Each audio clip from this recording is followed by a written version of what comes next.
Hey people,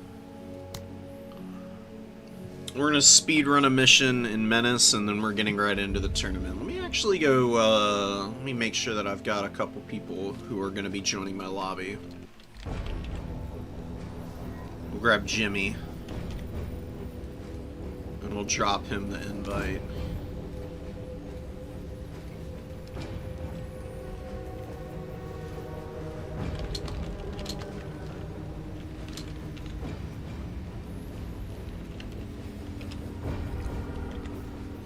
Boom. Alright, let's try and finish this one up.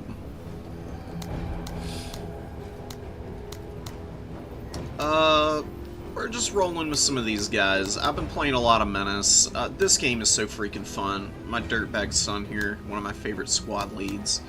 Finally got to play around with Singh. He's an absolute beast. I'm letting him take a rest this mission. I got some of my other folks here ready to go. I was on my way to beating this one last night, and then I had to drop what I was doing and get into something else, but we're just going to kind of run it from the start here.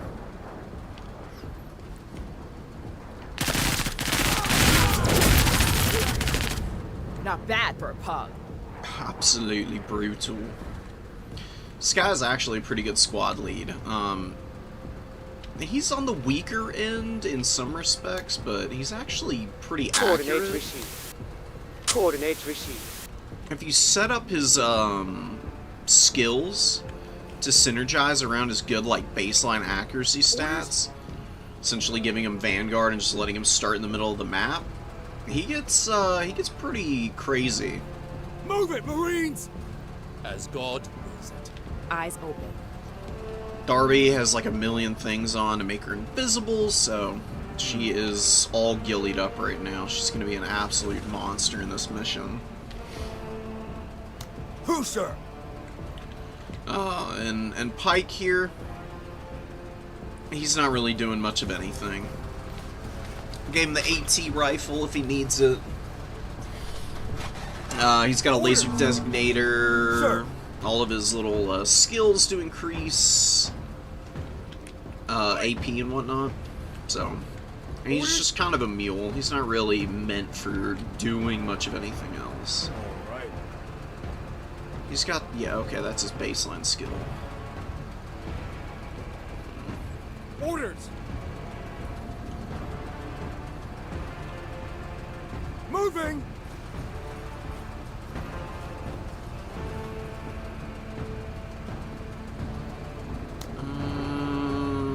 Okay, the fact that we're revealed here is a little scary. I don't actually know what's spotting me.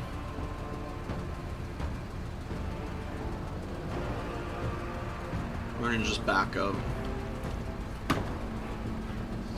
Try and test my faith. Got a mortar. Okay. As Oh, God God. wills it. That's a tower. It's a little cheesy. You can click your off map so you can kind of x-ray vision terrain at the very least. You can't see enemies, obviously, but it's pretty useful. I've got my turrets about to land, so I think we'll just drop rocket pods over here. Orders. And Darby's gonna move up to scout for us. She is excellent at this job.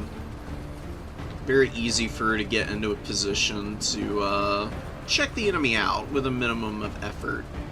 That's where the mortar team is. So they're up in the tower. We are revealed, so we're gonna jump back a space and hopefully go back in stealth, which we do indeed.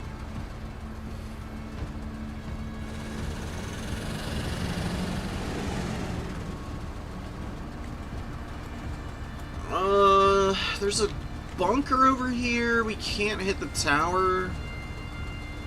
Enemies love jumping in buildings, so we probably just hit the bunker a couple times here.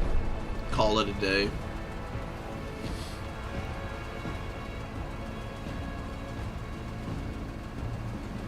We're gonna leave this guy here. Get up and take a knee.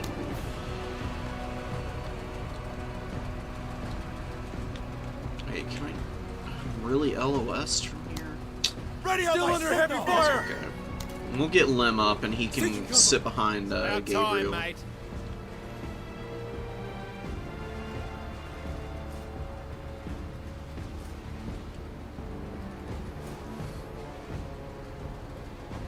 Glassing targets.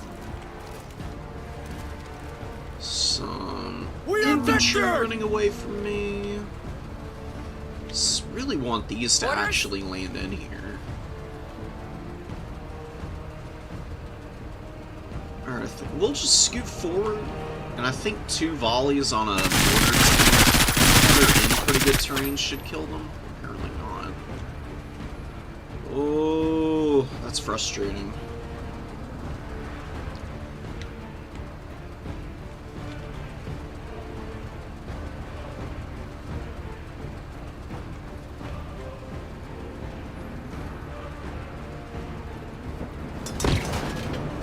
That's fine. We've got our laser turrets in position now. Oh my god, and immediately wrecks their HQ You are squad. blessed. Beautiful. And yeah, Sit tight. there's guys in there blowing up my other turret, but that's Still okay. under heavy fire! Better them shooting at this than Gabriel or somebody else. Kind of need the laser to take out the tower and this bunker, so I'm not sure which I'm going for first. We're victored! Do have the War Dog. It's a pretty nice little AT weapon. Righto. The wet is exposed currently. I really don't want to leave him out in the open. There's not really anything too crazy for me to get shot at. Oh my god, and they got off-map artillery. Sir! Oh my god.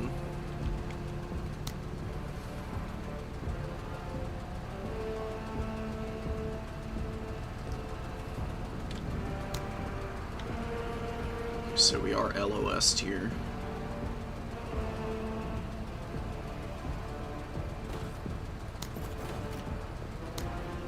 Ready on my signal! Increase AP here for the time being.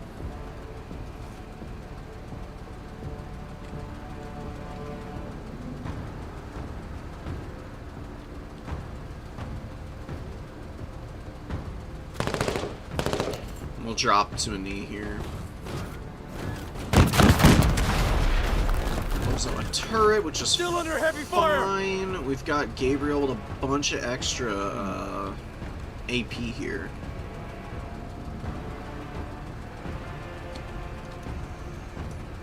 Should be able to hit this thing. Oh, is that really a shot blocker?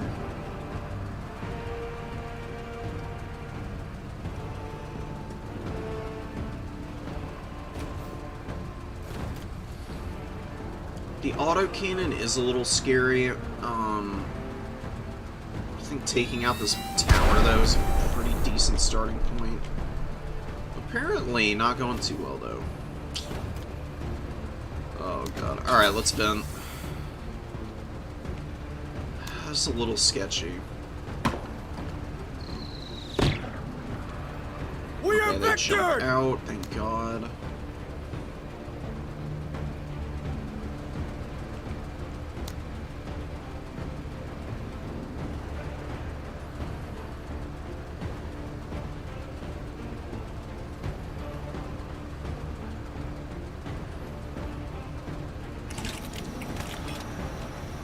Alright, let's get set up here. So we got the War Dog, we got the drone About out. time, mate.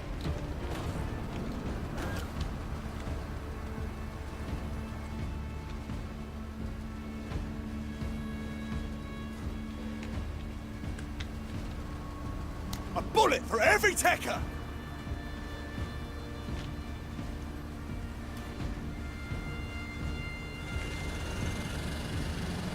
Really worried about this arty. These things thump so freaking hard. Accelerate! Accelerate them to death! Keep it tight.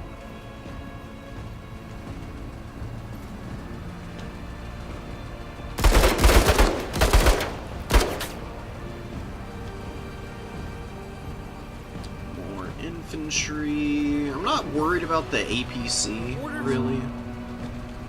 Really, I'm just a little bit stressed about this walker over here. That's the real problem. Right.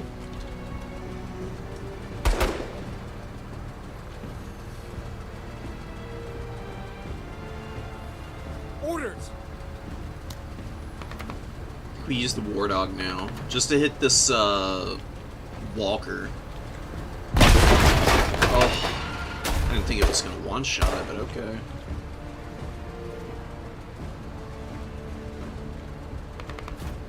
We could rush the trees. Probably not the greatest idea because of this bunker here. It's just conscripts. They're still gonna hit pretty hard though.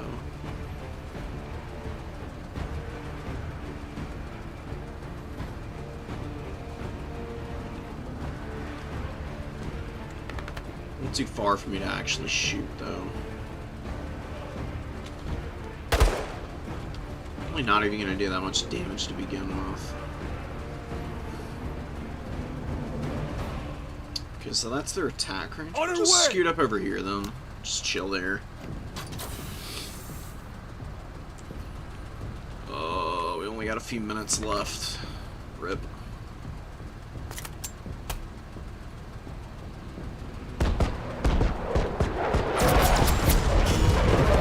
Nice. Rocket strike doing some decent damage here. Let's finish off this bunker. It's gonna hang on. Alright. Go around the techers! We gotta stop the bleeding!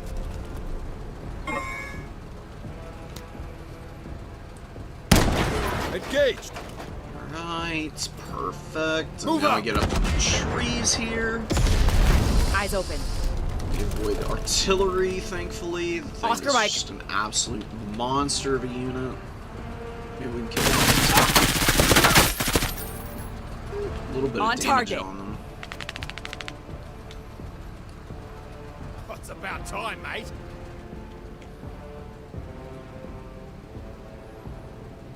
Don't know if it'll be hidden in here. Nah, it's exposed. It's 3 enemies. This is a really bad spot to sit. Oh my god, but I can't get back there. Oh no.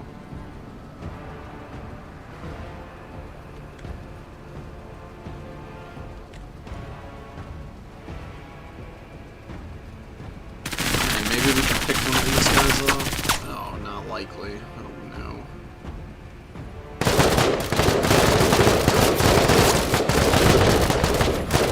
We have to get the heat off them.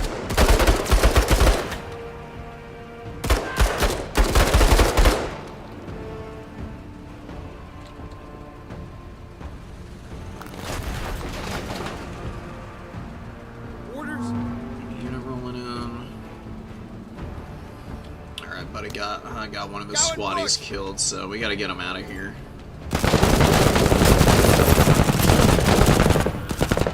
Major, That's why I wasn't too afraid of leaving him here. He's got a counter strike, so he can actually fire back on enemies. Orders?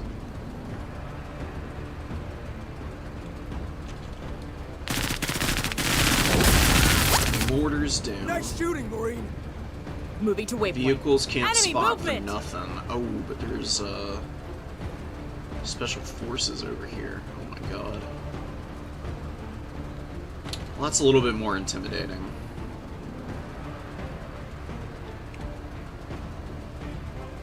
It's in the turn here. Orders. Vehicle jumps behind cover. Stormtroopers are chilling.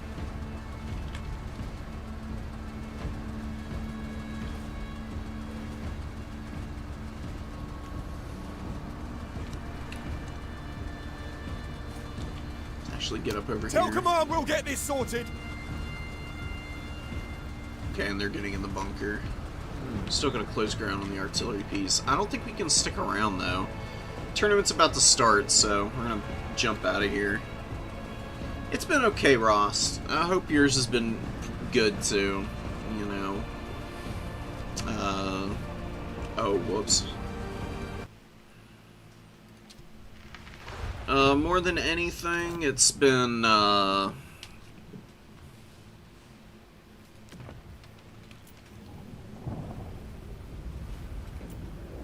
just trying to stay sane with the, bullshit that my government is trying to pull off all the time. Oh my god. Absolute chicanery. But, you know, what are you gonna do? I'm just a peon.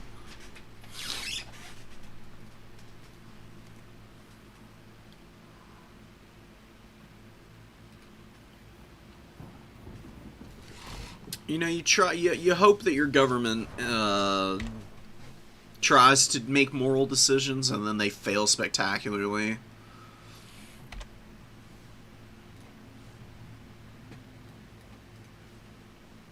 All you can do is really just shrug your shoulders and just say, what the actual fuck is going on?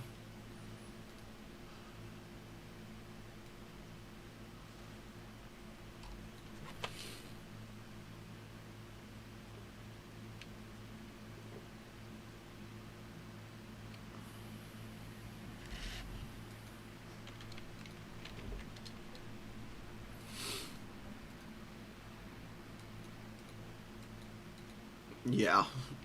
God, to say the least. I don't even know what to say about it. I mean, I really don't talk about it on stream much, because I'm honestly at a pretty low point in my feelings about things.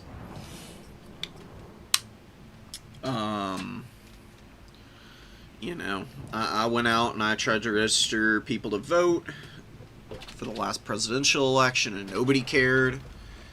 People seemed very uncomfortable with their level of ignorance and entitlement, thinking that, oh, well, whatever happens, it's not going to be that bad, right? And here we are. Here we freaking are. And, you know, I told you so's don't make you feel any better about anything. There's actual material consequences for people other than yourself, right?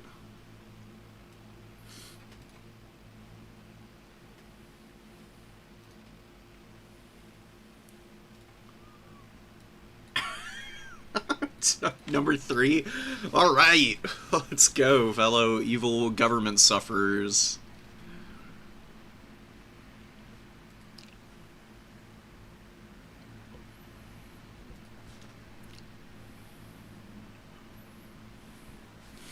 I don't know, I just hope things are gonna change. People are gonna have to wake up and actually start doing something, though. Especially here in the US. Oh my god. Please lay down and let more bad things happen. I'm begging you. You know, that hasn't worked the last few elections.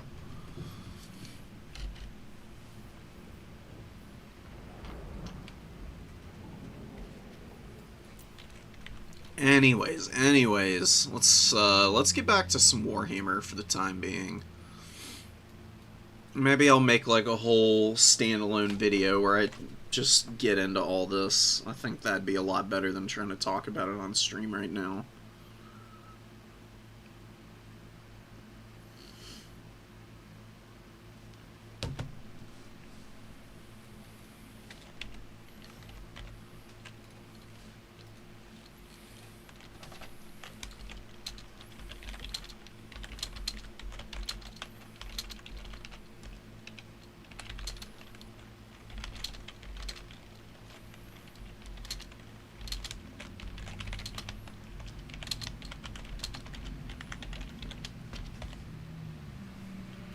Who is Jimmy's opponent?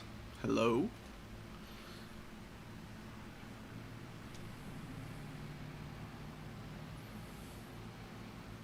Oh, Panda. Is Panda here?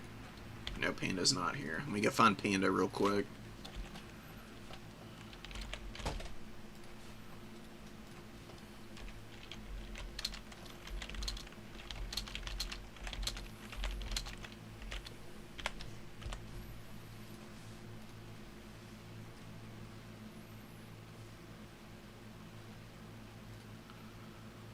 Okay, check something. Task Manager, Google Chrome. Oh, Google Chrome is not eating all of my memory for a change. Isn't that nice?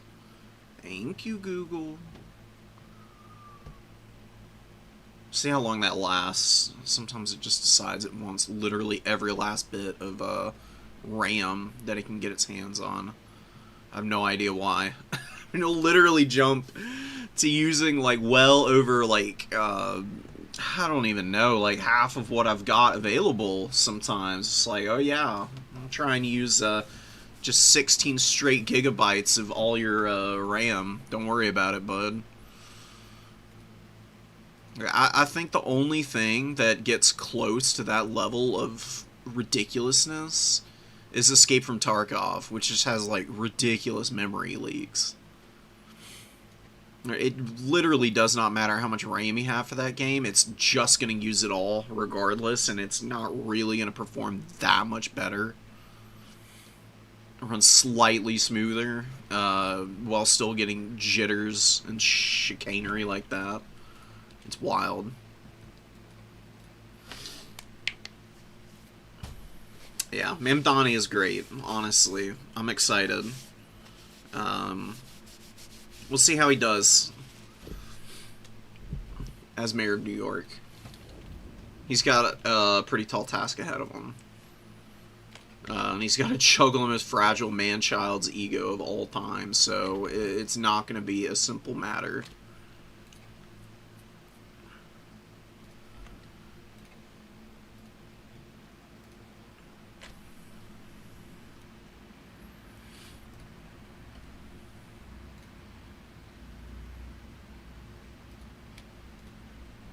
And the question is, are we going to try and play a few games today? There's one tournament going on. Outside of this,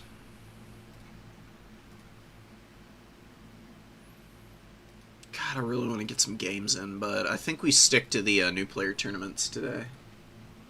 We don't go too far overboard.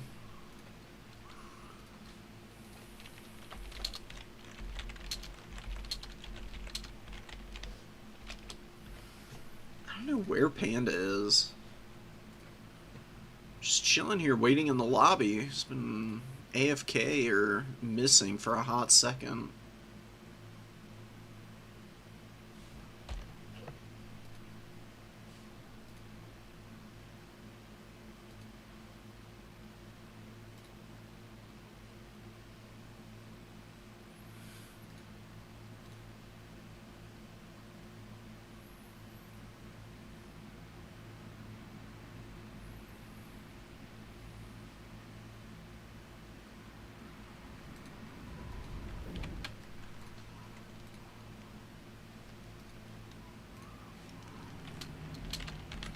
Alright, Panda's here now.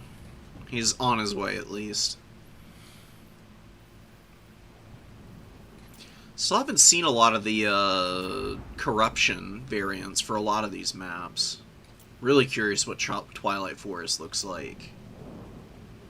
Especially with the corn corruption. There's a completely different vibe.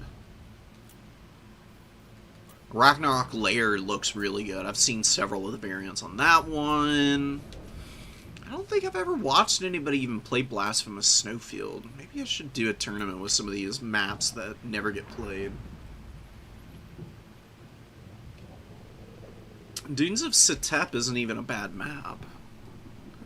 I don't know about Geothermal Crevice. That one's a little bit crowded. Excavation Site's a really good map.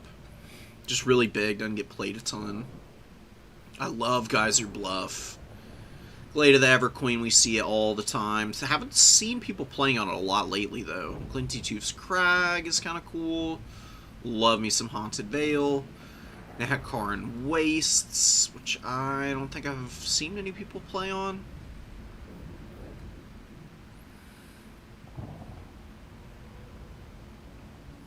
You know, looking through it, I realized that a lot of these maps with the different corruption variants are actually not the most played ones, which I think was probably intentional so that they get a little bit more airtime. Although Decrepit Moor and Floodplain Dunes of Cain, Creeping Swamp, and Chateau. Those are all really popular. Ragnarok Lair, of course. You never see anybody play Altdorf Farmlands. Blasphemous Snowfield, Bleak Spire, Clash of Chaos, Setep, like I said, Dusted Steppe. Figure something out. Panda's playing Corn, Jimmy's playing High Elves. You've got a good scrap going. This is a really good map for Corn. Play any Tarkov recently? No. No. Not in a while. When I really am feeling like I want to have my heart ripped out of my chest, I'll go back and play Tarkov sometime. I'm playing a lot of Menace right now when I'm not streaming this game. Or working. That's the other thing I'm doing a lot of. You know. Menace has captured my heart. That game is just insanely fun. I mean, I've got almost 100 hours in the early access. Just like whenever I have like an hour or two, I'll jump on and play a few missions.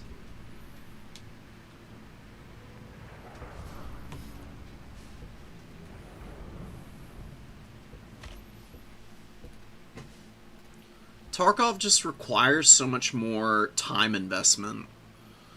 Because the raids are almost an hour on pretty much any map other than Factory, so... unless you play it at 1,000,000 miles an hour, which works somewhat, you know.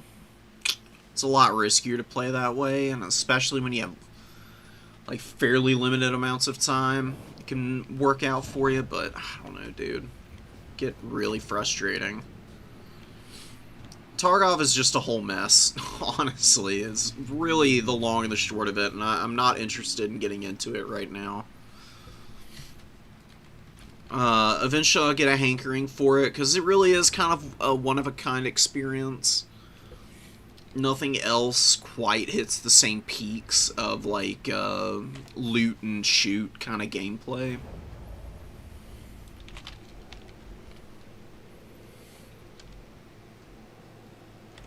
It's just also a little sad, because it's always been in such a weird spot. Like, it's very unoptimized. The community is kind of a catastrophic mess at times. Oftentimes, I would even go so far as to say. And that can just make it kind of exhausting to fool around in. That's why, you know, even though I may not play, like, tons of actual matches, Warhammer 3, just because the community is really cool and everybody is kind, nice for the most part, and interested in having, like, a deep exploration and discussion of the mechanics without losing their minds on one another. That's why I just always come back to this. So we got Tyrion, we got a Lore Master of Hoeth, Earthblood, and Shems. Lore Master's Cloak for the spell resistance, which is kind of interesting. I mean, I think it affects Sloutnir. A little surprised to not see the, cannot die for the, entities in the infantry. It's actually a pretty strong ability for the Lore Master. Maybe not the most, important thing in the world to have. Tyrion is here, Foeseeker, Faint Ripost, and Sunfang. Heart of Avalorn as well. Fire resistance. Really good against Valkia. Valkia gets beat by Tyrion pretty badly, so really got to use her carefully and sparingly here. I wouldn't even bother trying to land her on the ground at any point. To be quite honest, I just have her kind of flying overhead for the majority of this game. We're already lagging. Mav is a rat, confirmed. Nah, I like to stomp around as much as the next guy. It's just that I don't play enough, so I'm always behind on the gear curve. No victory. So if I'm running stuff, I'm always running trashy gear, like just whatever bolty with half decent ammo to face shot somebody, steal all their stuff.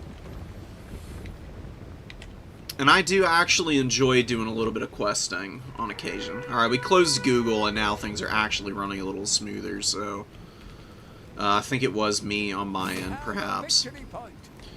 Tyrion and the 2 Illyrian Reaver Archers grab the number 3. Illyrian Reaver Archers are pretty good in this matchup.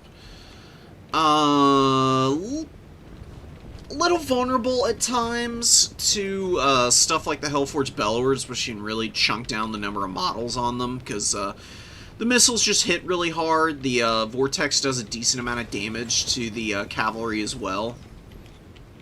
And then they can't really shoot the infantry all that effectively because it's stuff like halberds and shielded marauders and warriors for the most part. Usually don't do too well into all that. We got Skull Reapers here who are also going to be a little bit of a pain. I mean, these guys would be what you really want to shoot with the archers. We're lagging so bad. We might have to just back out and let these guys play their game.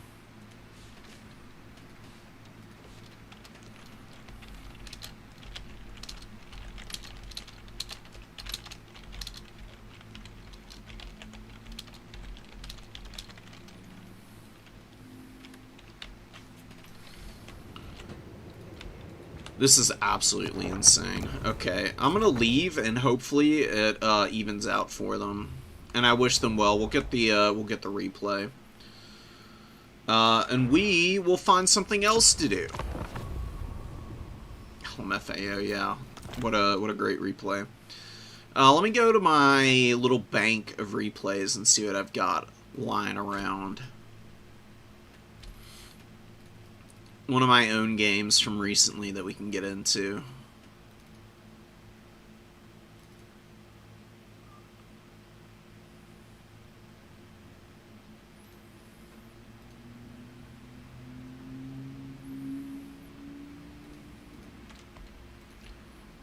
Let me just grab a couple of these.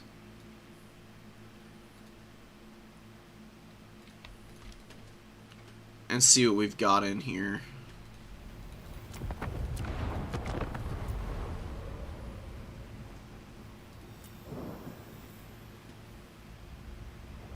This game against Jet, I don't know if I remember that one. Game against Clipsy, we've got Manoft here. Dude, Manoft and I have played a lot of games lately. I think we've seen this one on stream. In fact, yeah, we definitely have. I lost this one pretty decisively as well. I'm trying to find one of the replays where we had a pretty close one. Is this one of them?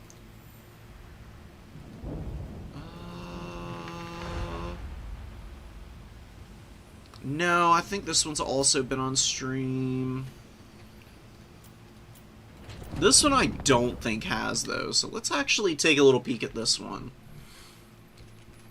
Just while we're waiting for the for some of these other ones.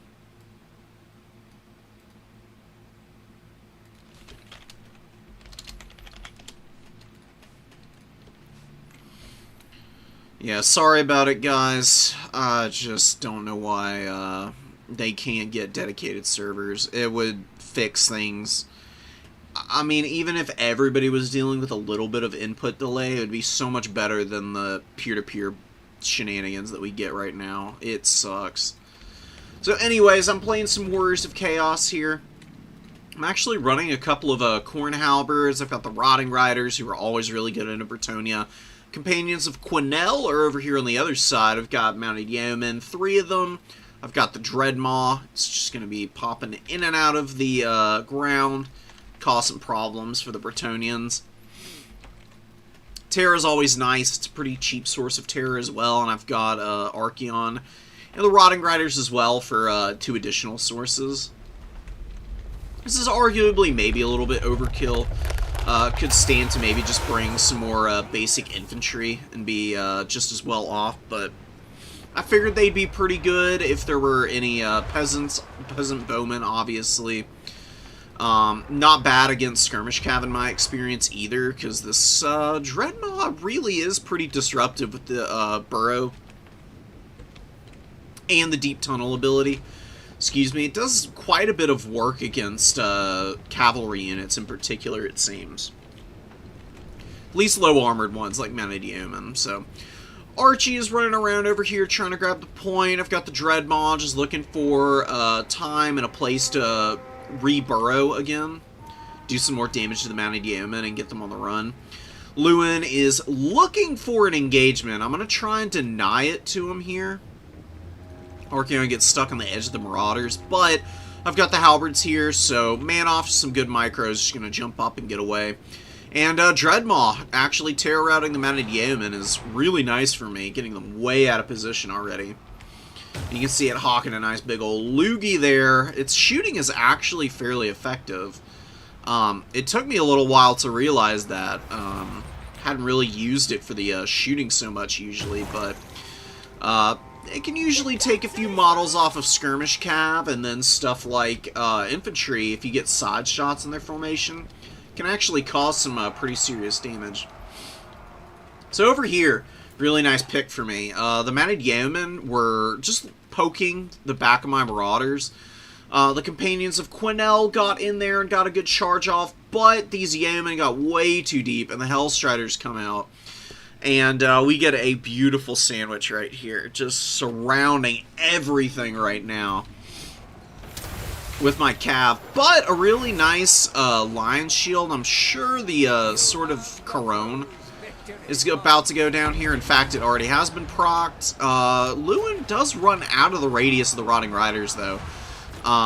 Curse of Honor here, though, is doing a lot of work against these guys. And you can see my units just have 0 stats right now.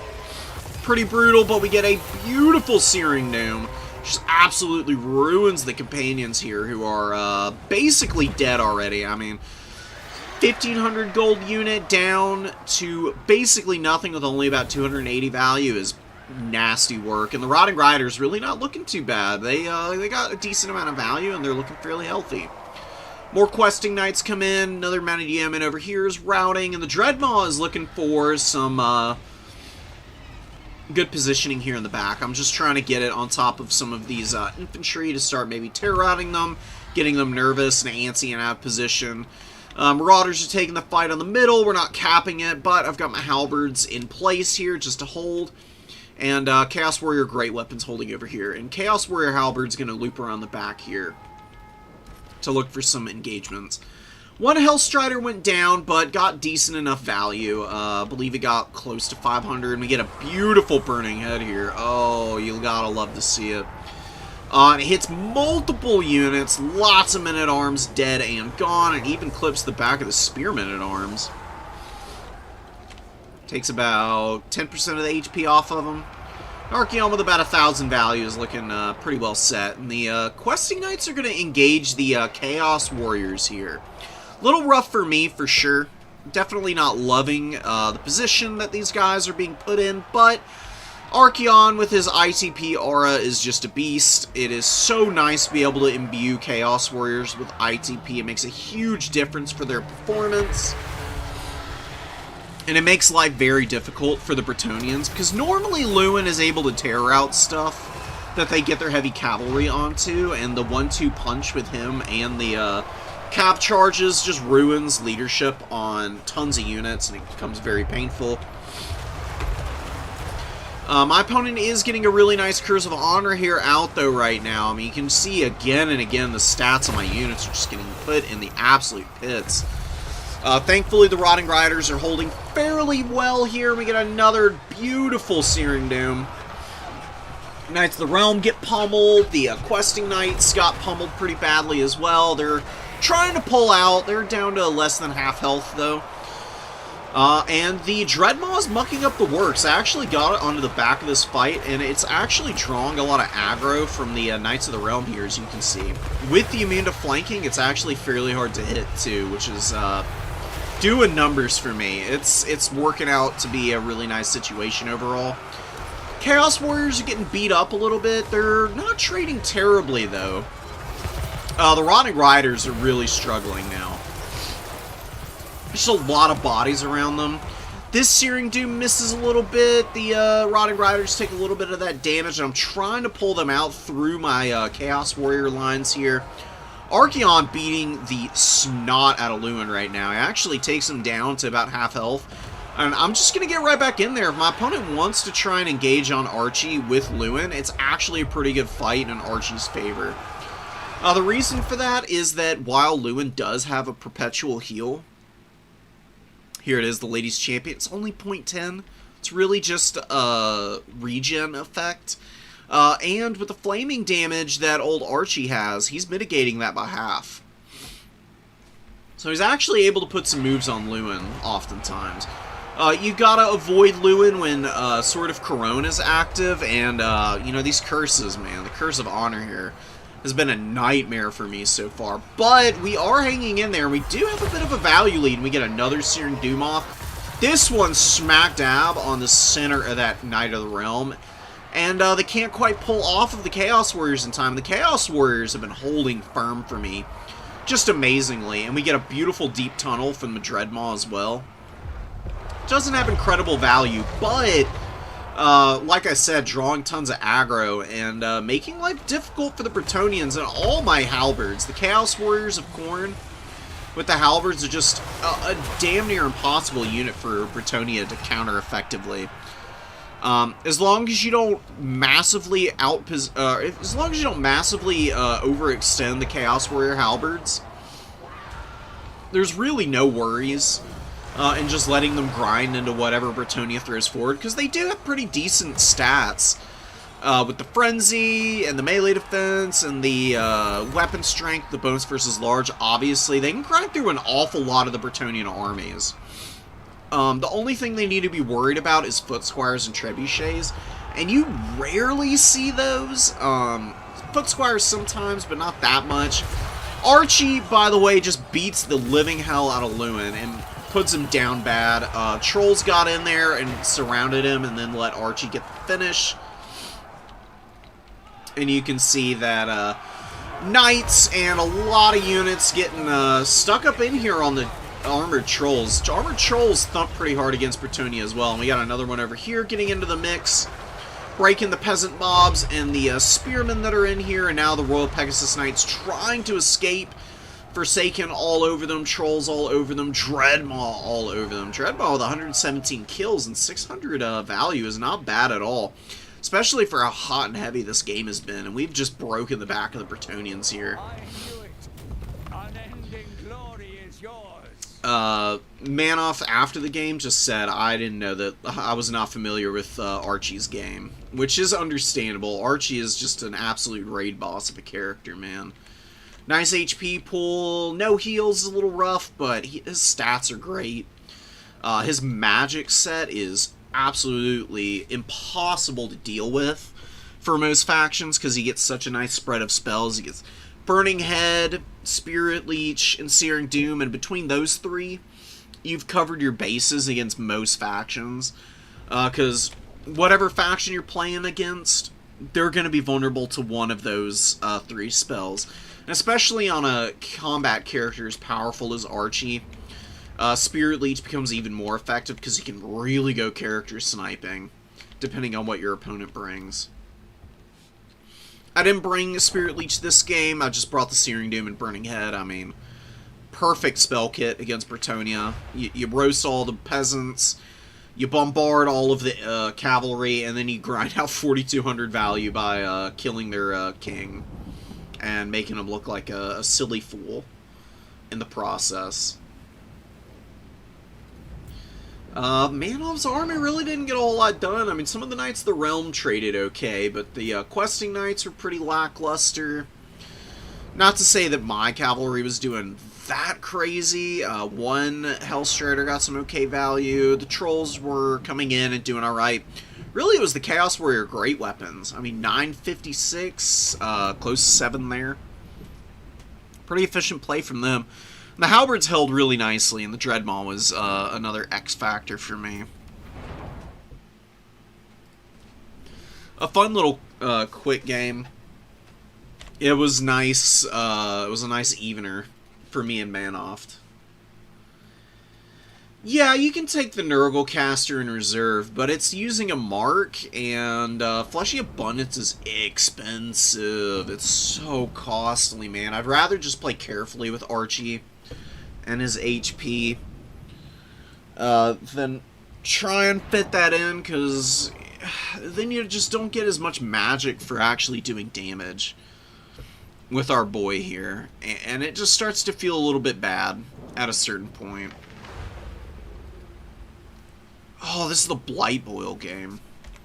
Let me take a look and see what's going on with replays. There should be some starting about now from round 1. Oh, beautiful. Okay. We'll hold off on that now that we've got some matches here.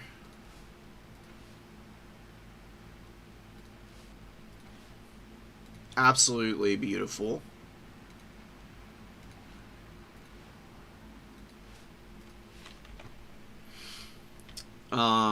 Honestly, if I'm gonna bring Nurgle magic, I'm just gonna bring the Chaos Lord of Nurgle, because, I mean, it's just a really nice unit. Yeah, I've seen it be somewhat effective too. Really, you bring the Nurgle caster in reserve with Archie if you think your opponent is gonna try and character snipe Archie, because even though he's got a really nice HP pool at 6,900, he doesn't have any spell resistance.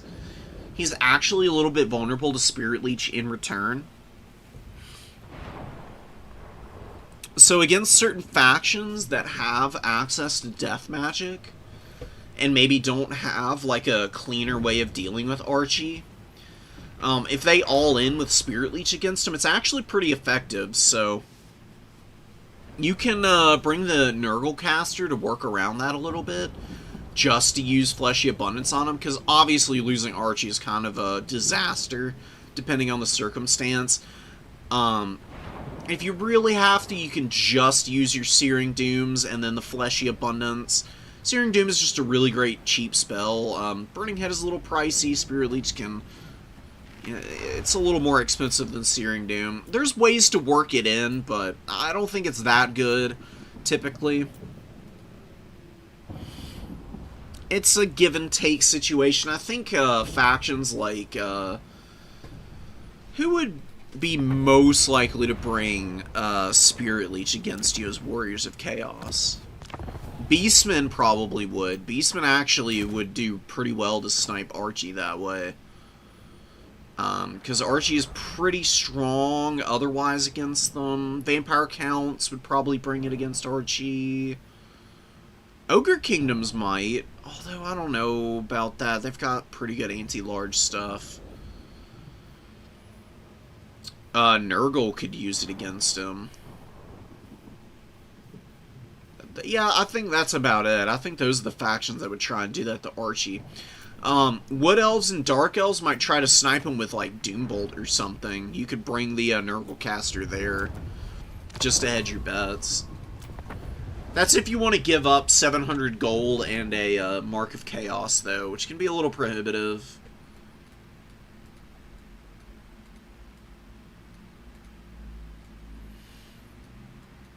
Yeah, Kislev would also be good, just because it's hedging your bets and you really only use Searing Doom on them anyways. I'm still figuring out the Warriors of Chaos. It's been a journey, for sure. Most of their lords are fairly effective, honestly. They really don't suffer too badly on the lords side of things.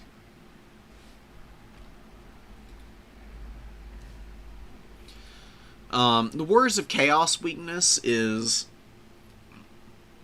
excuse me, honestly just in the fact that Chaos Warriors, unless they're marked variants or they're getting ITP from some source, are honestly kind of bad. And then you're just using Forsaken, and that gets you into a pretty predictable pattern for most people, and you can just get absolutely flattened by a well-prepared opponent.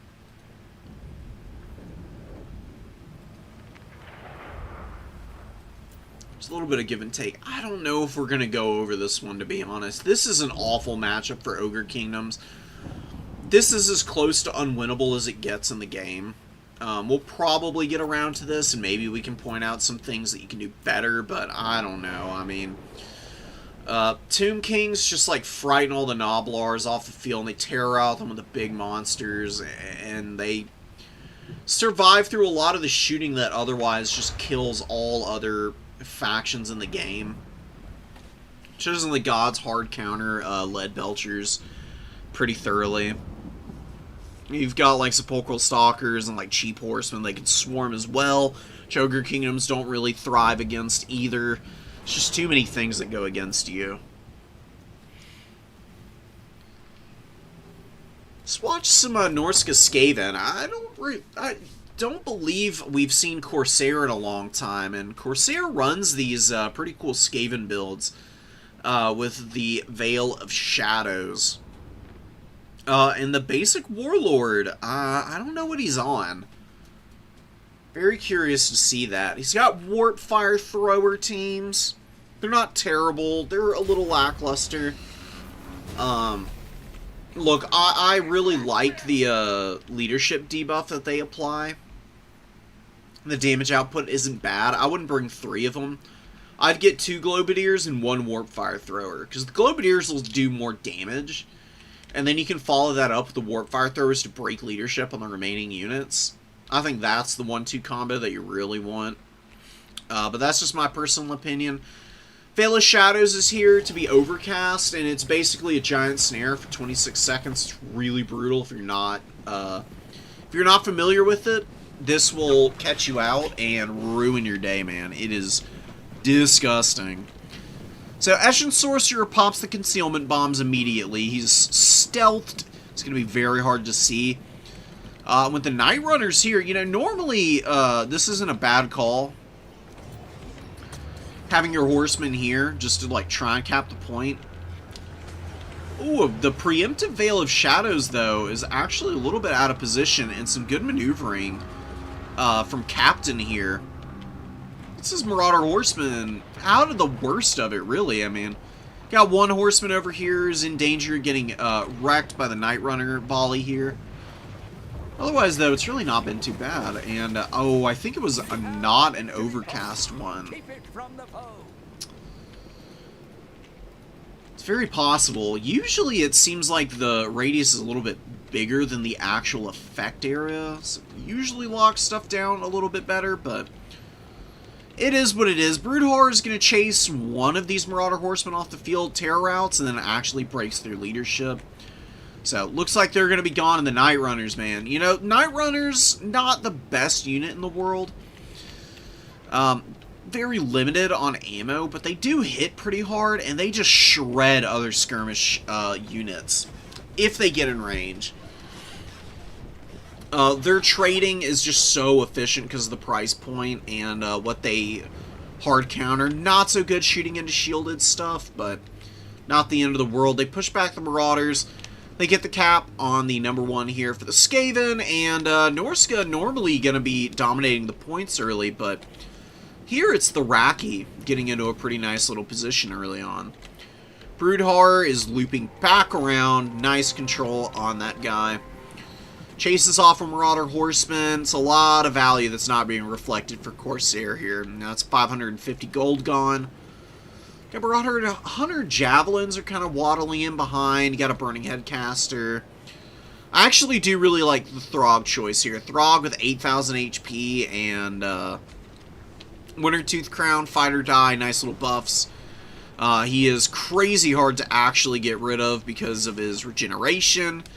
And Skaven don't have a lot of fire damage. You know, they got Warp Fire Throwers, I guess. But, you know, you keep Throg out of the worst of any engagements and don't let him get hit by a Rattling Gun. You'll get some pretty effective work done with him. Beautiful Warp Fire throw in here. I think he actually used Skitter Leap on the Warp Fire Throwers to get them in position before casting the Veil of Shadows. And he gets a nice little volley off here. The Night Runner's off on the flank getting some good damage as well, and a weird burning head going down. What in the hell is happening here? Very, very preemptive. I think that's a misclick from Captain. Bounces off the wall and almost roasts the Bearman here. Warfire Throwers are trying to get in. This is exactly what the Skaven want right now, though. While Captain ostensibly has the value lead, that I think it's pretty unfairly inflated. I don't understand what's going on. Oh, the Broodhar has been caught by Ice Wolves. Brutal loss for the Skaven. Your terror-causing unit getting isolated over here by the Wolves, and then Throg just absolutely beat into the ground as a not insubstantial loss. Not the end of the world, but definitely want to be looking for better value out of that thing normally.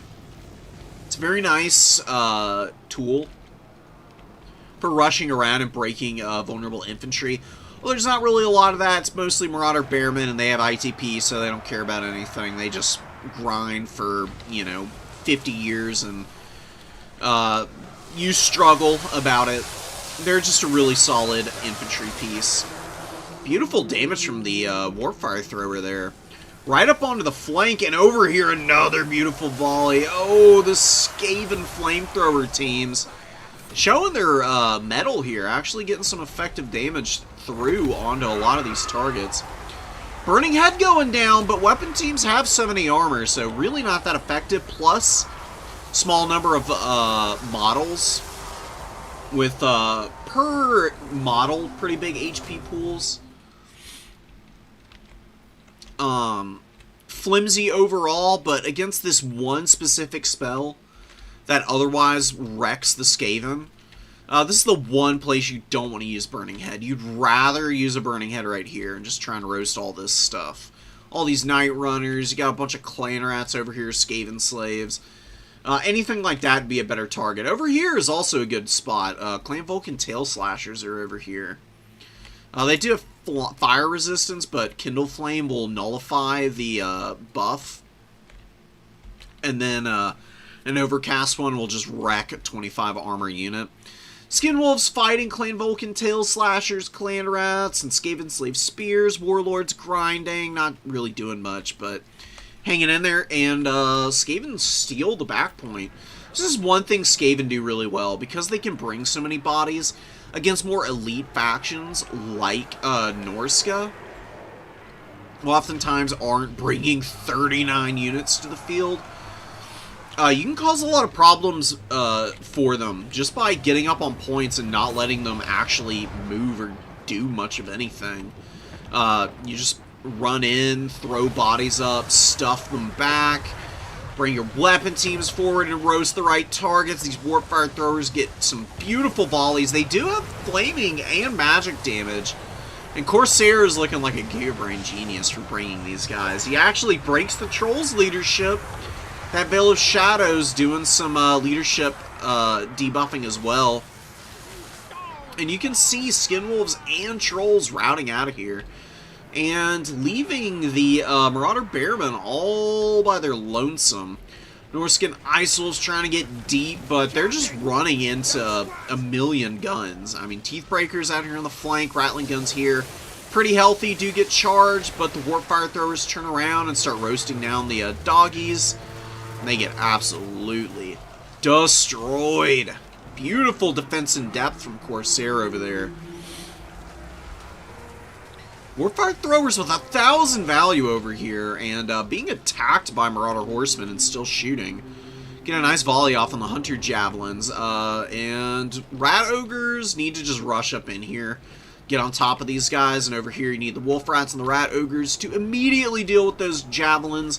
Meanwhile, Throg gets shot to absolute itty-bitty bits by another Rattling Gun team, and just the million weapon teams is causing a lot of problems for Captain here. Yeah, sure, he's ahead. Definitely not ahead. Skaven, their value gets counted really bizarrely. They have a huge lead here. Now, there are lots of regenerating units. Maybe the Norskins are able to get some good regeneration on their skin wolves and trolls and find a way back into this, but it's looking rough. Well, the Javelin Hunters do just get free volleys off on the Rat Ogres and the Wolf Rats here and do break them, which is pretty brutal. Bearmen, though, are getting destroyed. Weapon teams are a little exposed right now. If you can find a way to get onto the weapon teams, on this side of the field especially, easier said than done, then maybe you could get back in this one, but honestly, I think with the Norskins not being prepared for the back push, they're in dire straits. I don't know if it's recoverable. They're doing their best here, but the Warp Fire Throwers are just continuing to rack up the value. Corsair, like I said, man, I mean, just a beautiful off-meta build with pinpoint execution in this particular game. Rattling guns are getting tons of value. Teethbreakers, not so much. This rattling gun, not so much, but this other one with 1900. Killing Throg and presumably some other units as well. Really great stuff. And the Broodheart comes back out. And at the very least, even though some of these weapon teams are getting run down regardless, I mean, a Warp Fire Thrower being traded out for Norscan Ice Wolf is not that bad. Ice Wolves are 600 gold, Warp Fire Throwers are 550. Like, you get enough of these cost-effective weapon teams out, and your opponent just doesn't have the ability to dive all of them effectively. And eventually, one of your weapon teams is going to have an angle, right? I mean, look at the positioning. He's always got something around to punish the dive. Skinwolves here may take down the Teethbreakers, but Wolf Rats are getting on the back, and they're really low health, and that Rattling Gun is still thumping from the flank. And yeah, the Wolf Rats actually going to help take these Skinwolves down, and the Teethbreakers, they do get beat up a little bit, but they're still very functional with most of their models left. Now, the Warlord has been overextended. I would just leave this guy hiding in trees. I literally wouldn't even engage him. He's just a very bad combatant. Like, he cannot beat anything. There's no point in having him on the front line. Like, the Encourage isn't that big of a buff. Just hide him somewhere. Keep him alive. Make sure he doesn't die, and use your other tools to press points. In attack positions. I would give up on this back point now. You definitely have lost this. Now is the time to just summon up and rally whatever bodies you can and start trying to kill whatever tries to recontest the #1 objective. No reason for much of anything else. You've got decent options on the field still. Most of your weapon teams are here. You can just bring out, you know, a million Skaven Slaves exactly like this. You got a Chieftain with Power Grab coming in is a good call. Yeah, look at the double Rattling Gun, just ruining the speed on units as well. You got to remember that Toxic Rain Suppression contributing to the speed on these units going from 31 down to 19, 20 here. In the absolute pits, like, the Norskins are having a hard time closing ground, and there's still plenty of Veil of Shadows coming in. Another nice overcasted one, giving the Warp Fire Throwers time to roast these Marauder Horsemen. Nice Burning Head, actually bounce off the wall, angles back through Clan Rats. Roast them here at the end as well. Probably going to break that leadership and give the Norskins a chance to cap this point, although Throg, once again, getting targeted. Excellent micro out of Corsair. This Rattling Gun is 3,300 value. This is why you can't leave any weapon teams alive. This is why bringing as many as you do here is the strategy, apparently. Something is going to just triple its value and make your opponent feel really silly. And look at this. The Norskins think about pushing and immediately get punished. And now the Broodhorror can probably solo cap this point. Yeah, Norska's going to concede. While, I mean, they can drag this game out, they're just not going to win this one. Like, they're just not going to be able to break all the weapon teams in time. You know, you got more on the way in. You got Warp Fire Throwers and Globadiers, even worse. And now multiple Rat Ogres being summoned in. They're holding their back point. The middle is in flux, but you don't have much here. It's the right time to concede. You know, and you might look at the Norskin value and be like, I don't understand how they're losing, and your guess is as good as mine. I don't understand how Skaven work in terms of the damage values being shown. It doesn't make any sense.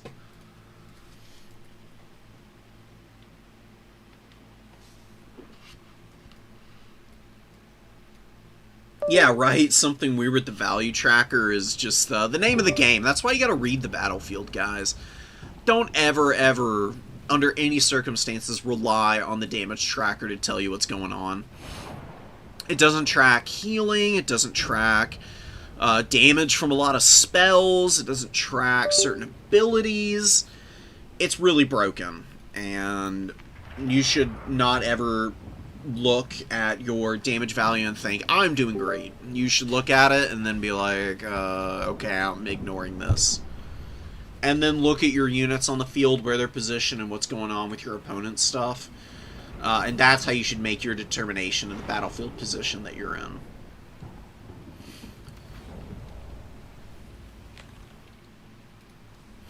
Cool to see Cathay. We'll just get right into this one. Crystal Scar plays a lot of fun builds, too. So I'm excited to see this. We've got Regis here on Tzeentch. Tzeentch is a little bit of a tough faction to get used to as a beginner.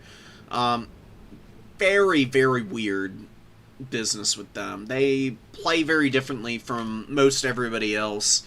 They're like a hit-and-run faction that, honestly, has a hard time playing the hit-and-run game at times because of the way their infantry is structured, especially with Chaos Warriors. Zangors actually synergize, I think, best with what Tzeentch wants to do, which is to rush in, get in your face a little bit, cap points, take damage on barriers, and then use their Exalted Flamers, Changebringers, and magic to, like, hammer you a little bit before they pull back. And find a way to kind of like circle around your army and then find good opportunities for picks. If you try and stand and fight with Tzeentch, a lot of the times you'll get out-muscled because Mark of Tzeentch just gives the barrier magic attacks, which benefits you in some matchups, but on average is one of the weaker marks because you don't get any extra stats, you don't get ITP or melee attack or anything like that. It's just baseline units that need to use the barrier to buffer damage and, you know, thrive off of that. So the stand and fight mechanics don't really work too well for them, which is why I prefer the hit and run. I like the Exalted Flamer here. I like the Zangors back on the home objective and the big Marauder wall going to the middle. Really isn't a bad idea. You know, Cathay is a good faction, but they can be a little static because of the Harmony. I'd still love to see them rework Harmony. It's what I will be asking for until the day I die with Grand Cathay. A little bit of friendly fire. The Exalted Flamer roasts itself a little bit. Oh, because Missile Mirror goes down on it. Oh my god, is it going to kill itself? No. Apparently it doesn't do enough damage to itself. But, kind of cheesy, kind of funny, I guess. I don't know how good that was, really. Astromancer on the way in, and... oh, the Jet Lion was casting that. Oh, that explains it, because it's not the Overcast Missile Mirror. Overcast Missile Mirror does extra damage to the unit that the damage is being reflected back on. Baseline Missile Mirror is pretty lackluster. So Celestial General gets in here. Good character. Doesn't have a sweep ability, which is a big mistake. Sweep is really strong on this guy. Always bring it, even if he's just on horseback, because it just does a ridiculous amount of damage. Clears so many units out. Onyx Croman attack the Exalted Lord of Change, but the Furies summon and Chaos Fury of Tzeentch summon coming in to peel the Croman off this guy, because they actually do good damage through the 30 armor on the Exalted Lords of Change. They're actually fairly vulnerable to Onyx Croman. We do get both Furies and the Exalted Lord going in against the Onyx Croman over here. Crystal Scar is kind of compounding on an error by continuing to just pile Croman into these fights, because they're outnumbered in the air, and they're just not going to have any success here. I mean, they get absolutely folded up in record time. Now, a good situation here with the Jet Lion hunting down the Exalted Flamer. It does mean that the Dune Dragons, Jade Warriors, and the Celestial Dragon Guard are fairly safe. I mean, there's still Searing Doom from the Exalted Lord of Change, but at the very least, they're not going to get absolutely rolled by this super annoying missile unit. I mean, Exalted Flamers do a ridiculous amount of damage to infantry. Especially if they get, like, side shots and the vortexes, like, spread out over the whole unit. It will take them down to less than half health with a good target and opportunity. Onyx Crowmen. More Onyx Crowmen being sent to the slaughterhouse, man. I mean, the Exalted Lord of Change is actually pretty good at clearing out bodies because of the weapon strength and melee attack on these guys. They're really not slouches. It's just when they get surrounded by Crowmen that they run into problems. But plenty of Fury support has been available, and the Furies themselves have traded very nicely. This is not a good final transmutation. Like, you're hitting a lot here. A lot of it's infantry, though. I guess this Jade War Drum is here, so it's fine. It's not overcast, either. They're getting a nice little chunk of damage on the Jade War Drum, I guess. I'd prefer to save it. I would just be casting Searing Doom out on the Dune Dragons or something, personally. Or maybe on top of these Celestial Dragon Guard. Like we're going to see here, you're going to see the Searing Doom do a lot more damage than the final transmutation did to these infantry. They hold firm. They're doing pretty nice. You know, nothing too ruinous. Jade War Drum is giving them ITP and some stats with Disdain of the Dragon Emperor, so they're scrapping really nicely. The problem with Celestial Dragon Guard is that even when they get the buffs, they're halberd units, so they have really low attack intervals, which makes them really terrible in a straight-up fight against low-tier infantry, because they just don't clear them well. If this were something like a Chaos Warrior, this would be a great fight for Celestial Dragon Guard, but because they spend so much time fighting a Marauder, it's allowing Tzeentch to just slowly trickle out units and whittle all these guys down, push back points, get the cap here. Jade Lancers are on the way in. Honestly, these Marauders should not get in this scrap here. They really should just go back and try and hold the number 3. You know, Crystal Scar's kind of dragging this one back a bit. You know, for every Onyx Crowman that's had to come out, there's been Furies that have had to respond to the pressure. And without the Exalted Flamer, there's no answer for the Dune Dragons. And, you know, these guys are kind of a nightmare. You know, they're essentially unbreakable with how high their base leadership is, and all the Yang and the Icon that they're getting from the War Drum. Now we're getting a really good... Okay, this is where Final Transmutation is going to just absolutely own everything here. There's 2 characters, so you're getting, like, peak maximum efficiency damage, and you're getting some cavalry who are slightly more vulnerable to Final Transmutation. And also hitting Jade Warriors.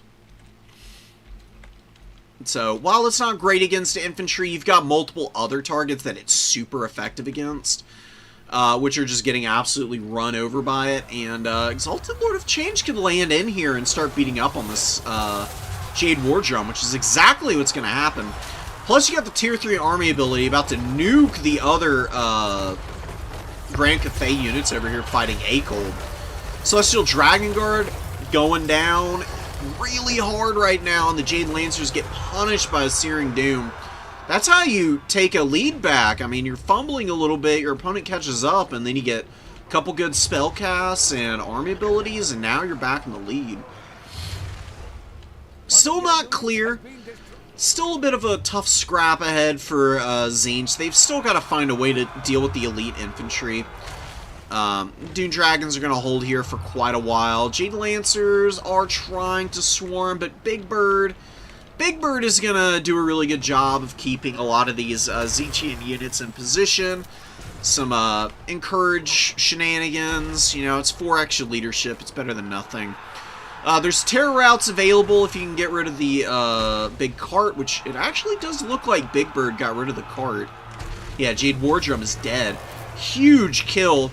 Dune Dragons have ITP at base, but some of these other units that Cathay is bringing in, like the Jade Lancers, do not have it. So terror routes are available now for the Exalted Lord to just kind of run the mobility off the field. And now the Celestial General gets isolated, and the Cockatrice comes in as well and actually helps finish him off. Nice engagement. I do actually really like the Cockatrice. Shockingly good unit, and the Exalted Lord of Change is 3,900 value.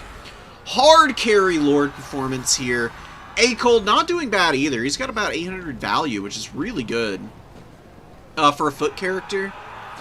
Normally, characters like A-Cold struggle to provide good value returns, unless it's a stupendously long game. But because there were elites for him to fight, he actually ends off with a decent amount of value here by the mid-game stage.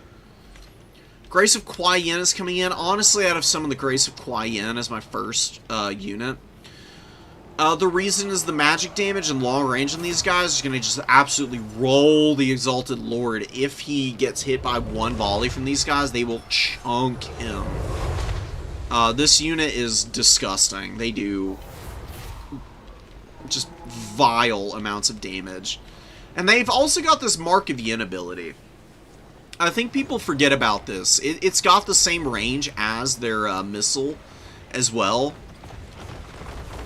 which helps pretty tremendously for them. They get hit by a tier 3 army ability and immediately die, though, so that's just GG. Crystal Scar has officially lost this game with that play. It was a long uphill climb. Regis has done a really good job of saving his units.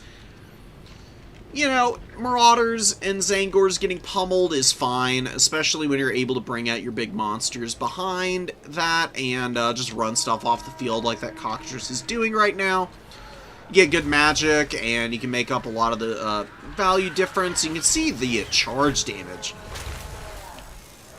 from these Exalted Lords of Change is no joke, man. Gets in there and just tramples like 4 or 5 Onyx Chromen instantaneously with his drumstick.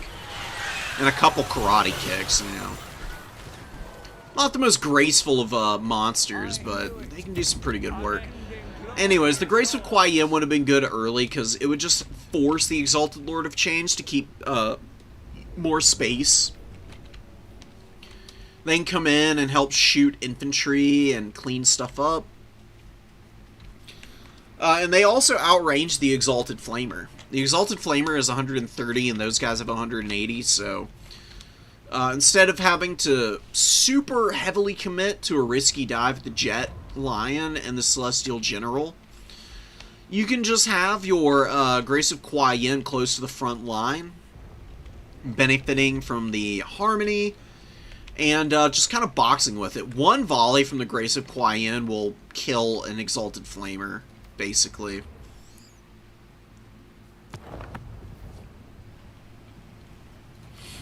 Might even be worth showing off. Let's see the rest of the build, though. Righteous Lances are in here. I don't even know if you need the Righteous Lances, per se. Although, I guess they are decent for Doom Knights, potentially. Kind of cool to see no Changebringers in a Tzeentch army for a change. A lot of Centaurs, which I think is a good call against Jade Lancers. Get enough Centaurs on the field, they'll be able to run over these guys. Alright, let's try and set this up with the AI. Shouldn't be too terribly difficult. The way we do this is, we're Tzeentch. We're gonna make them Cathay, and we'll give them a Magistrate with nothing on him. Grace of Kuai Yin. We'll do a Lord, and there's the Flamer. We'll just have the Flamer run in, and we'll see what one volley does.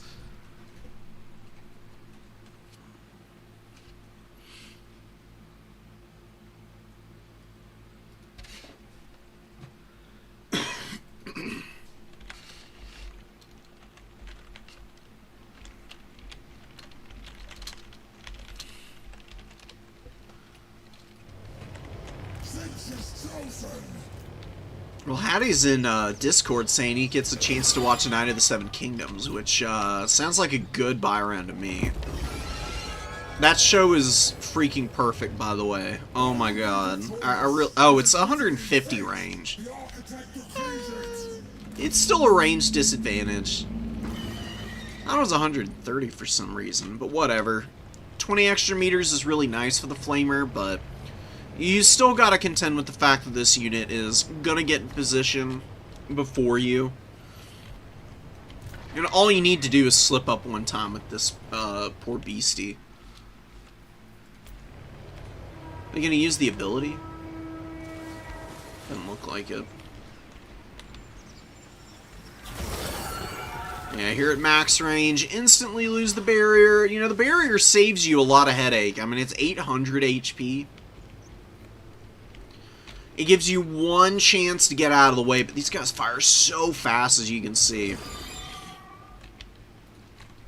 Down to about half HP, and that's one volley. Follow-up shots, just absolutely delete this thing.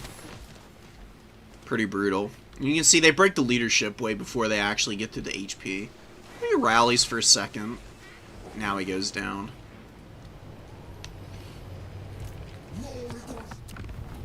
You can consider that, you know, Exalted Flamers, pretty small target, a little hard to hit for bow units at times.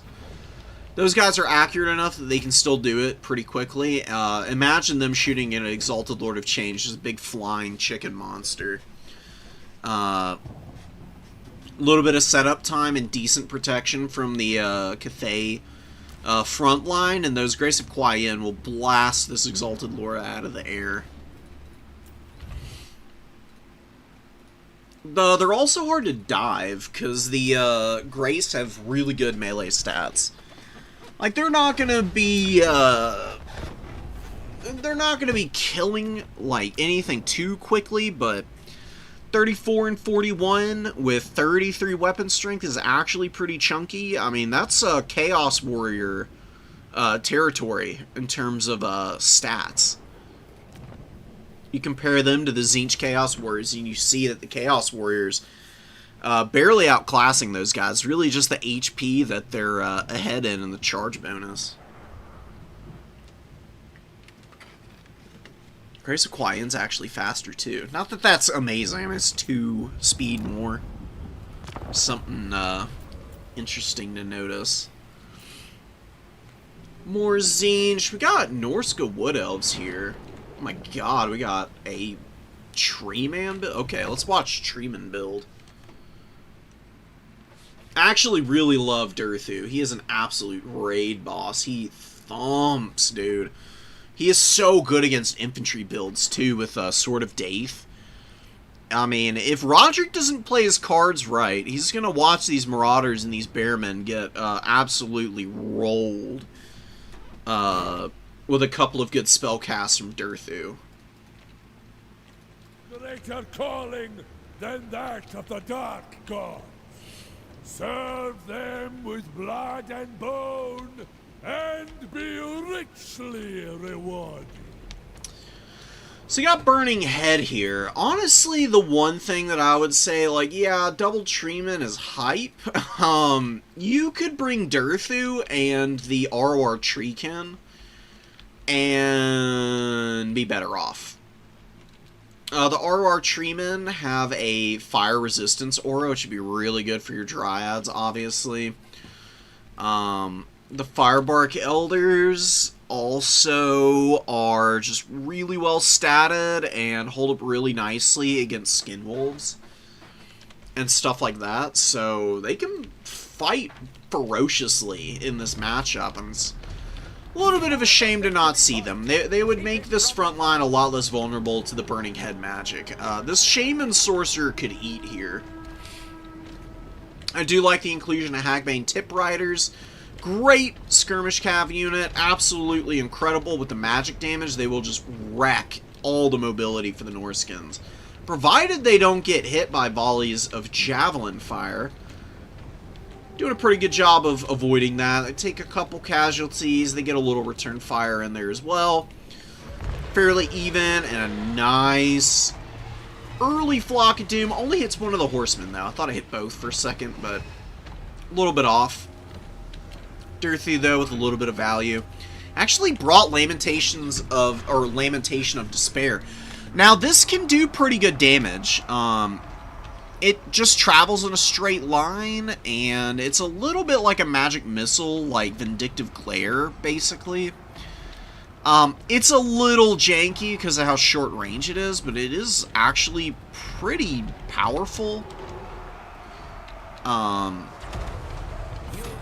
And he shoots it at the Miststalkers is a big mistake. Just use it against infantry. It's an unlimited number of uses as well. Sort of Daith, you get 2 uses and that's it. It's actually a perfect spot to drop the spell right now. Sword of Daith needs to go down right here with all these Bearmen in the mix. And this is pretty peak efficiency out of it. Dryads getting hit by burning heads and not doing too hot. Treemen are a little overextended. I mean, they're beefy. They got a lot of armor and phys res and missile resistance, so the horsemen are having a hard time, but you know, damage is damage. They're going to get worn down pretty badly because they're also quite expensive, and I just don't see the point in bringing terror-causing units against Norska when they've got so many units that are ITP. Like Bearmen, Skinwolves, Miststalkers have terrors and they're not going anywhere. Beasts of Tashnar ITP because of the frenzy. You're just not going to get the terror routes that you're looking for by bringing these guys. I mean, they're fun, they're cool. They're a pretty lackluster unit though.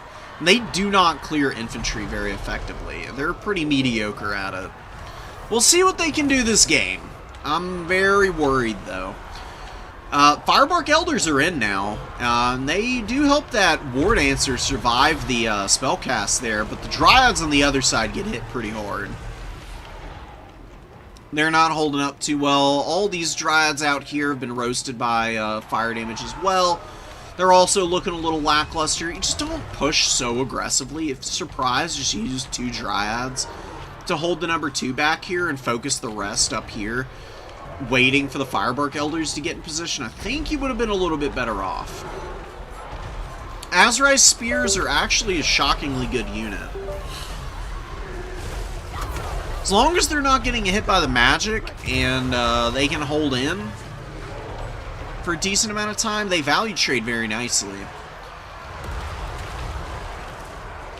They are fighting Marauders, though, and the Miststalkers, you know, they've got pretty good melee defense, and they got a lot of bonus versus infantry here, and 15 is no joke. So they can punch back decently against these War Dancers.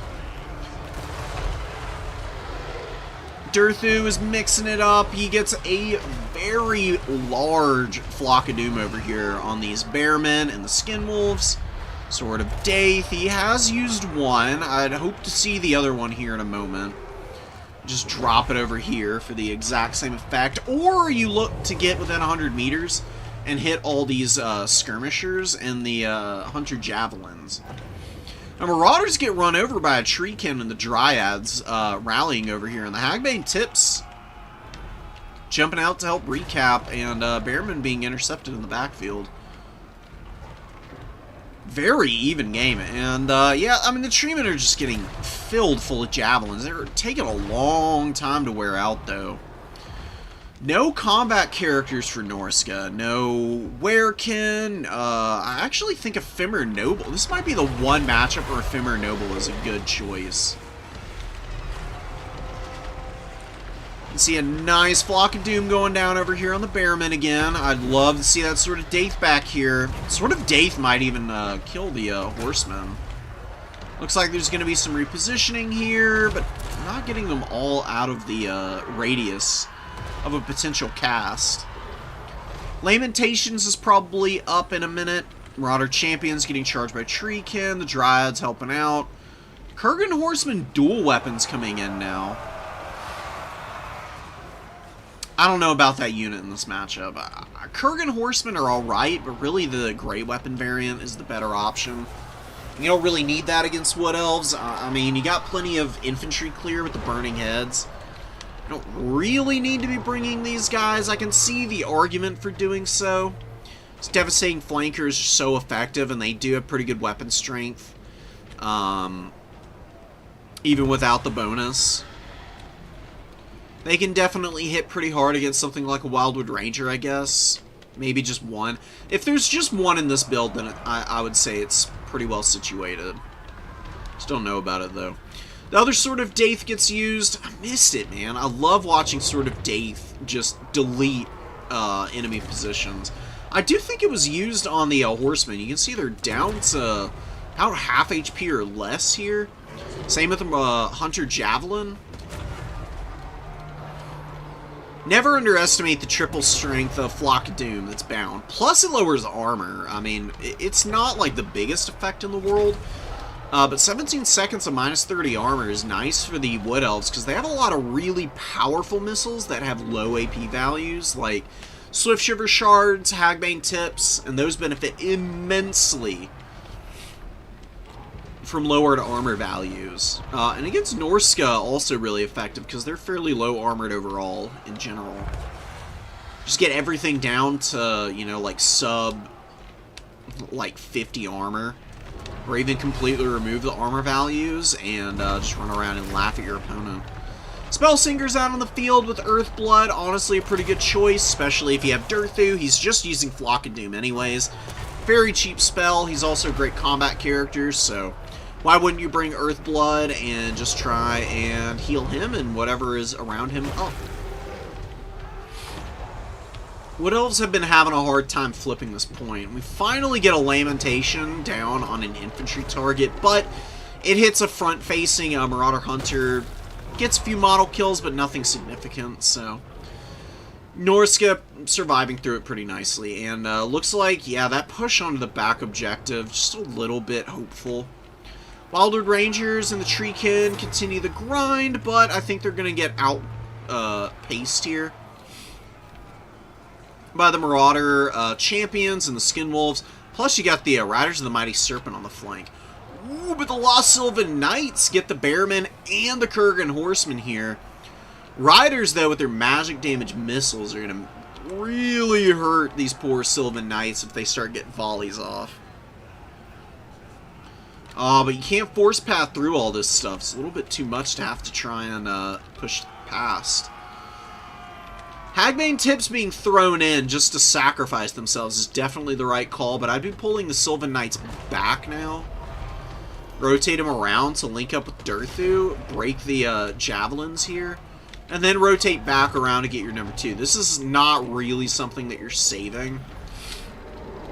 You might as well value trade, secure the one objective that you are holding, and then work on recapping your home, because you still need to get this 3rd point, and you need to be getting enough units out with good timing to actually be able to get in a spot where you can get the triple cap going.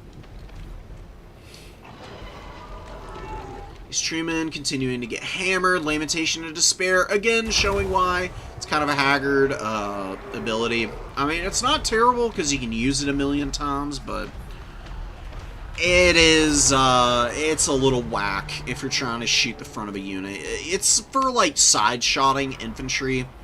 That's really how these magic missiles perform best. It's not good against single entities either. Lost Sylvan Knights come in and they just get dragged down, man. This is painful to watch, too. The Riders of the Mighty Serpent with 1,200 value here. Skinwolves are probably going to finish these guys off, too. I mean, Skinwolves have regen, so they'll survive through the damage. And, yeah, Lost Sylvan Knights, 2,000 gold unit, down trading pretty bad. Pretty agonizing, I would say. I would just avoid bringing the Lost Sylvan Knights here. I don't really think they're all that good in Norska. Again, terror-causing unit against a faction with tons of ITP. Just bring a bunch of missiles, man. I mean, seriously, like, more skirmish cav, more,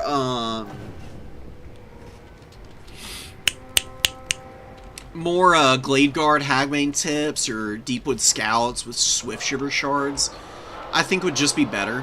Because it forces your opponent to overextend, and you can drag him into your deployment zone. which is where Wood Elves can really punch back, value trade up, and thrive. They do not push deep very well, because they're just a really flimsy faction, especially against someone who's been doing a really good job of pacing out his own magic with the Burning Heads. It's got 1200 value on this caster. Not the best Burning Head magic in the world, but really helped wear out the Dryads effectively. The Tree Men were kind of cheesy. They didn't do badly, they just were allowed to get shot way too much. There was nothing to punish the Skirmish Cav for the Norskins for most of this game. And that's just... that should never happen. Wood Elves should always have enough missiles to be able to keep their opponent's missiles offline, just by out-trading them. Like, one Hagbane Tip Rider is not enough. Hawkeyes or Jakira. Hawkeyes or Jakira are a good choice. I do like them. Treekin were okay. Just get rid of the Sylvan Knights. There's no reason to have this unit in here. You're already limited on what you brought in the opener. You need a little bit more flexibility. I mean, you got the big flex going already with the Tree Men. Get rid of the Sylvan Knights and get yourself... what can you get for the price of those guys? Let's go take a little peek. Oh, 1850. I mean, dude, you can get 3 Glade Guard with the Hagbane tips. Perfect. I mean, why mess with success? You can even do this. You can get 2 Hagbane tips and 1 Starfire Shaft. So you got fire damage and poison magic damage. I mean, everything you could possibly ever want against Norska in this package right here. Then you don't have to rely on a unit that's using Fizzres as its ability to survive damage, and gets pretty hard countered by whatever Norska might throw out that actually has magic damage, which is a lot of stuff. I mean, Burning Head wrecks the Sylvan Knights too. I mean, you gotta worry about Chaos Frost Dragons, you gotta worry about Chimeras, which are honestly pretty popular. I mean, maybe not the best choice against Wood Elves, but still something that might be seen on the field. And Riders of the Mighty Serpent with their magic damage. I mean, these guys are an auto-include for pretty much every Norska build. They just do so many things. Battle songs. You know, they've got the magic damage missile. They're anti-large. Not like the biggest anti-large bonus, but 5 is still decent. And they're pretty effective in melee. They're like a bootleg Marauder Horsemaster with more versatility. Because of the leadership effects. You also got to worry about Werekins and stuff like that, because even though these guys don't have magic damage, they still do a lot of damage. Just period, point blank, and they've got Colossal Strike and a bunch of other stuff that can make them ITP and do extra damage. Ruinous Flesh gives armor and missile resistance. So they're pretty nice to mix in to Norska builds against Wood Elves. I don't know, man. I mean, you just need to optimize that build a little bit. I really don't even think the double Tree Man was bad. It was just the fact that you don't have enough missiles to threaten your opponent's missiles. Allowing your opponent to, like, farm value on the big trees was a little bit sad. Tree build absolutely goated.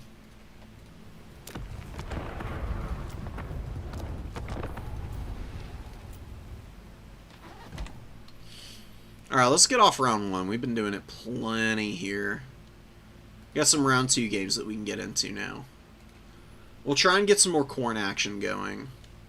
We got Khorne versus Chorfs in round 2, which I think is going to be the first thing we watch. Especially since Khorne has to play a pretty specific build style against Chaos Dowie. It can be a little one-note at times. A lot of that just has to do with the fact, though, that Chorfs have the fire resistance, and there's quite a few Khorne units that are otherwise really good into the specific, like, play style that Chorfs do that are suddenly very bad against them because of the fire resistance.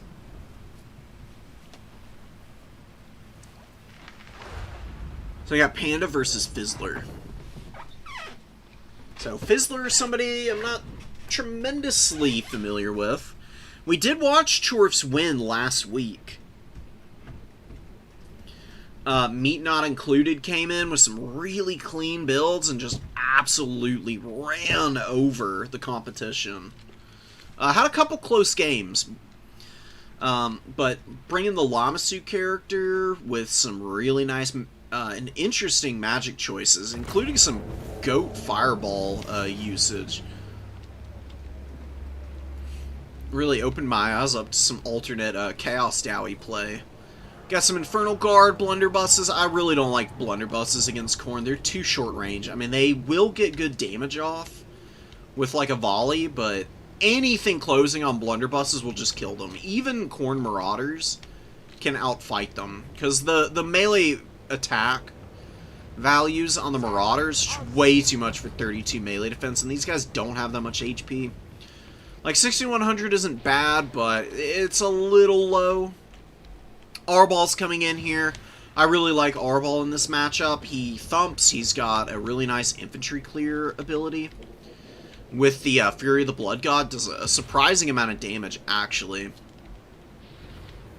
Anything surrounding him gets chunked pretty badly. If your opponent tries to surround Arball with, like, Hobgoblin Wolf Raiders of any kind, he can just pop that and do a wicked amount of damage to them and then run away. Or you can rout them.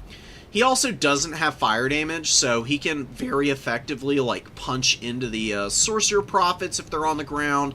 Also gets after the trains pretty nicely. It's just really everything. I mean, the Chorfs have, you know, fire resistance on all of the Chorfs and the trains and the Kadai.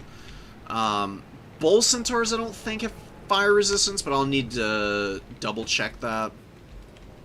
But anyways, you know, Arball, just with the magic damage, gets around Fizzres as well. And there's actually quite a bit of Fizzres on some of these units, with the Kadai Fireborn specifically. Kadai Destroyer, all of those don't want him getting around their resistances. So, Arball hiding in the trees, tons of halberds. Chaos Warrior halberds of Khorne, really good at grinding down other armored infantry. More often than not, they're just straight counter to stuff like Chaos Dwarf Warriors.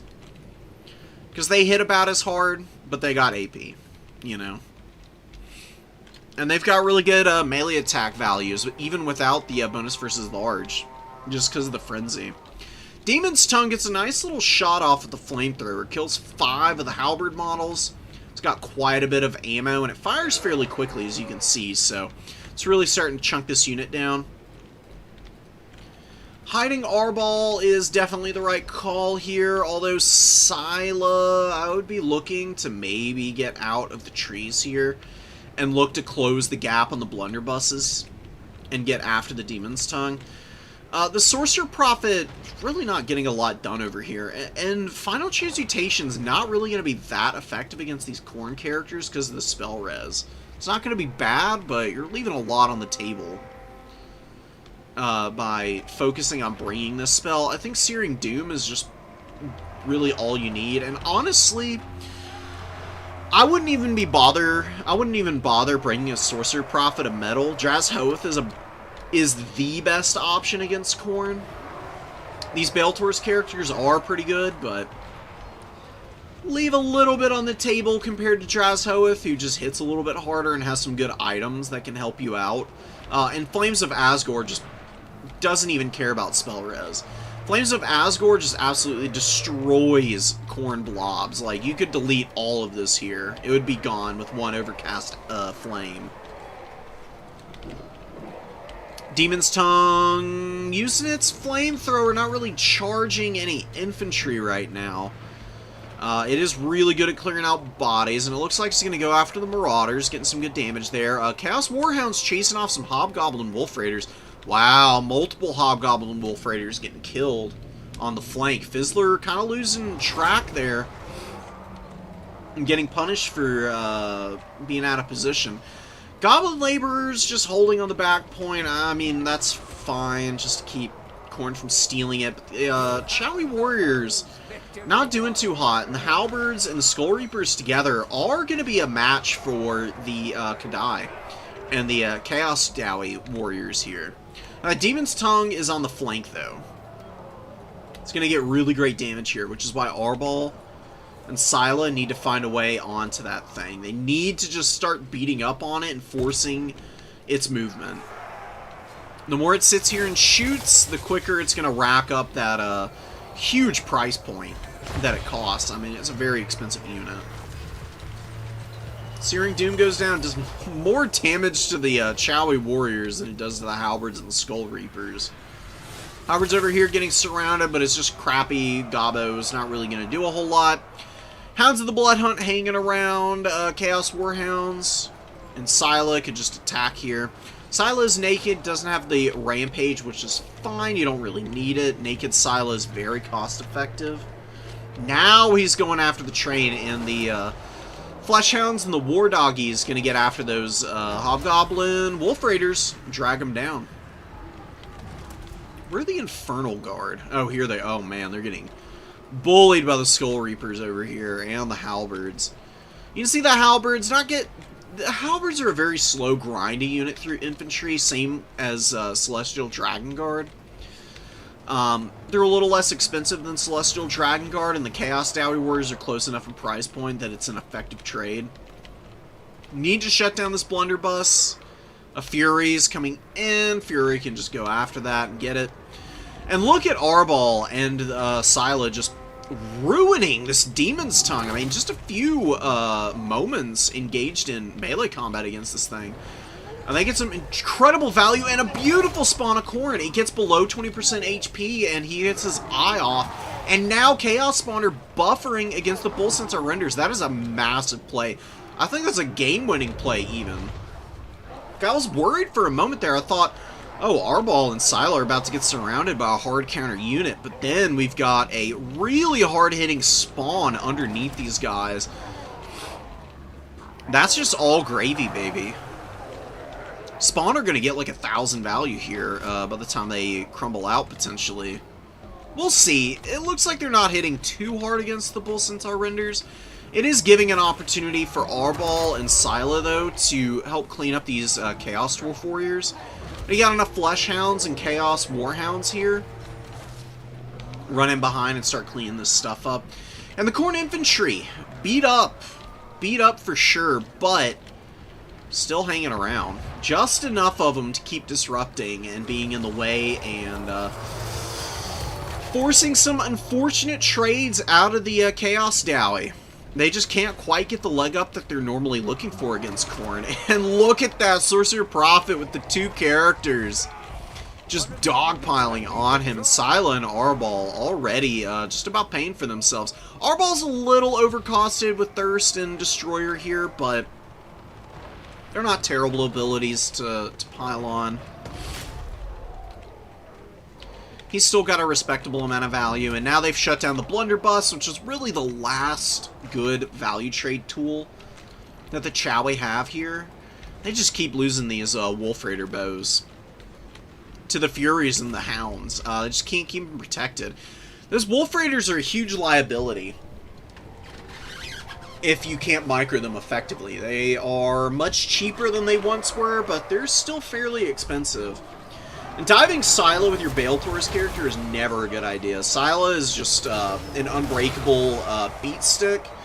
He does good damage to your big Bale Tauruses, and because he never runs away, I mean, you're kind of locking yourself down on the ground and potentially getting surrounded exactly like what you see here.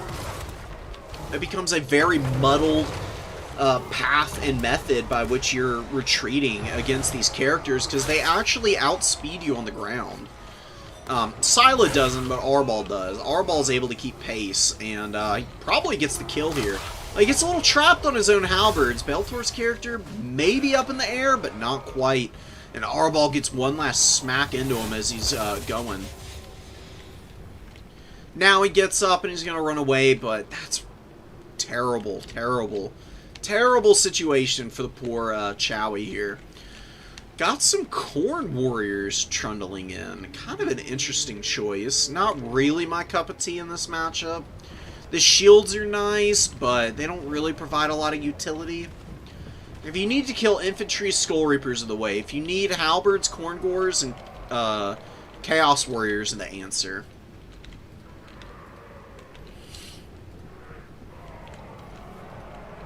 You need to, like, pressure missile pieces. You bring, like, tons of Furies and Warhounds. It's a really nice Corn build. T-Panda is executing this excellently as well. Now Arbol and Scylla just pairing up again together, the dream team, baby. And Scylla with 2,000 value is just great to see. I love the monkey. Really is pretty stupendous. He gets a nice little tail whip in there. Just slapping around some of these Chowie. I don't know about the value from Fury of the Blood God. I haven't really seen it get procced. Keep an eye out here. It should be off cooldown. Come on, use it. This is where it's most effective, by the way. Oh, there you go. Get a nice little chunk of damage there. You can see decent against the armored stuff. It's a little bit better against cavalry, because cavalry is smaller HP pools, and they blob up a little more around the around Arbal's model, around the Fleshhound itself.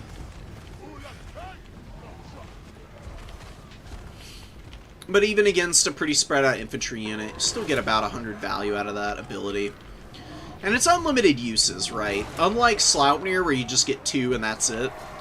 This is endless. And in a pretty long game, you can get 4 or 5 off. You get about 1,000 value out of it on the upper end. Even if you get like 500-600, it's still paying for itself as an ability. I'm a huge proponent of it. It just helps also to keep mobile units off Arbol, which is one of the easier ways to like shut him down. Just having like garbage surround him and just lock him in place. Something to punish the garbage is guarantee that he won't just be completely iced out the entire time.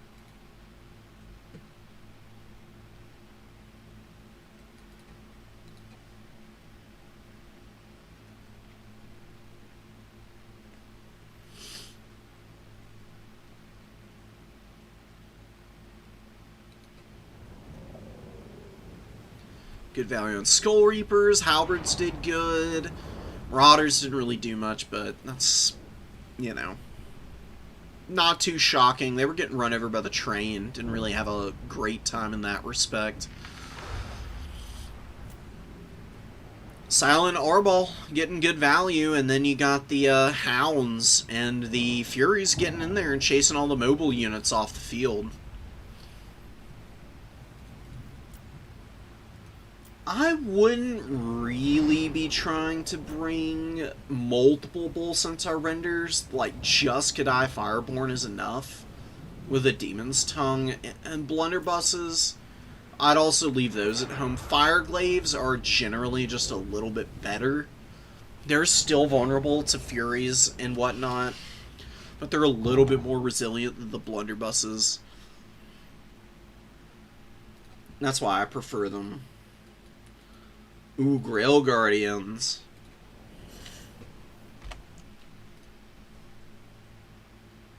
We haven't seen any Bretonia, so I'm curious. I'd like to see it.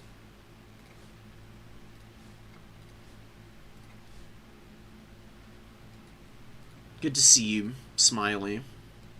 Smiley is meat not included. If you want to watch him win with some Chowie, like I was saying at the beginning of that last game, go check out the stream last week.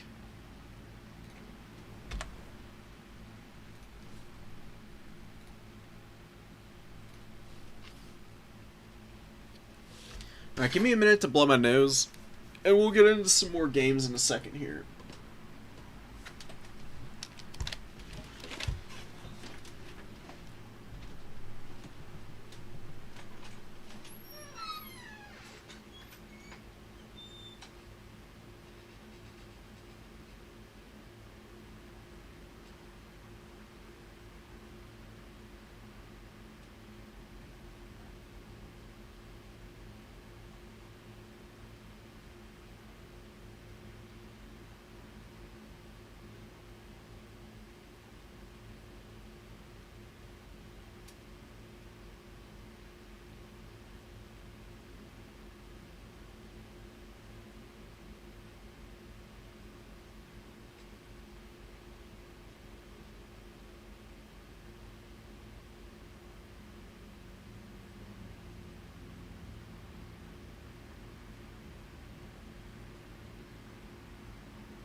No worries, man.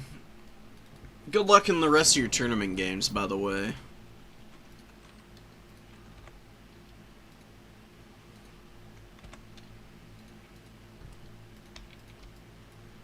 Oh, Brett's versus Khorne, no less. Okay.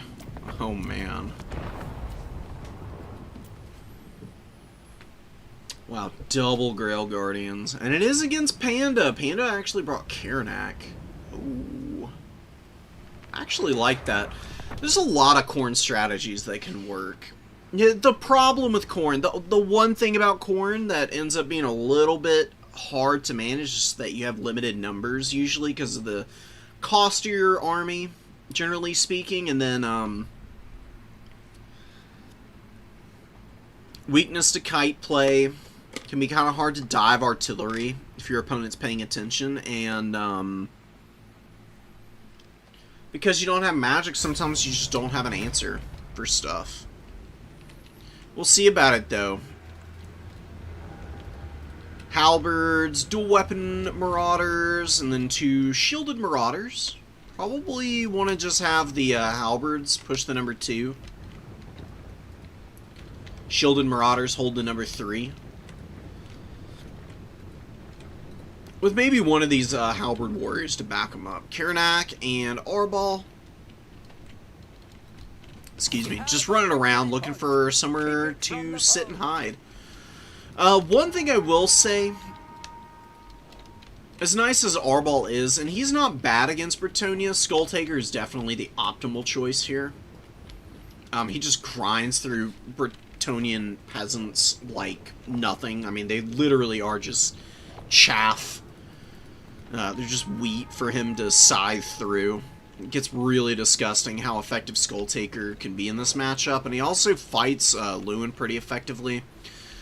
We'll see how Karnak and Arbal are able to do together. I do like the Karnak pick. I think he's a good choice against Bretonnia. Really good counter to the Green Knight. Can shut down heals. You can see Khorne, because they spent a lot of time like finagling the positioning on their units, actually leaves themselves open to getting capped by the Yeoman here. But I think maybe they get just enough up here to stop it. Barely getting their toes on this point and stopping the triple cap from coming in. The Blessed Trebuchets are opening up. See, this is why I prefer to have the halberds over here. The reason for that is you've got the shot blocker. Just have your halberds like hold back here, and you're crowding spaced out for one of the Blessed Field Trebuchets and the other. It can shoot you, but it's going to have a little bit of a... It's going to be okay, but it's just like half the DPS, and then your Marauders are the ones that are vulnerable to both Trebuchets in tandem. See these Trebuchets struggling a little bit. They get one good stone in there. Flesh Hounds and the Chaos Warhounds. Diving early like this is usually just a really bad idea. Like, truth be told, these Trebuchets are threatening, but they're not world-ending threats. I would just build out Blood Beasts and your anti-large options before you think about bringing any of these little hounds out. I wouldn't be attacking this position. So, you know, I mean, you can outmuscle this Bretonian front line, but at what cost and to what end? It's not always going to be the best idea for you. Now imagine instead of bringing out all these Warhounds and Flesh Hounds that aren't doing anything against these Grail Guardians. Imagine if you actually had something like a Blood Beast to get in behind this fight and just start chunking down these Grail Guardians with their armor-piercing attacks. Fury's getting hit by the bowfire. Lewin is getting messed up right now by the hero squad. Karnak and Arbal have really put the moves on him. Is he going to be able to get up in the air? Looks like he actually is. Arbal actually moves into the spearman. kind of an unforced error. If you just have Arbol chase Lewin, you get a couple extra attacks and maybe even stay on his back enough to keep him locked down on the ground. And yeah, the Flesh Hounds just crumble out. The Grail Guardians are just going to grind through Marauders. The attack is just a little too... the attack here is a little scattered. Like, you got all the Marauders engaging first. Really, you want to get your Chaos Warriors into position. You don't really want to use your Marauders to try and force fights from your opponent. Like, what you'd like to do is get 2 of the Halberds up right into the middle so they can just start grinding into some of the basic spearmen and whatnot. Attacking them, Halberd on each flank to kind of protect the edges. And then the Marauders just fill in gaps wherever your opponent's units are trying to, like, push through. And then you're gonna, like, use Blood Beasts to, like, charge into the front and get some extra damage off. Then you bring in Furies and whatnot to potentially threaten dives on the Trebuchets and also to, like, rear charge frontline fights where they'll get really nice value that way. And a beautiful regrowth on the Grail Guardians. Oh my god, and they're going to get a nice flank off on these Chaos Warrior Halberds. For most cavalry, never, ever, ever engage a halberd like this. But you've got Foot Squire support, and this is just a really high stat unit. I mean, 59 melee defense. You know, with a bonus versus large, you're only talking about scraping the bottom edge of that melee defense value. So you're talking about a pretty basic chance to hit against these large units that are hitting you much more aggressively. Really good control on these guys. Meat is cycling very nicely. He's getting around. He's going to get after the Hounds of the Blood Hunt now. Again, the lack of AP mobility for Khorne is starting to hurt. And the Halberds are grinding alright. I mean, they're doing what they can. They're pushed a little far back here, but at least Knights of the Realm are stuck on them. This Knight of the Realm unit is going to die horrifically. Khorne Halberds probably going to grind out their value here, just by getting rid of those guys. It looks like one Trebuchet is down. The other is online, though, and it is pummeling the infantry. It's nice to bring the Blessed variant, because it doesn't do friendly fire. Doesn't say it where... Oh, here it is on the other part of the tooltip. Arbol is a little stuck up with Karanak. Can't quite get through the infantry, even though they get a nice Prey of the Blood God on Lewin. You can see Arbol with his low mass is being hampered by one spearman. These 3 spearmen are absolutely heroes. Oh my god, they guarantee that Lewin gets back up in the air. Lost opportunity. Going after the Damsel now, though. Damsel is very vulnerable to this, obviously. Not a combat character. She's also not that fast on the steed, and because she has no armor, Karanak, with his big weapon strength, he is going to absolutely dominate her here. I'd just YOLO in a Manid Yeoman just to like try and push Karanak off of her right now. You can see the Khorne units are kind of getting swept up. Knights of the Realm and the Grail Guardians, man, with 2,300 value. They've been swatting Flesh Hounds, Warhounds, getting some rear charges on Halberds, a whole bunch of stuff. And Khorne just kind of gassed themselves out because they brought all these mobile units that are just really ineffective against Knights. And really not that good against all these Spears and Halberds that Meat invested in. And you can see, though, that Khorne still is in a nice enough spot. Because they just have so many good units against Bretonnia, with all the Khorne Gores and the solid infantry, there's certainly still a chance that Khorne can grind this one out. I would stop bringing in Hounds, though. Blood Beast would have been nice a little bit earlier. And the Chaos Warriors with the shields, I don't know, man. They're okay. They're on their way in. Oh, and look at this. Lewin, with the assistance of the Green Knight, kills Karanak. Oh my god, and now it's a double team against Arbol. Uh-oh. You know, Arbal normally wouldn't mind fighting either of these guys, but with both of them here together and getting hit by Sword of Corone, kind of a disaster. Corngors are holding firm, doing what they do best, which is just running around and getting in the way of large stuff and forcing your opponent to kind of maneuver around them, taking up space, clogging lanes, and up-trading against the relevant targets, of course. Nice to see Hounds overextending here. I mean, they're attacking Foot Squires for one. Anti-infantry unit here, not really a great call. Grell Guardians right on their back are going to insta-break them. I mean, you're going to see these guys hold in for about 5 seconds. Maybe. Not even, man. Just like an insta-rout from the Hounds here. And a Sword of Corn goes down.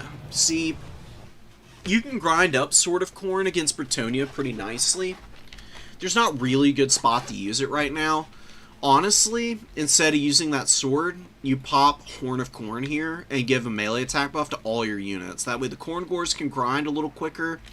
The Halberds, who are fighting Grell Guardians right now, get up over the threshold to hit through the melee defense on the Grell Guardians effectively, instead of low-rolling their attack rolls and just hoping to get some damage off on them. That would be the right call. And the Blood Beast should not be fighting these characters. If it were just Lewin and he were this beat up, yeah, surround him, kill him. Green Knight here, though, with his terror and, I mean, also another source of terror and then just really good combat stats, Blood Beasts are going to lose this fight pretty quickly. We saw pretty good layering of units last game from Panda, but here he's kind of failing in the same goal. And he just doesn't have a great answer for the Grell Guardians. They've just been dominating all of his units this game. They've been allowed too much latitude to grind through everything. And Karadak and Arbal, you know, doing really well this game, but they just haven't been able to get the finishing blow on characters. There have been a couple missed opportunities. If Arbal doesn't get trapped on a few spearmen, and he actually engages Lewin while he's locked down by Karanak's ability, this could be a completely different game. Because you would have all the Bretonnian infantry running by now, and then the Grell Guardians and Knights of the Realm would be alone, and then, with a bunch of just Corngor summons, you can just stuff all the points and they can't do anything about that, because there's nowhere for all the Knights to go. They'd just be forced to grind into way too many scary things. You can see that nice punish with the Fury of the Blood God from Arbal. Takes a nice chunk out of the Matted Yemen archers. About a third of their HP lost in just one attack. Blood Beasts getting good value despite their bad fights. This unit is just crazy cost effective. This is why I love Blood Beasts over Minotaurs now. At 1100 gold, you can get way more of these guys out. They're faster, more maneuverable, and hit just as hard. The only thing they lack is ITP, but they have slightly better leadership as a trade-off. So, there's a lot to enjoy with them. I do think that Minotaurs are a little bit better against Bretonnia. Bring, like, maybe 2 Minotaurs and 2 Blood Beasts here. So you do really need a lot of AP against all the Knights, because Bretonnia loves to bring out just hordes and hordes of Knights of the Realm, or Hippogriffs, or all kinds of gnarly stuff. And I would just get rid of a lot of the Furies, honestly. I really don't think Furies are very good against Bretonnia. They've got Pegasus Knights that swat Furies. Lewin can fight them and do a lot of damage. They're not very good at diving a lot of the Bretonnian foot archers because of how many bodies get in the way of them. I think if you're gonna bring some swarmy elements, Warhounds are the way. You need to be very careful and sparing with your Warhound usage, though. Really, if you just bring tons of Chaos Warrior Halberds and Corngors, you just stuff points. Your opponent can't shoot them all down with the Blessed Trebuchets, and then their cavalry. You just make sure that you've always got a halberd hovering around somewhere so that they can't get free charges on the flank, and you're pretty golden.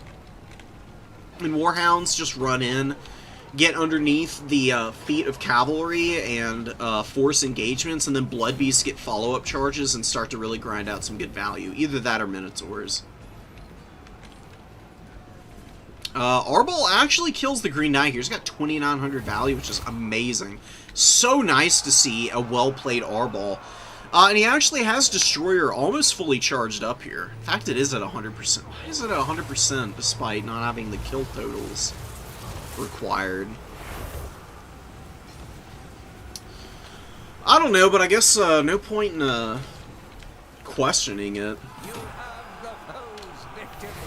Run it and benefit from it. Still think Skull Taker would be slightly better here, but because, you know, all the pressure Arbol put on Lewin, if he just gets that snipe, like I said earlier, potentially a totally different game. Because you can see how beat up Bretonia is, you know? Like, all they've got is these knights, right? Like, if Lewin died and then you just got a bunch of Khorngors running around, and the knights' leadership is a little lower, and they can't just, like, dogpile everything one at a time, and all the infantry had run earlier and wasn't buffering any damage, then I think Khorne would just be able to occupy all the relevant objectives and grind it out on points. Arbal's going to run here. Very admirable performance from him. 3,200 value is incredible. T-Panda did a great job of maneuvering the Lord, but these Fleshhounds, dude, this is just not a matchup for them. They just lose horrifically to Knights of the Realm. I mean, it is disgusting how badly they lose out. Not to mention Grail Guardians. And 1,400 on this Grail Guardian, the other with 4,400 value. Still alive. Beautiful. That Perfect Vigor is just gross on them. Lovely to see a unit like that doing so well. More Khorngors coming up. They're all by their lonesome. They just lose, and we're going to get a tap out from T-Panda there. Too much effort spent on the field trebuchets, honestly. Don't bring all these mobile units in. Cut 2 Fleshhounds and this Fury and just get more Blood Beasts. I think you can get 2 more Blood Beasts. I'd probably cut the Chaos Warriors as well. Not that they're bad here, but you've got Khorngors and really just want the halberds everywhere for your infantry, and you can find other tools to like grind down the like garbage spearmen at arms and whatnot. If your opponent brought a bunch of foot squires, they're a fool, because you can just cycle charge those down with Blood Beasts.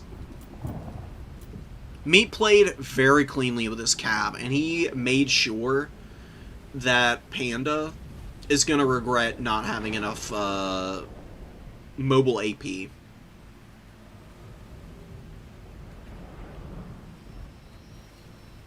This is the build that worked against the Chowie. There were a few things that were different, but broadly speaking, the reinforcements look fairly similar.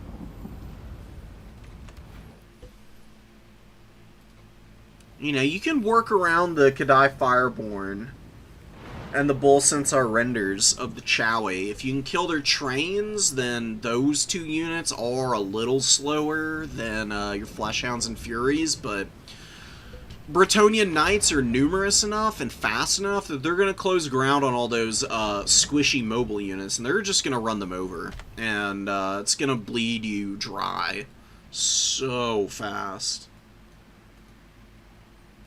Please do Zinchmir. Yeah, I'll do a Zinchmir. Sounds good to me.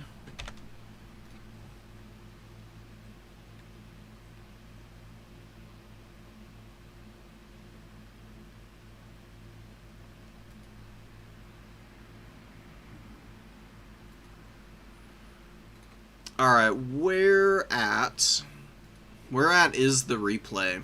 I can do the mirror if you send it to me.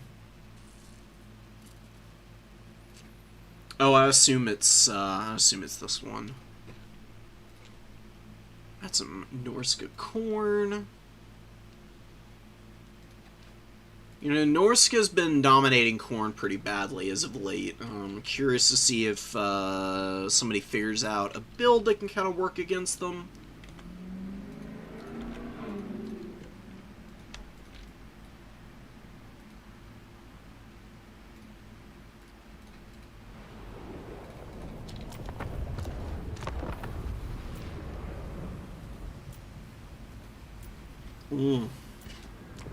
Oh my god, this is weird. What in the hell? I mean, lore accurate, honestly, for Siege. Kairos is showing up to duel himself, and we got some Exalted Heroes over here. Akel just throwing his lot in. We got triple Horsemen on both sides. And a Soul Grind. It's very similar builds in many respects. The big difference, obviously, there's no infantry for Regis.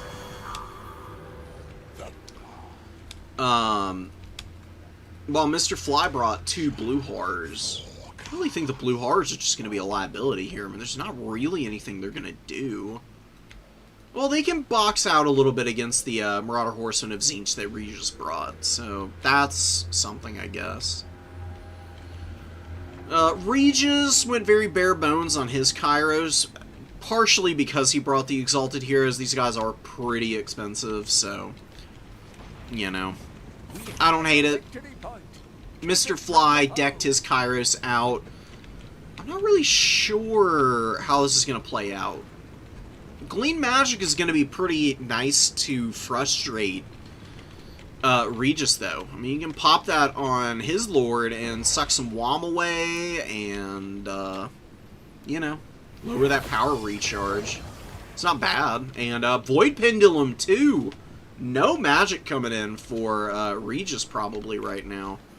And he's losing a decent amount of reserves as well.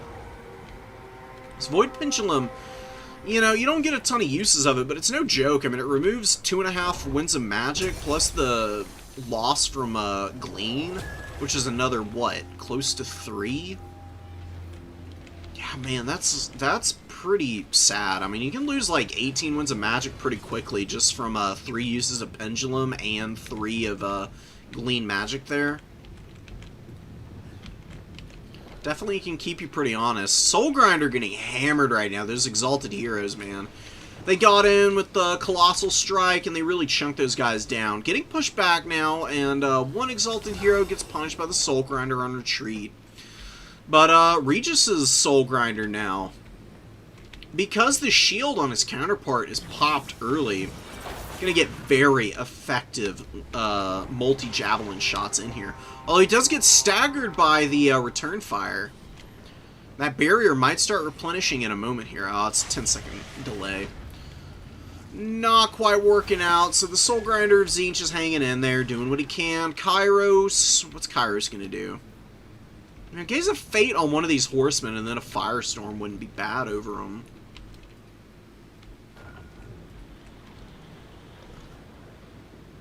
We get a Glean Magic from, wow, Mr. Fly's Kairos with a Glean Magic and then a Blue Fire doing heinous damage to the Soul Grinder back here. Poor guy is getting rolled right now. That is wild business. A lot of HP taken off this dude. Regis is hanging out. He's casting his own Glean Magic now. On himself. What is he dropping this on? You know, you pop that preemptively, not necessarily to get the Wand, but the Spell Mastery. A little surprised to not see Firestorm or anything coming down. Oh, no. Disaster for Regis. He just Firestorm's about to wreck all of his horsemen here. Oh, my God. Campaign moment. Oh, no. Oh, the humanity. Ew. I'm surprised he only got 1,500 value out of that. That is 3 700 gold horsemen shattered immediately. And Tzeentch's Firestorm, in response from Regis, not bad, but now it's roasting his own Zangors, so... Look, the Changer of Ways clearly has some thoughts about how this needs to play out. Future Kairos, or past Kairos, or present Kairos, whichever Kairos this is. He is feasting right now. He is having a good old time. Oh my god. Mr. Fly is in a big-time winning position right now. Regis kills the Soul Grinder. He gets a nice Tier 3 army ability off. A lot of damage on the Chaos Warriors, kind of hitting his own Exalted Hero with a couple of these missiles as they land in here.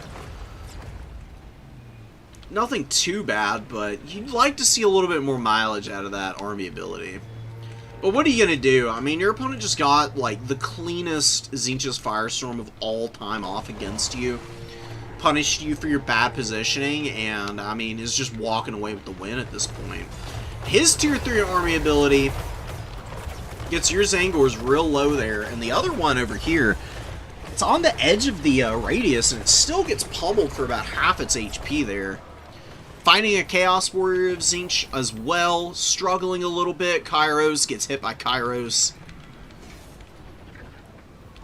And the Soul Grinder for Regis is going to go down now. It didn't use all its ammo either. And more painfully, all the Marauder Horsemen for Mr. Fly are still alive. So Regis just has no recourse at this point. In terms of answers, I mean, he's behind on supplies, or, you know, close to being behind on supplies. Effectively behind, because Mr. Fly just summoned in a Chosen, which is going to back cap him, probably. He's got a Centigore out, but you've got one for Mr. Fly on the other side here, and Acold is grinding down a lot of infantry, and you get a really nice charge in there. And good control from Mr. Fly just to run away with his own horsemen, and gonna drag these Centigores down pretty quickly. These guys don't have a lot of armor. They're losing even more because of Warp Flame, plus they get weakness to fire damage, so just super effective volleys coming in here against them. Seems like some of the horsemen are shooting at the Exalted Hero, though.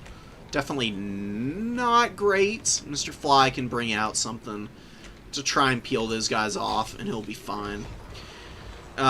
Can't quite flip the middle yet, but he's got plenty of time to work with. Kairos v. Kairos is a bit of a brawl right now. You know, Mr. Fly is like looking for the finish, but he can't quite find it right now. Exalted Hero coming in against Kairos. Could start getting some damage in here. Let's see if Kairos gets a lucky hit or two. Oh! Huge lucky hit right through the barrier, and the HP on this Exalted Hero and actually breaks him.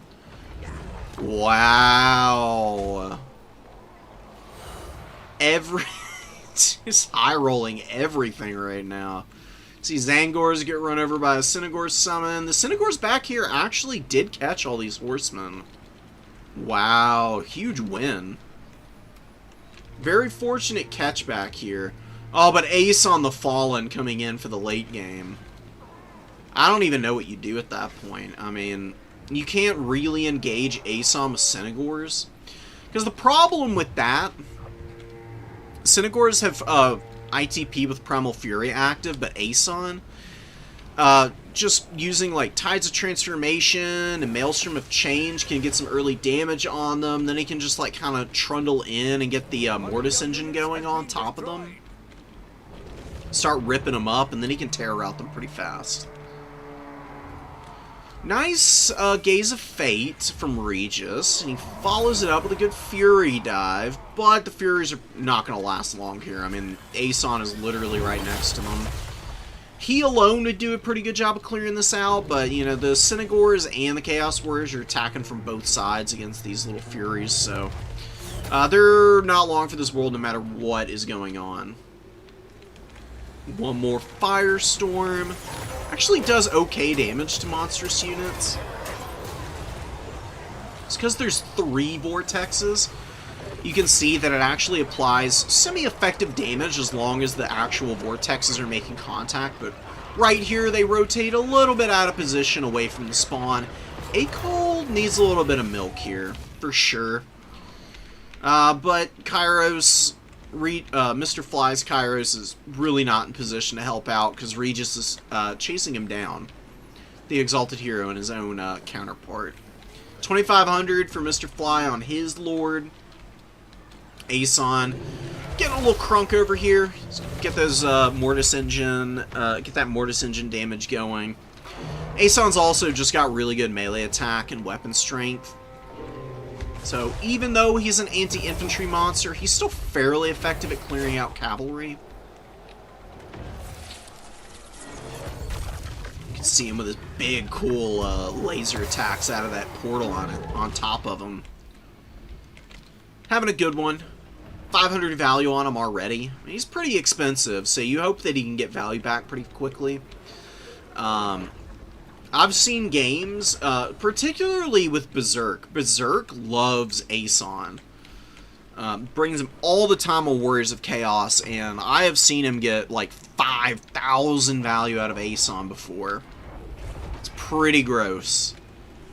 You know, some people are just built different with their single entity micros. Single entities, for whatever reason, just bedevil me. Like, sometimes I make them work.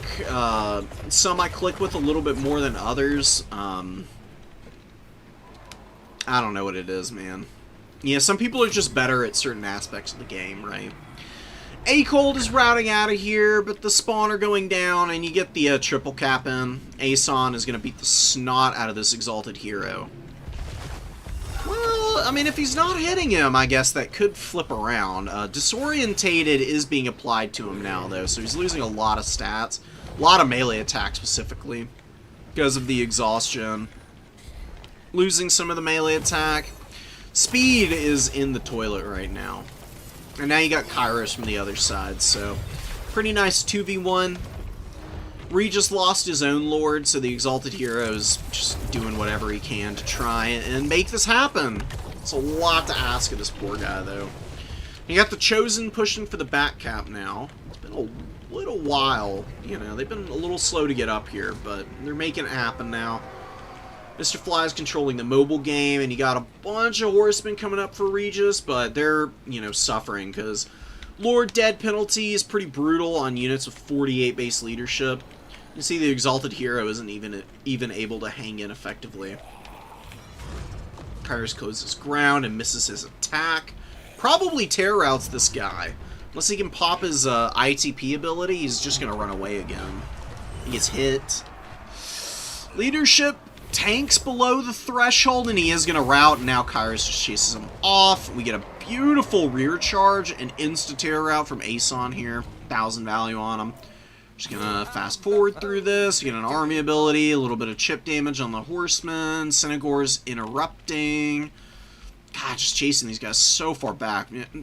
Senegors, man, with their leadership, just shockingly strong for the price point. I mean, even after all of the nerfs that Senegors of Tzeentch got, they're still such a great unit. We have one last Gaze of Fate at the end of the game here.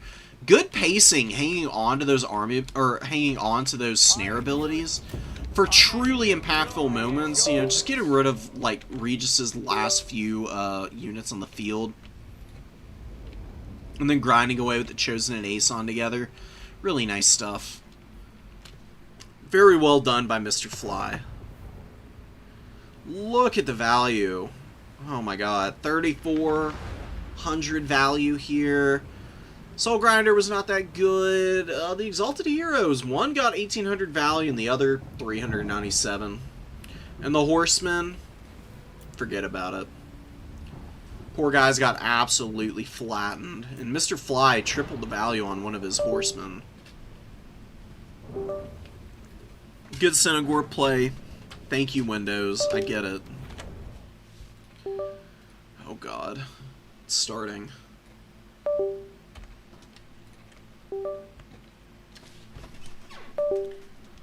What is connecting? I ask you. I beg you.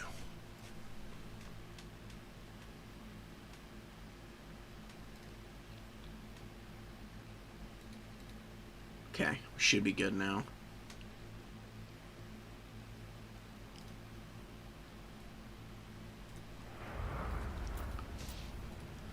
Could watch Skaven Bretonia. We've watched a lot of Corn out, but this isn't Panda. This is Useful Toaster playing some Corn. Think about it. We'll think about it. I want to see some other folks though. Let's get Jimmy in here. You know, we weren't able to watch his first game, and really wanted to see some High Elves in action, so let's watch them against Norska here. Outside of the White Lions of Trace, I really like this build. Instead of the White Lions here, I would actually prefer to see some Shadow Walkers. Just 2 Shadow Walkers and then upgrade your Lord a little bit. Impossible. Just to be on like an Eagle or something. 2 Marauder Ice Wolf Chariots are on the field, very devastating against infantry. They're just going to flatten the White Lions. I mean, the White Lions are just too vulnerable to everything Norska has. They're going to lose to Bearmen. Even the non-AP Bearmen will grind against them pretty effectively. Even though they have decent missile resistance, they'll get worn down by the Marauder Hunter Javelins.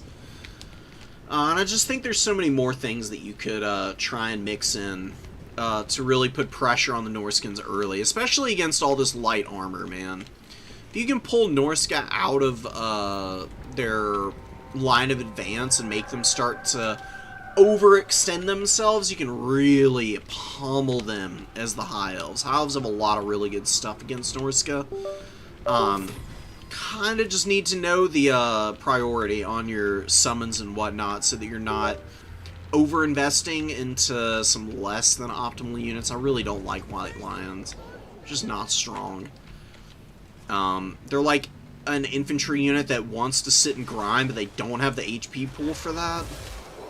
They benefit from heals pretty nicely, but if you're not going for a heal build, then you're better off with just about anything else. Marauder Ice Wolf Chariots get hit by a really nice Plague of Rust and some good Lothern Seaguard fire. Actually takes a decent chunk of HP out of these guys and pushes them back. Good Searing Doom back here from Norska, just hitting them nice and clean there on the Lothern Seaguard. Taking their HP down pretty nicely. Gotta prioritize the Great Weapon Bearmen, because those are going to be the most devastating unit against the White Lions of Trace here. And the Silveren Guard. Although Silveren Guard with their high melee defense will just kind of hold out against these guys regardless. It's the White Lions with their lower melee defense that I'm a little worried about. But good fire so far. Prioritizing the right targets for the most part.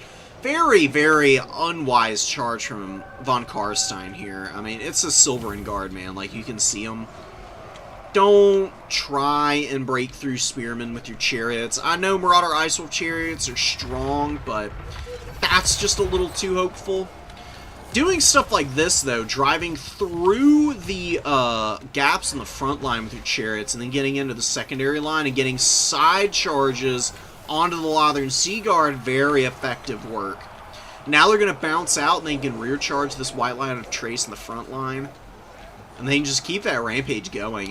There's not enough cavalry coming in. The Fireborn are a little too slow. They just cost so much. They run over the Worshippers of the Crow.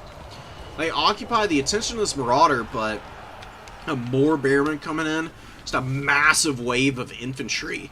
Closing ground and getting on top of a lot of these High Elf units. Now, the Lotherns, they do have the anti-large attacks. They are dragging the Ice Wolf Chariots down a little bit here. The worry, though, is that the Bearmen start to break through, and then they're on top of Lotherns, which will be a really effective trade for them. And you know, the Metal Magic, I don't really think that's the ticket against Norska. I really think Burning Head would just be better. Because Burning Head is going to punish not just Bearmen and Marauders, but also Marauder Berserkers. Marauder Berserkers are pretty good against Elves. They got a lot of HP, and they may be light armor, but they hit pretty hard. Oh, man, and you gotta look out for Norska's Metal Magic as well, because your cavalry is really expensive. That's why I prefer to just see some Illyrian Reaver Cav or Silverhelms early on. Way less painful to see them getting Searing Doom than the Fireborn. They can do pretty effective damage to the Ice Wolf Chariots, and they can sweep up Hounds and Marauders well also. Now, the High Elves are keeping it close, though. And they are fighting on their own friendly ground, and they have held the number 3 objective this entire time, most importantly. So, while some of these fights have not gone swimmingly for them, they are breaking a lot of Norscan units now, and they still have a few Lothern Sea Guard alive. Got one here, about half health. Another one over here, close to full. This one's about 2/3. Looking pretty nice. This guy gets hammered by a Searing Doom, though. Probably just pulled him back and get him in a position here so they can use their 49 models, just like poke down whatever they can. Norska, I think, has gassed themselves. The Silver and Guard are up on their number 1 objective as well. Ice Wolf Chariots traded well, but all of these Bearmen and Marauders running for their lives, really just not able to break through the way that they wanted. White Lines of Trace are actually holding on. Trade-wise, still not as efficient as the Bearmen. I guess because you can get 3 into your build really cleanly, it's fine. Still think Shadow Walkers would be slightly better. Shadow Walkers have poison and they're anti-infantry. They have great stats. They will wreck Bearmen, actually. Plus, they can skirmish and retreat and poke all at the same time. Ice Wolf Chariots would be like the only thing you need to be worried about with those Shadow Walkers. That's where your cavalry comes in to protect. It's gone well for the High Elves. There's no doubt on that front. I can't help but think there are still a couple things you can do to optimize this build and still be in the winning position that you are now, but maybe with just slightly cleaner lines of play.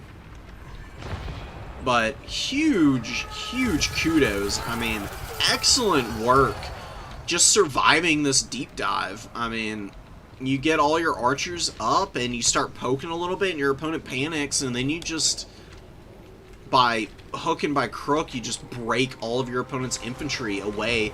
And while your own infantry really beat up, they are high leadership, and they just hold that little bit better that gives you the edge that you're looking for.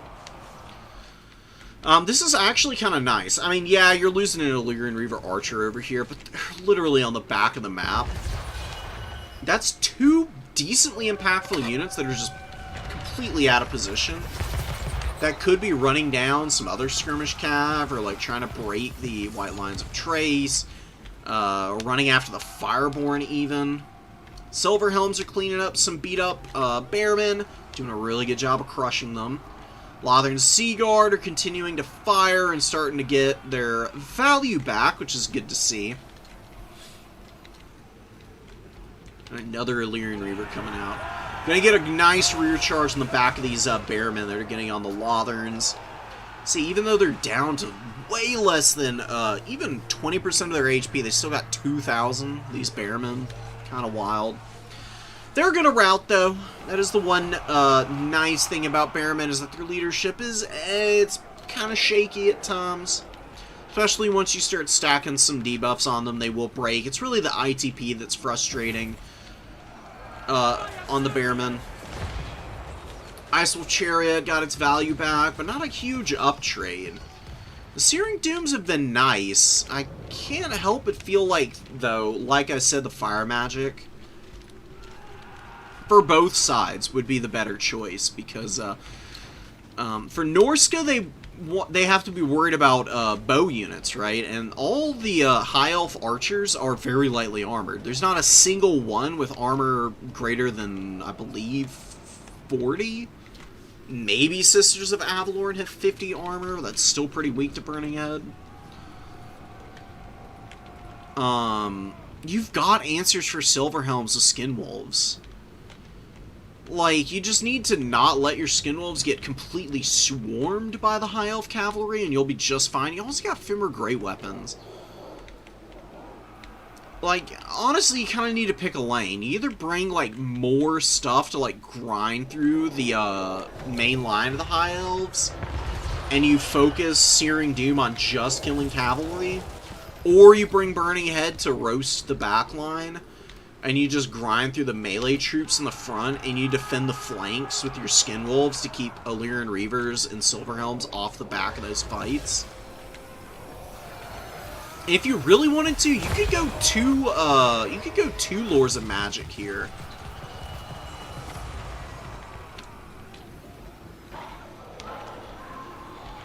Like, if you wanted to go with a Great Shaman Sorcerer of metal, you can just bring Searing Doom and Power Stone with the Power Familiar ability.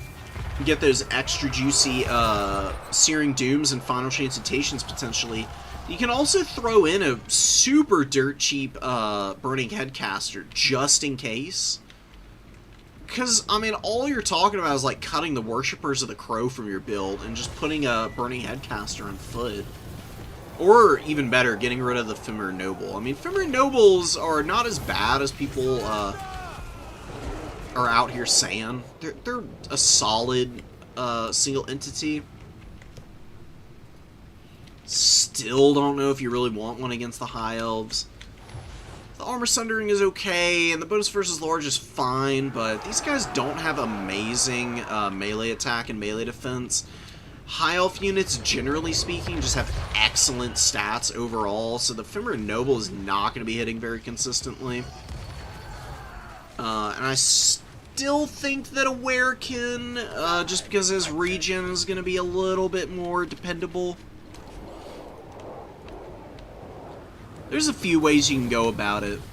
You could also, instead of bringing the Great Shaman, you could bring Wulfric with Seafang. And use Seafang to clear Lothar and Seaguard, and then you have a Shaman Sorcerer with Metal Magic. That works too. I just really think you need a little bit of magic to like threaten the Lothar and Seaguard. Because trying to push through the front line of the High Elves to get on the Lothar and Seaguard, you know, you can do it as Norska, but it can be a little hopeful. Von Karstein, though, has done a really good job of getting himself in a winning position. The High Elves have been falling apart in the late game. The Searing Dooms have really been catching up with them. I mean, 2,200 on this guy, and he's been hammering the cavalry that has been coming in. I really think instead of bringing all the cavalry in, bring in some of the Eternal Guard. Maybe some reinforcing infantry. But maybe you didn't have them in reserve. You just gotta be a little bit more careful so you don't get hit by Searing Doom. You need to hit and run immediately. And keep an eye out for these little circles on the ground. I mean, Searing Doom casts really quick, so it's hard to catch sometimes, but especially when you're High Elves, man, you gotta be really self-preserving about the cav.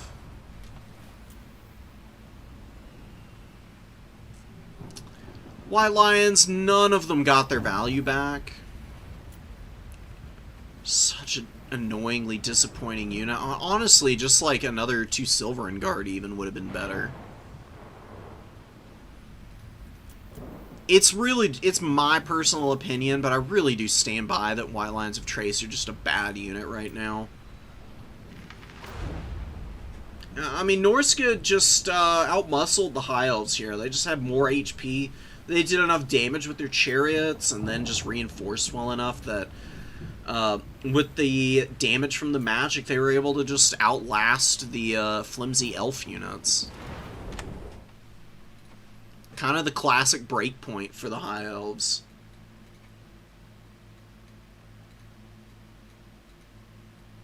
Yeah, no worries, Citadel. Absolutely, dude. Enjoy, and, you know, come back whenever and check it out. Viewing is appreciated and never required. Just always keep that in mind. And keep in mind also, guys, I'm good at the game. I'm not the best at the game. I'm a really good starting point for learning it. And I can give you a lot of advice. And I can spot a lot of opportunities and whatnot. But if you really want to get good at the game, you trust your gut, you run what you want. And learn the mechanics yourself so that you can see where and when you need to deviate from the norm and kind of take advantage of your own strengths. It's my personal 2 bits. You know, listening to casters is nice, and they can inform you of a lot of things you might otherwise not know, or just need a little bit of help in recognizing with your own tendencies. At the end of the day, though, you're your own player, and you need to play the game like you have confidence in yourself. And that means building your own style.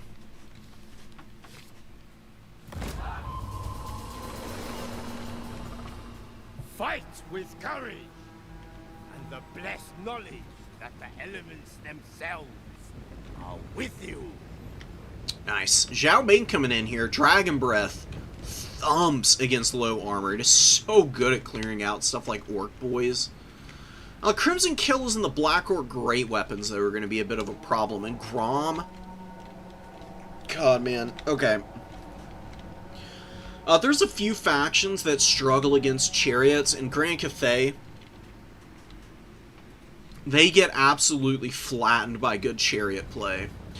And Grom is really tough to kill. I mean, he is just so resilient with Lucky Banner and his buffs. He gives melee attack and melee defense and ITP to everything around him, and it's a big radius at 55 meters. Great on his here is nice. Pump wagons do a lot of damage to Jade Warriors, Nangao grenades and crossbows and whatnot. This is a pretty tough matchup. You know, Grand Cathay has always been a little bit on the weaker end. They're going to need a lot of good Dragon Breaths to clear all these Orc Boys. And even then, they're going to need to find some kind of sauce to get rid of the great weapons. Because it is not going to be free, and it is not going to be easy at all. Wolf Rider Archers, though, just hard countered by the crossbows here. Jade Warrior crossbows are really nice. They're actually shockingly strong. Especially with Harmony up. I mean, they get such good reload time reductions. Especially with a little bit of Harmony amplification. That they can oftentimes turn into a little bit of a pain in the butt for just about anybody. I would really like... Oh, a Sky Chunk is exactly what I was thinking, actually. Just to hit the Crimson Killers and whatnot. Oh my god, a Rogue Idol. Dude, this is a crazy game.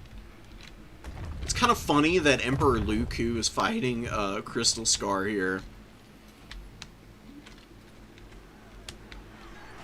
And Luku is not on Grand Cathay. Wolf Rider Archers are way too far in the backline. This is always a bad idea. Oops. Don't do this. Like, your opponent's just gonna summon stuff out of these spawn points and attack you.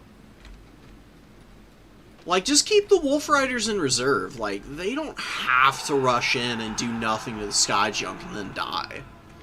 Right? Because these little bow cavalry, the Sky Junk has 80 armor. And Wolf Raiders, they don't have great AP or even base missile damage to begin with. They're bouncing off this thing. Just stay back. Get some space, get the Rogue Idol up, get the Orc Big Boss moving in, and summon out a bunch more infantry. And keep your riders in the forest here. Just like all 4 of them there. And then as you, the Greenskins player, are going to engage the Cathay front line, and you're locking down most of the units and using Grom to just disrupt all of the archers and whatnot, and the grenadiers and infantry, then you bring forward the Wolf Riders, and they can poke down grenades first, and then they can start poking the Sky Junk.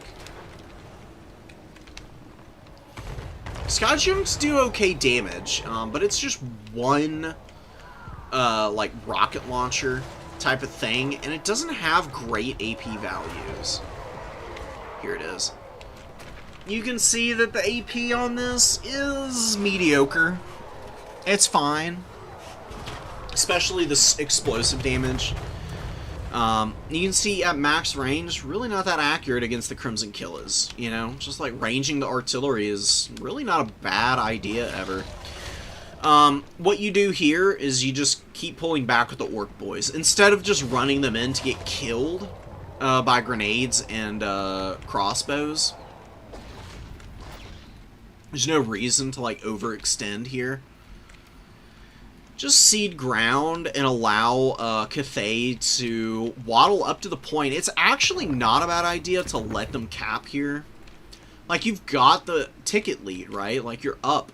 You've got almost 500 tickets to their 200. That's tons of extra time to work with. And against factions like Grand Cathay and Dwarves, it's all about the attrition. You can stand it much better than they can, because generally speaking, you have more cost-effective infantry. Your mobility is a little bit more specialized and does slightly more damage against stuff like Jade Lancers than the other way around. Like Jade Lancers versus Boar Boy Biggins. Total stomp if the Boar Boy Biggins get the charge off. Because same armor values, right? 100 armor all the way around, but you got AP on the Biggins and a nice charge bonus of 50. Which is about the same as the Jade Lancers, just way more effective damage spread. And you got a Rogue Idol. I mean, there's no reason to be throwing your infantry away willy-nilly when you've got Grom and a Rogue Idol on the field who can eat a lot of shooting and still dish out punishment, right? Wolfrider archers are being swept up back here, just running for their lives from all these Jade Lancers. Once the Jade Lancers start to rally back in, it's going to get a little tricky for the Greenskins. They're just... This is just like a classic example of a newer player being unfamiliar with how to fight a faction and psyching themselves out. Like, this Greenskins build has all the tools to beat Cathay. Just kind of played his early game wrong. And he's losing stuff piecemeal. And now he's too timid and afraid to actually get in with the meat and potatoes of his army. And he's compounding on the value loss more and more because of that. And it happens to everybody. I mean, it took me a while to figure out how to fight the Dowie and Grand Cathay, but once you figure these factions out, and you're more comfortable engaging against them, especially in the Cathay Greenskins matchup, you should not be in too terrible of a position to just have them on the back foot all the time. Constantly have an answer to get after their missiles and swarming their infantry with stuff that they just don't do well against, like Stone Trolls. Stone Trolls against Jade Warriors. Great call, man. Resilient to missiles, spell resistant, regen. They're getting some leadership buffs right now, you know, encouraged, Spirit of Mork or Gork. It's also providing some leadership bonuses. I actually do like having the Rogue Idol on the field for this particular matchup. You just build up around it a little bit more, cede a little bit more ground after you have the early objective ticket leads. Because look, I mean, Crystal Scar still hasn't even passed the Greenskins. 450 to 690. It's going to take him a little while to get there, you know. You just fall back some, build up, continue to, like, shepherd your units in. Let the Sky Junk shoot at some, like, Orc Boys or something that they're just not that good against. Range cannons. Get your skirmishers in trees. Pull your skirmishers out. Maybe look for some opportune pokes against Jade Warriors and whatnot, and then run away. And force that Grand Cathay player to play honestly and get antsy. Because, I mean, even with the rough trades that have been going on, this Rogue Idol got on the back line. It's been tearing it up, honestly. Tear-routing a lot of crossbows, blobbing up a lot of Jade Lancers and whatnot. And the Orcs are kind of grinding their way through this front line with all of the things that have gone wrong for them. And Grom has just not been used at all. Big mistake. I mean, obviously, and I know that's an unintentional one, and it's okay for this to happen. It's just something that you gotta learn from. You know, Grom is your line breaker. He is your tool for threatening early. He is not going to be hurt by Jade Warrior crossbow fire. Not that badly. He's got 100 armor. He's fast, too, and he's got a lot of mass at 2,000. Like, your opponent has no halberds here. You know what he does? He just runs into the Jade Warriors, bulldozes into them, takes like 5 or 6 models out, and he just runs away to the next target. Hits them. You know what he does next? Goes to the next target. Just rotates all the way around the Cathay front line and avoids Jade Lancers the whole time. Just keep him away from getting caught by cavalry, and you've got a really good fight on your hands. And look at the Black Orc great weapons. You know, imagine if they get in a little cleaner and they're not getting double teamed like they happen here. They get way more than the 1,000 value that they have right here. Same with the Crimson Killers.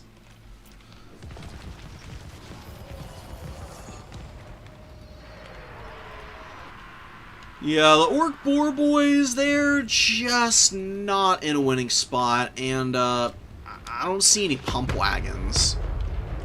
Like I said, against factions like Dowie and Grand Cathay, you need a pump wagon or two. I mean, just one Flappa or a Spiky Rolla can do some ridiculous damage and get you in a really good spot. Grom popping his buffs, but gets hit by Final Transmutation. That is really nice to have, obviously. Oh, it's an Alchemist. Oh, the Alchemist is here. Ooh, and that hurts. That Mastery of the Elemental Winds that these guys are, like, imbuing on one another from being present on the field at the same time. Really nice stuff. Grom goes down to about half HP. Here's another thing that Grom is good at. He's good at avoiding cannon fire. Because he's a chariot character, if he gets hit, he takes a lot of damage.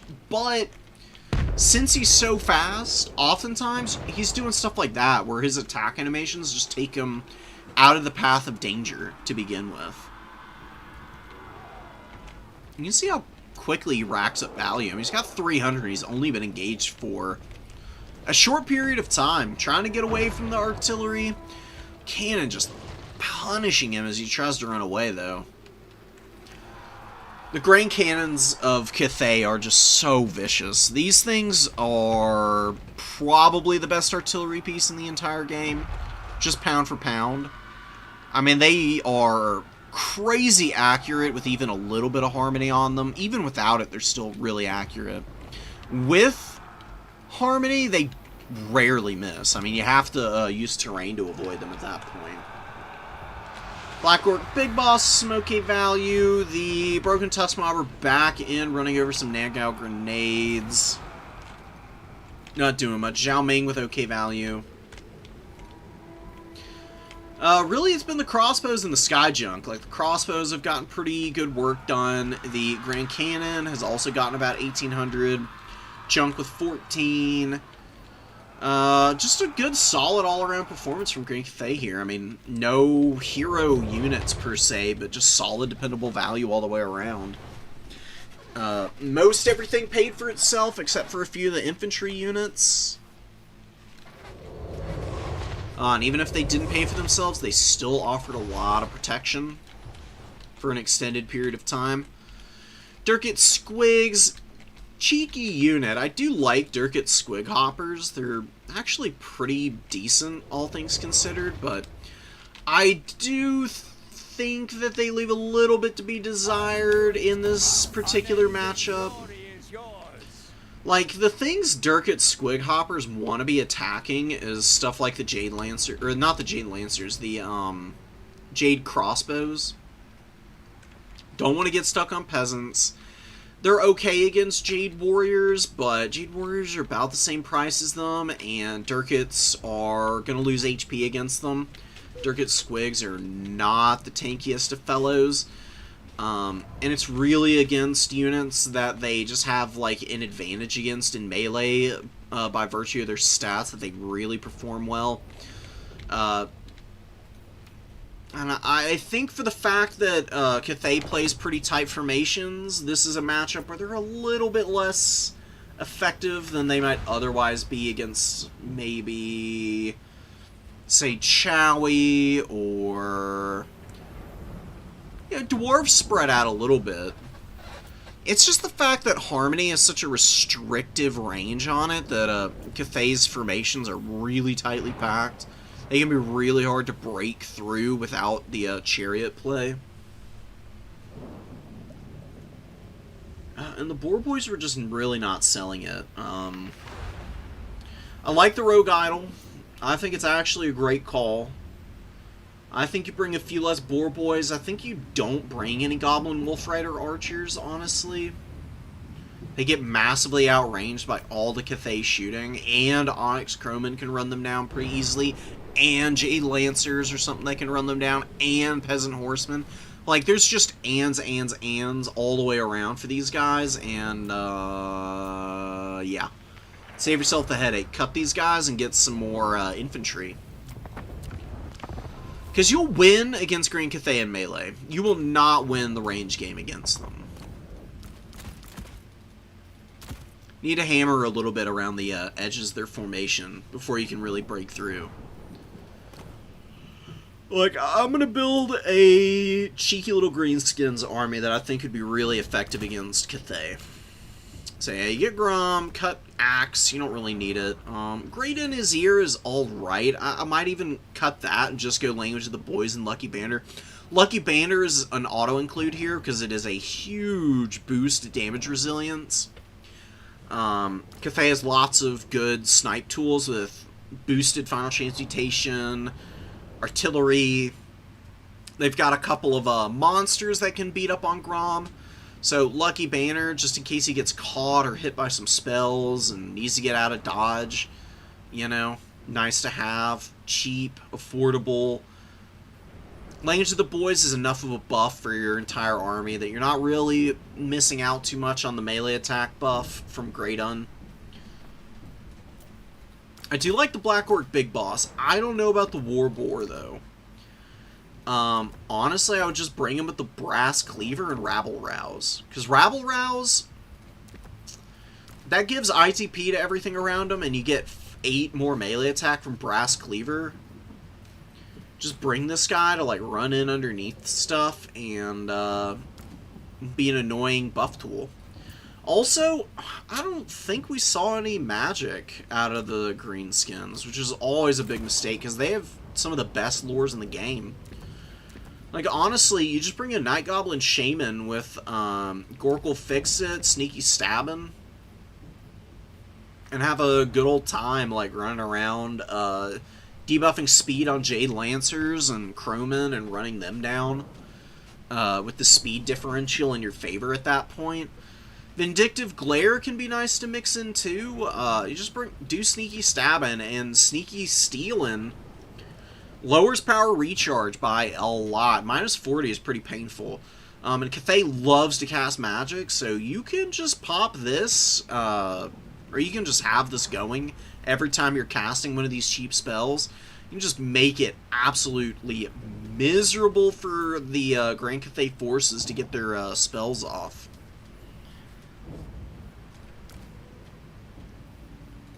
So look, basic pump wagons work, flappers are good, spiky rollers are okay as well. I mean, there's a few ways you can go about this. Honestly, just a couple flappers in reserve is fine and good enough. You can go even cheaper, though, and just get the regular pump wagons, and these are pretty disruptive as well. I do think Orc Boy's the right choice here. They're just the perfect price point for what you need. They're just chaff with good cap weight, and they die well. Then they can get a little bit of value for you. I like the Black Orcs. Solid units, good for grinding through that annoying Jade Warrior front line.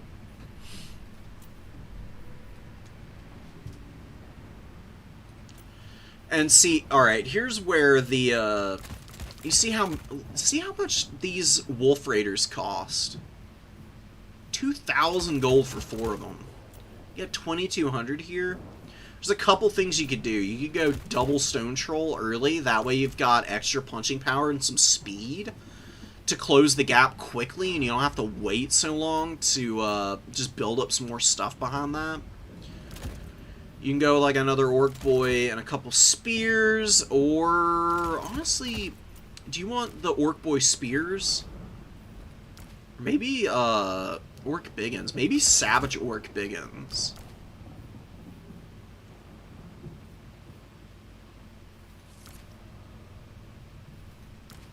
Yeah, really solid damage dealing infantry. Fizzres is really nice against Grand Cathay. Onyx Crowmen can cause these guys some headaches, but Peasant Horsemen and Jade Lancers are not going to want to engage against Savage Orc Biggins at all.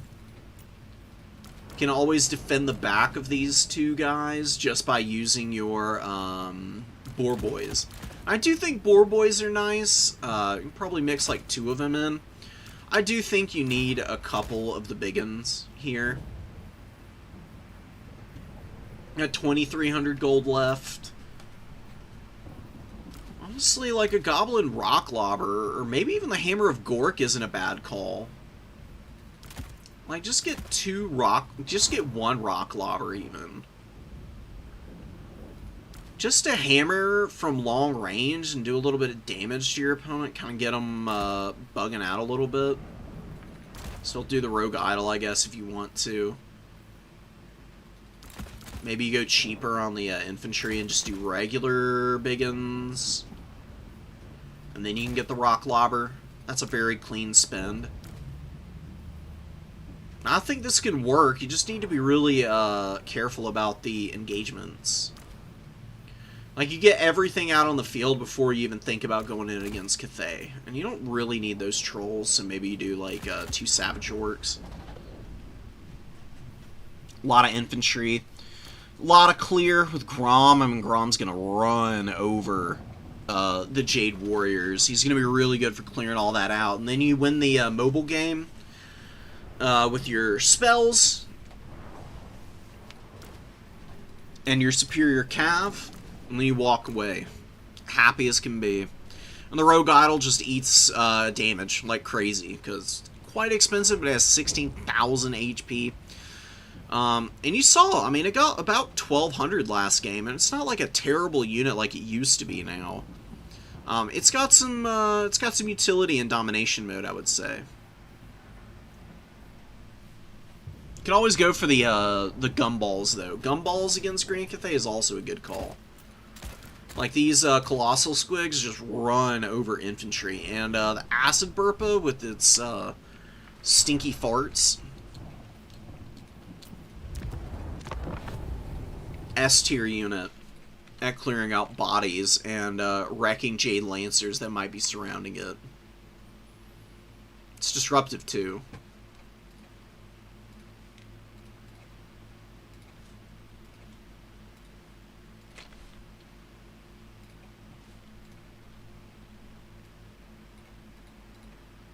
Nurgle round 3. I'll check the Nurgle round 3 game out eventually, Citadel. I want to check out some of the game 5 matches here.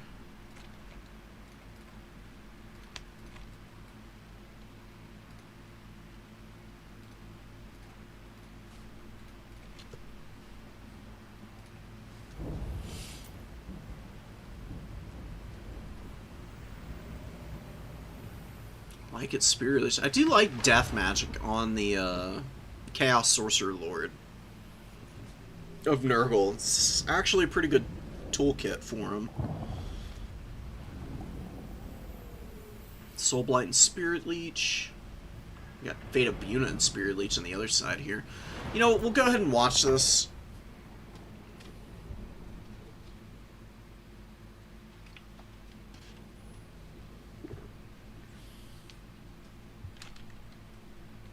Good Nurgle build. I mean, Nurgle can do a lot of good things with their front line. I actually really think Plague Bearers are good. Just period. And while they may be fairly, like, low armor and a little squishy to the missile play from Norska,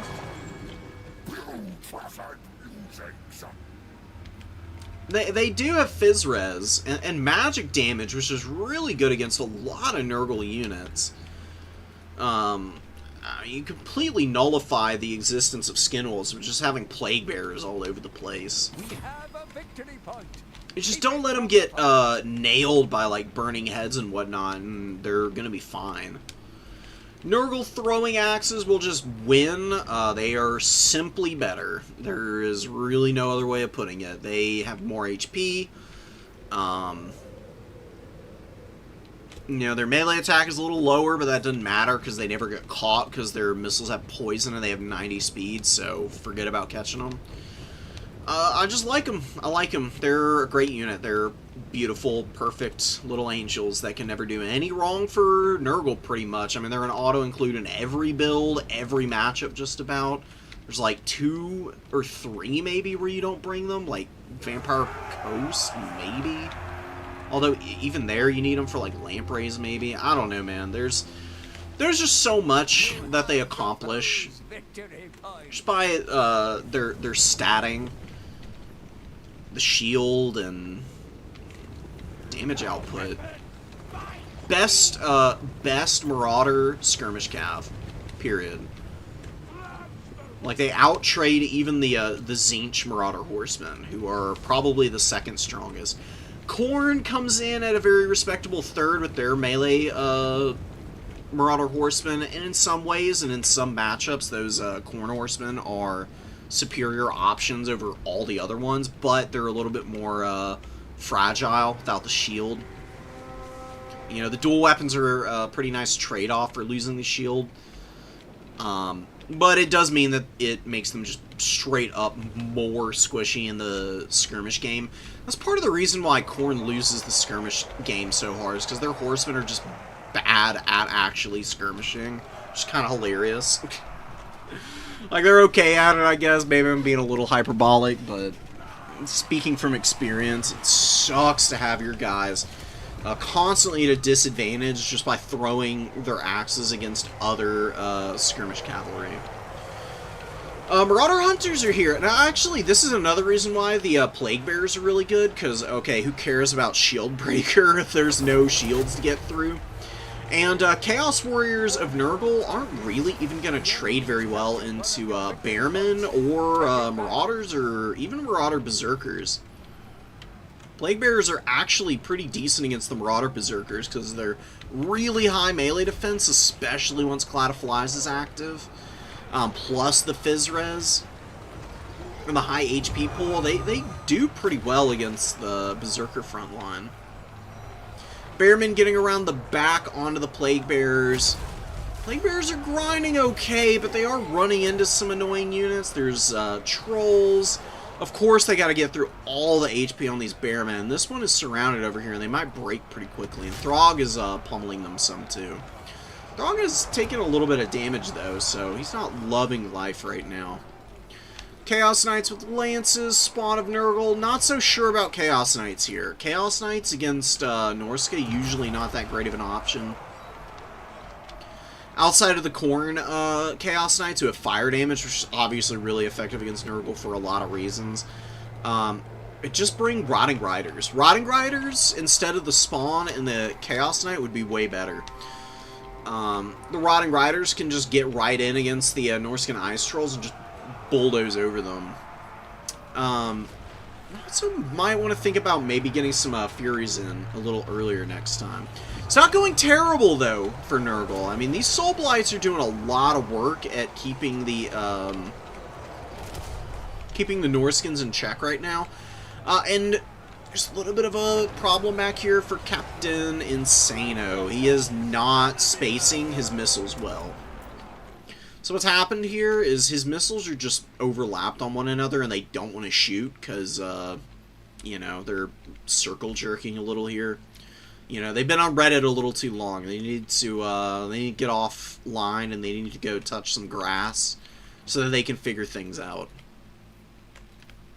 Nurgle Horsemen are getting some decent value, and you can see that the Norscan variants looking real raggedy right now.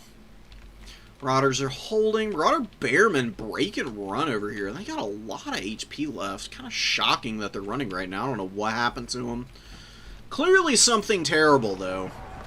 The Marauders are pushing into the back line. We get a beautiful Plague Bearer summon. This is exactly what you want out of this Cultist. That's why you bring these guys, man. Cultists for the Chaos factions. Amazing. I mean, every single one of the summons is good. The Khorne Bloodletter summon is best. Probably followed up by the Nurgle Cultist with the Plague Bearer summon. And then, I would say Tzeentch and then Slaanesh. But they all have a time and place, and are all generally about the same power level. It's just that Bloodletters tend to be slightly more effective at actually getting value. For Nurgle, their Plague Bearer summon is just really annoying, because, I mean, it's a Plague Bearer. Plague Bearers are just a nightmare unit to grind through sometimes. You got a ton of Norscan Ice Trolls coming in. That's a Troll Max build. It's actually kind of cool to see. Not 100% sold on it. Trolls are very vulnerable to terror. And Nurgle has a lot of terror-causing sources. The Chaos Lord of Nurgle can even cause terror with Filth Mace active. And I do recommend Filth Mace for this guy. If you're bringing him on the Rot Beast or on horseback. Because the Rot Beast is a good AP split, but it's got a lot of base weapon damage that it can still use. So you pop Filth Mace with this guy getting in. He gets a weapon strength buff as well, and he's surprisingly good at melee combat. I mean, his melee attack can be a little low, but his melee defense at 59 with Cloud of Flies active means he's just a rock-solid dueler. I mean, he may not hit all that often, but it's also pretty hard to hit him in return. Plus, when you got Spirit Leech, you can just, like, Spirit Leech down your opponent's Lord and make them cry. Now, the Spawn are getting in there, tussling, doing pretty well. And the Chaos Knight, you know, it rear-charged Bearmen.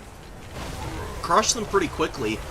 Now getting a nice Cycle Charge onto the Norscan Ice Trolls, and that's going to be some pretty decent value out of these guys. They do hit pretty hard with that charge bonus of 80 at base.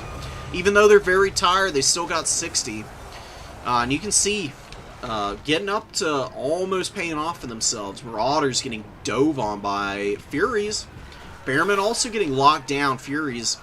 Nurgle Furies, very, very sticky with the Cloud of Flies active. They are a little bit surrounded right now, not doing too great, but they do occupy the attention of these Marauders, and it allows the Nurgle Horsemen to just rear charge here, get some really nice damage.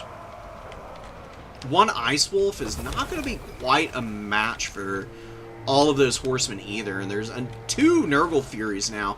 They can get on the back of this fight and clean it up really quickly.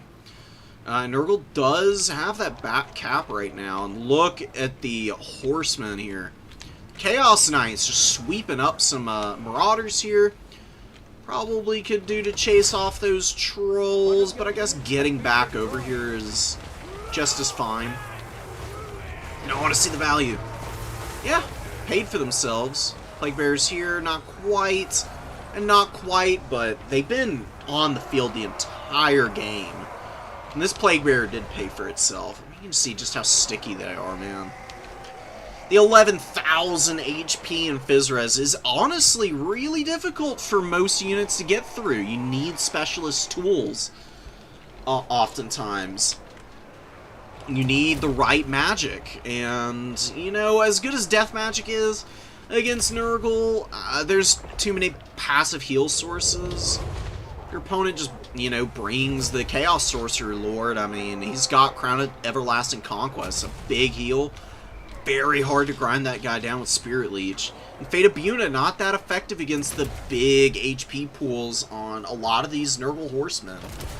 You know, like, you can use it on the Skirmishers, I guess, and it'll almost one-shot them, but it's 650 gold. It's not really worth it for how much WOM you spend. And the Chaos Knight Lances of Nurgle, that extra little bit of HP they get, usually enough to avoid them dropping a bunch of models, and then get something like a Fecundity to kind of keep them in the fight. It's just a lot of pick and choose with death magic, and I think against Nurgle, the pick and choose is really not that favorable.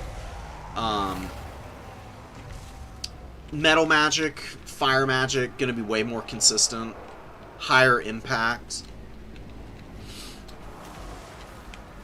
Norska's hanging in. They're just getting swamped. Normally, they'll grind through their opponent just by virtue of having higher HP units and tons of regen, but here they meet their match against Nurgle, and this is one of the things Nurgle has been really showing teeth in, is these long attritional games, and people are getting better and better at managing their units. And you know, I think for a while people were feasting against Nurgle because everybody was kind of running Turin's build lists, so they were maybe getting countered a bit because of that.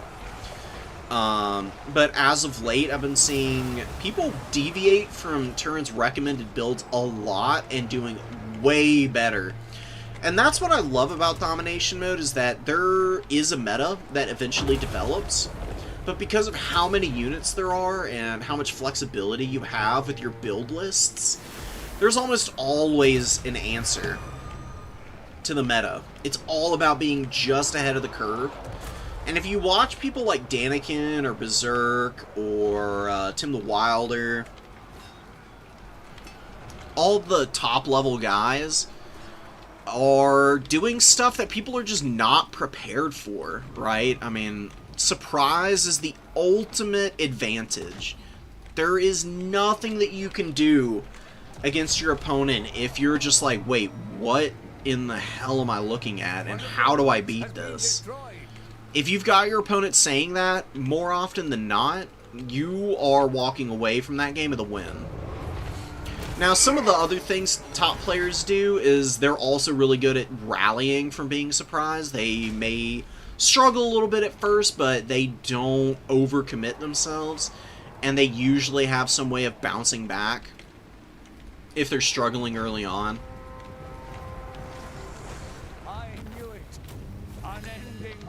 It's really nice Nurgle play here.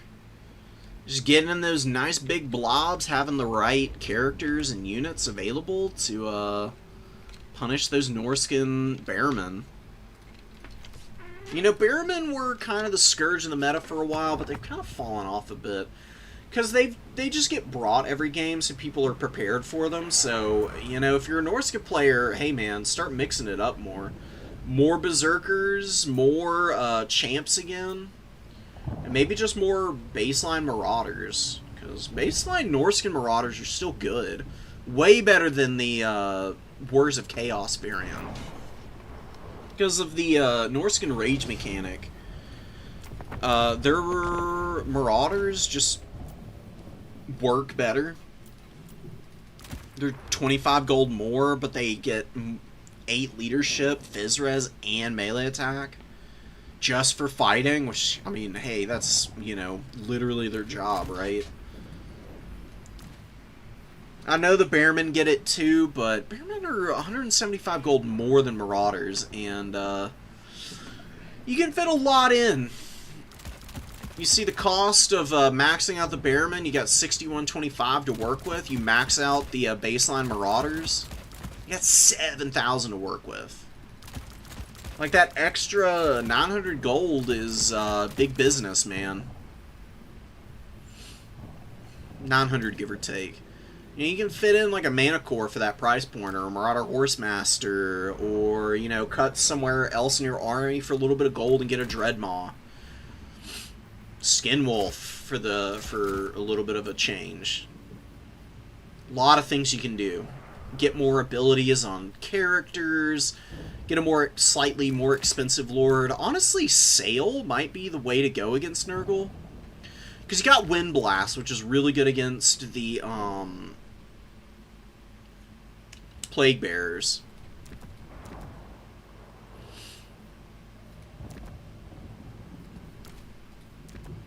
Dude, Sail on the Warshine Mammoth. Ooh, against Nurgle? Hold up. Are we cooking? Get rid of Fighter Die. Viper's Staff is really good on these Mammoths. You got your Rannons to punish some cavalry and whatnot. You got Enfeebling Foe, which is really good for debuffing for character fights. You know, ton of HP on this guy. He's really vulnerable to the horseman, though. I guess that's like the one big drawback. Makes him really risky. Even on a horse, though, I mean, he can still do pretty well. Just gotta be careful of the spirit leeches. So yeah, maybe Throg is the right call. You just go really cheap caster characters. Just get a Shaman Sorcerer with the fire magic. I mean, these guys are like, they cost nothing with Burning Head. I mean, 525 gold on foot. Now, honestly, I'd just leave him on foot. I mean, you can get him on a horse, but 200 extra gold, he doesn't get that much more HP. A few hundred more. Not really worth it. I mean, just make him dirt cheap, and then maybe you get another backup caster. I really think backup magic is honestly not a bad way to go when you're starting out, because it gives you a little more mix and match substance to your builds, and you can be a little bit better prepared for any potential units that you were not thinking about, because you're still not fully experienced with the game. You know, you bring a little bit more magic and have a little more coverage.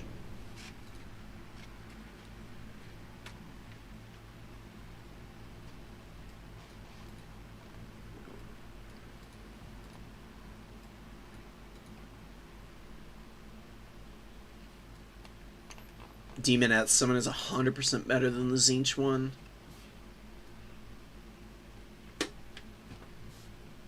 I guess so. I mean, the utility of a pink horror that's gonna get 4 or 5 solid volleys off just to uptrade, I think, is really nice. I mean, Demonettes are just squishy, dude. I mean, you can summon that Demonette out, they'll get charged by something and immediately crumble. They do not last. I've not enjoyed my time with the Demonette summons.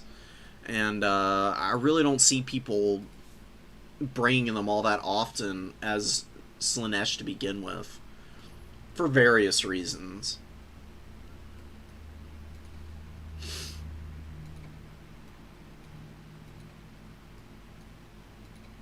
Yeah, Purple Sun against Nurgle would have been a better call, too. Because you've got... This thing just absolutely destroys blobs. And Nurgle wants to blob. So you throw Purple Sun in, and you can just absolutely punish your opponent for doing what they want to do as the Plague God. So if you don't want to do the fire magic, and you just want to do the death magic, and have a little bit of a more effective spell for countering what your opponent wants to do, that's the way to do it.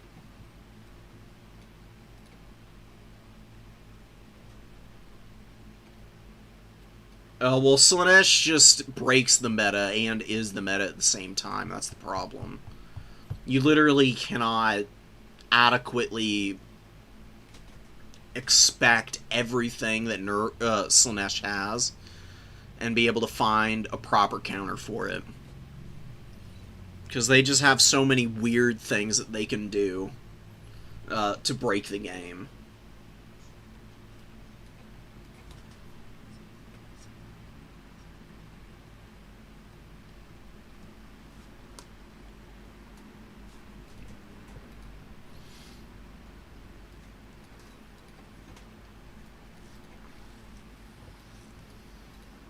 What's up, Jaden? Dude, trust me, Jaden. I'm there with you, man. It's an absolutely insane world that we live in right now. So, I'm glad that you're here and you get a chance to chill with us on stream. Awesome. I hope you're doing okay. You know, I'm out here just working my ass off, streaming when I can, and, you know, trying not to lose my sanity. Seriously feels like I am. Oh, alright. I'm pretty sure semis and finals are going on right now.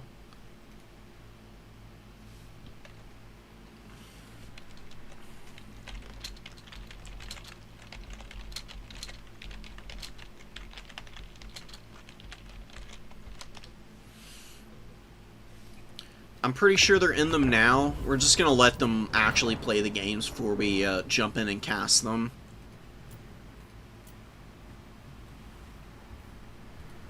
Zinch vs. Khorne. Zinch vs. Khorne is a fun matchup. This is a little tricky for Khorne, for sure. I kind of want to watch some other business now. I'd really love to watch Corsair again. Let's see what we got. It's got the Master Assassin this time instead of the Warlord. I'm always curious when where Corsair decides what units he's going to be bringing. Or at least what Lord he's going to be bringing for the matchups. Because his baseline build deviates a little bit with the weapon teams. Like he's starting with a Warp Grinder this time and a Poison Wind Globe instead of the triple Warp Fire Throwers and just like a gazillion like clan rats in the opener. He's got a few more Skaven slaves mixed in this time. Oh, and he's got the Teeth Breakers. We have a victory point. Keep it from the foe. But he's usually bringing different lords every time. It's usually a Warlord, but I've seen the Master Assassin from him a lot. I guess Sacred Banner of the Horned Rat against a low leadership faction like Bretonnia. Obviously a pretty good call. And Looming Dread does lower speed, missile res, and melee defense, so that's pretty good against like Luin. Even the Fey Enchantress, the Green Knight, or anybody like that will get rolled by it. You got Veil of Shadows, which is always fun. Skaven, the Night Runners are just going right for it, man. They're going to get right up on this point and start threatening this cap. And, I mean, tons of Knights here to potentially punish. Skaven need to retreat. It's a little bit of a bait, though, right? Master Assassin runs in and gets punted. Oh, where's the magic? You gotta use it. Oh, I think he's going for the Warp Grinder instead. Yeah, Daniel is over-committing with his knights. Got all of them in a fat blob. This is a huge mistake about to play out in front of us. This happens all the time. People are just never expecting this. Do not overextend against the Raki until you know what magic they have, because they have some nasty spells. Veil of Shadows, disgusting snare. Ikit Claw with Flensing Ruin, disgusting damage to monstrous units and single entities. Even decent against infantry. Warp Lightning, Howling Warp Gale, even the Plague Magic has a time and place. You know, they can do a little bit of everything, and you need to be cautious about putting yourself in a position where you just get absolutely raffle stomped early on because you overextend. Now, this is not going horrifically for the Bretonians because they got a great dive out of the Pegasus Knights onto the Teeth Breakers. Teeth Breakers just get absolutely flattened here. Blessed Trebuchet coming in. Got more Pegasus Knights coming out. Skaven clan rats are just running in and getting all blobbed up on peasants. Honestly, the Skaven will win this because... well, maybe with the Battle Pilgrims in the secondary line, it'll be a little bit more even. Warp Fire Throwers are going to flip these fights so fast, though. Oh, yes. That is juicy. Excuse me. When you're fighting the Skaven, you have to have means to get into their weapon team lines. I mean, you got some of them shut down here, but this is just so many knights focused on killing Night Runners. Like, leave the Night Runners alone and kill these weapon teams. Way more effective use of your time, because they're just destroying your front line. Battle Pilgrims are about to get folded up. You know, Skaven Slaves and Clan Rats don't mind taking the damage. Poison Wind Globes get a nice volley off here, and they're doing some good damage to these Pilgrims. And now you got the Rattling Guns opening up. Excellent stuff here. And the Night Runners are just mucking up the works. I mean, yeah, they're dying, but honestly, they're 450 gold that I would be more than willing to sacrifice if it means that I can keep the Bretonian cavalry a little bit more occupied in check for the early going. Skaven Slaves falling apart. Warp Grinders go down. A lot of value on those guys, but the Clan Rats do grab the point. Skaven Slave Spears can just get in here and just rally these guys to the number 2 objective. Tonya is getting a lot of their cavalry surrounded here as well. This is pretty rough. There's Wolf Rats underneath them with the AP. Night Runners are here too. You got Warp Grinders getting in, and while the Rattling Guns are going down here, that is a really nice seismic snare. And I believe Warp Quake is doing some pretty good damage to these guys also. And yeah, some rallying Rattling Guns, man. I mean, these weapon teams, if you let them rally, even when they're beat up, they can get some disgusting work done against you. You gotta be careful about it. You gotta chase weapon teams off the field or shatter them. It's best if you shatter them and just let them trundle off slowly. It does actually look like Daniel with his aggressive play maybe in an okay spot. I mean, there's a lot of racky units in the field, right? I mean, look at all these Clan Rats. You're like looking at the field and you're like, wow, they are outnumbering the Bretonnians like crazy, but these Pegasus Knights are moving around very effectively, and the weapon teams are almost all dead. I mean, Rattling Guns are on their last legs here. And like, okay, sure, like, your opponent's got infantry in spades around the field, but it's garbage stuff, right? I mean, it's Clan Rats and Skaven Slaves. I mean, Knights may not want to charge spears, but charging a bunch of Clan Rats and then cycle charging them to death is not a bad thing at all. Like, they're gonna persevere just fine by running them around.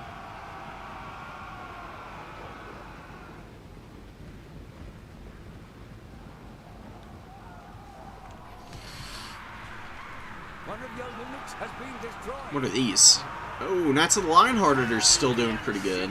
Nice little charge right through the heart of these units. Skaven Slave Spears getting beat up. Seems like the Weeping Blade from the Master Assassin is doing some work. Ooh, but the Fey Enchantress is in trouble. She's getting hammered by the Looming Dread right now. Master Assassin is chunking her HP currently. God, she's about to shatter. Ooh, and a beautiful overcasted Veil of Shadows here to finish locking her in place, and you get the straight up kill on her. Oh, devastating for the Bretonnians. Alright, how are they going to find a way back into this one now? I mean, that's a huge leadership penalty. I mean, the Knights are going to be okay, but they do need some infantry on the field. You know what? Corsair took pretty bad damage, but he's got a decent supply bank here. He's got some Rat Ogres out. Rat Ogres just sitting on top of the Clan Rats will do more than enough to make this game work out in their favor. And the Pegos are all over the place. Are they going to continue to be as effective into the later stages, though? Bit of a ways to go. I mean, we get a little bit of cleanup on the home objective for the Bretonnians, but they are way behind on the caps. I mean, they just can't compete with the Skaven for cap weight, obviously. I mean, Skaven Clan Rats are 300 gold and have full cap weight, and then you're talking about Bretonnian men-at-arms are, I believe, like 350, 375 with the shields. And, or no, it's 250 with the unshielded and 300 with the shielded variants. But they have expendable weight, so, I mean, the Skaven just flood the points, and they are just so far ahead on the tickets right now. Great catch on these Pegasus Knights. Warp Grinder's starting to really go crazy here, and the Rat Ogre's just absolutely flatting this Pegasus Knight here. Poor guys, man. A little bit of an unwise landing spot. I mean, there's no point in sending Pegasus Knights to go after a Master Assassin. It's not their cup of tea. Better to have them kind of looking for picks on the weapon teams as they come in.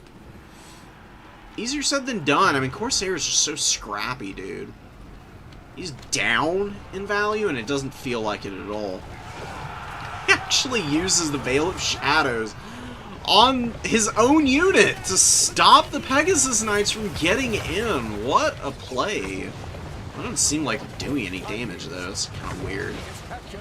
Hey, but the Rat Ogres get behind this fight. Easy peasy. And you got the Master Assassin mucking up the works. Weeping Blade suppressed. Lots of debuffs going down. And the Bretonnians turned into mincemeat here. Warp Grinders continuing to run around and just cause problems with their snares. They've been doing great work. It's been really fun to see the Warp Grinders putting in the hours. Tony gets the number 2 back, but they're losing the number 3 immediately again. Clan Rats and Rat Ogres together, good team up. Really good team up here. Knights of the Realm getting thumped on. God, losing the Fey Enchantress is just ruinous. I mean, you can see this full health Spearmen at Arms routing. I mean, they lost barely any HP before they decided they needed to run away. You can see all the Bretonnian units are just barely hanging on. A lot of them are really not even that beat up, and they're barely maintaining their presence in the field.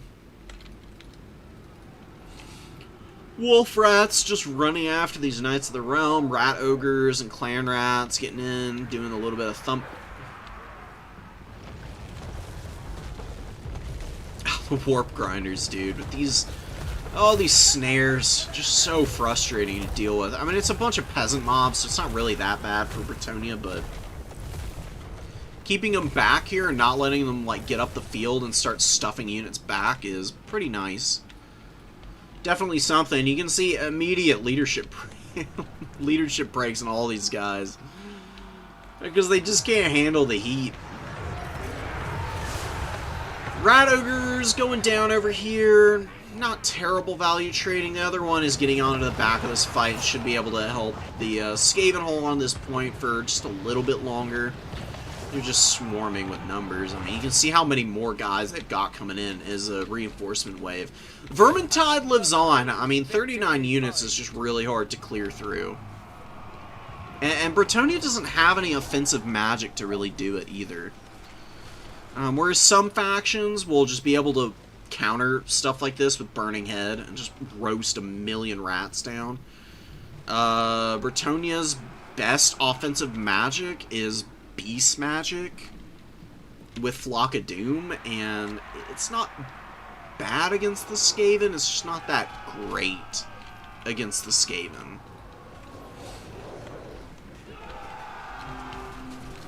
Ooh, nice Rattling Gun Volley. Half HP off of the Pegasus Knights. It's going to be a GG. The cap weight from the Skaven and some wily plays in the mid-game definitely secured them the win here. I mean, if they don't kill the Fey Enchantress, I actually do think that they're kind of cooked. I think the fact that the leadership for the infantry just completely fell apart after the Fey Enchantress went down is what got the Bretonnians in trouble. I mean, if they have some spearmen at arms and peasant mobs mucking up the works against all the infantry, which allows the mobile pieces to pick off the weapon teams, I think Bretonnia finds a way to, in the very late game, get a triple cap at the end. But without her and the heals and the magic and the Mortis engine, no shot. Cool stuff. Green Knight also might have been a good choice to come in there. I don't think you need 4 Pegasus Knights. 2 is plenty. And then you just get Knights Errant, probably.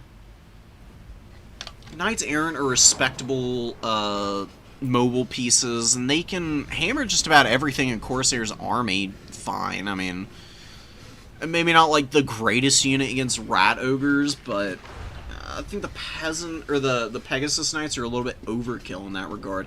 I do like the Grail Guardian. I actually think 1 Grail Guardian, not bad at all. Especially with the Fey Enchantress to give them like regrowths and whatever. It's not a bad choice. Oh man. Shadow Walkers. We're going to watch this game with Shadow Walkers, then we're going to do our semis matches.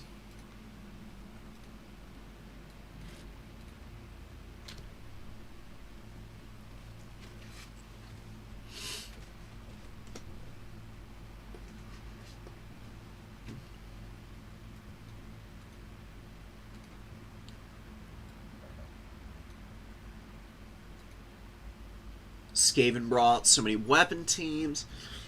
So here's the thing about bringing 1,000,000 weapon teams. Against a really good opponent, that Corsair build probably gets shut down pretty hard if there's a good dive. What Corsair is banking on is that his opponent isn't organized enough to get something on everything, so there's always a weapon team free to get big up trades. For Skaven, it's really risky to go super ranged focused. Some factions don't care as much though, like Wood Elves, Kislev. I hesitate to say Empire. Empire has good mobile tools like war wagons that you can bring a bunch of. You don't really missile max with them though, because you do want state troopers, even though they're not that good.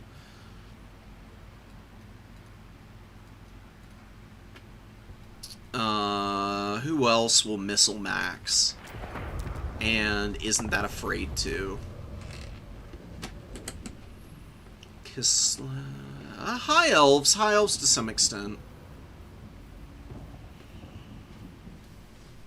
And Dowie actually have to have missiles in the field if they want to win games. Tomb Kings kind of bring missiles in numbers, but it's like specialized missile tools. Not so much like maxed out foot archers or anything. Oh, and Coast missile maxes. And you just try and blast your opponent off the field before they get in. It can be a little hard. Like, good dives from experienced players will just absolutely face roll you if you go for that strategy and don't do enough damage on the enemies as they close.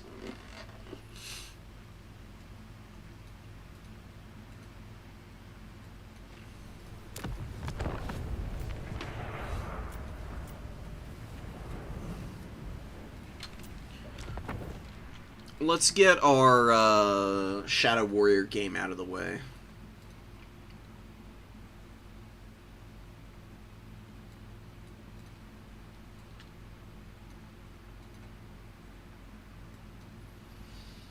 Yeah, listen to AI. He's got some pretty good builds there. Always just have lots of snares for Slaanesh. Slaanesh is just so squishy. If you snare something and shoot at it with enough units, it's just gonna die immediately.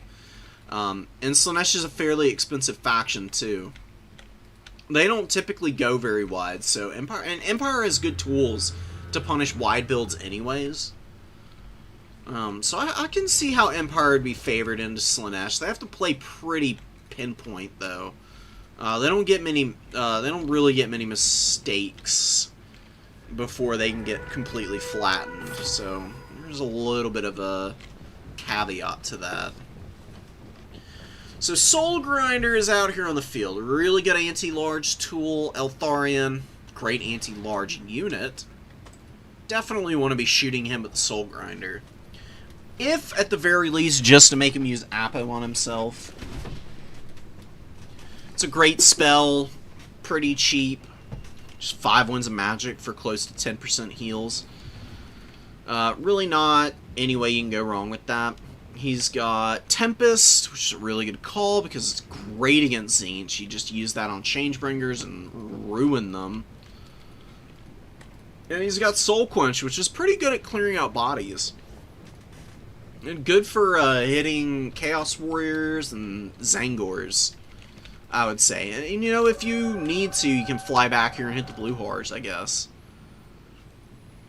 Pretty long range, too. 300 meters is no joke.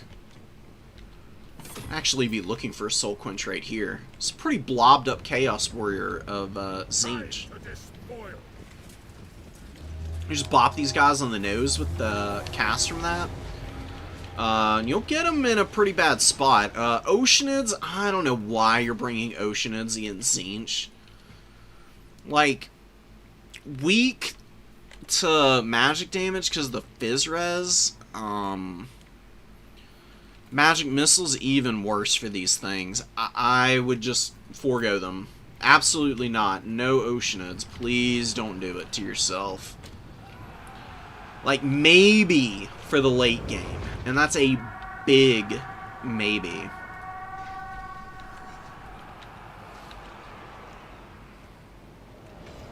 Exalted Flamer getting some damage on the ship's company. Not bad.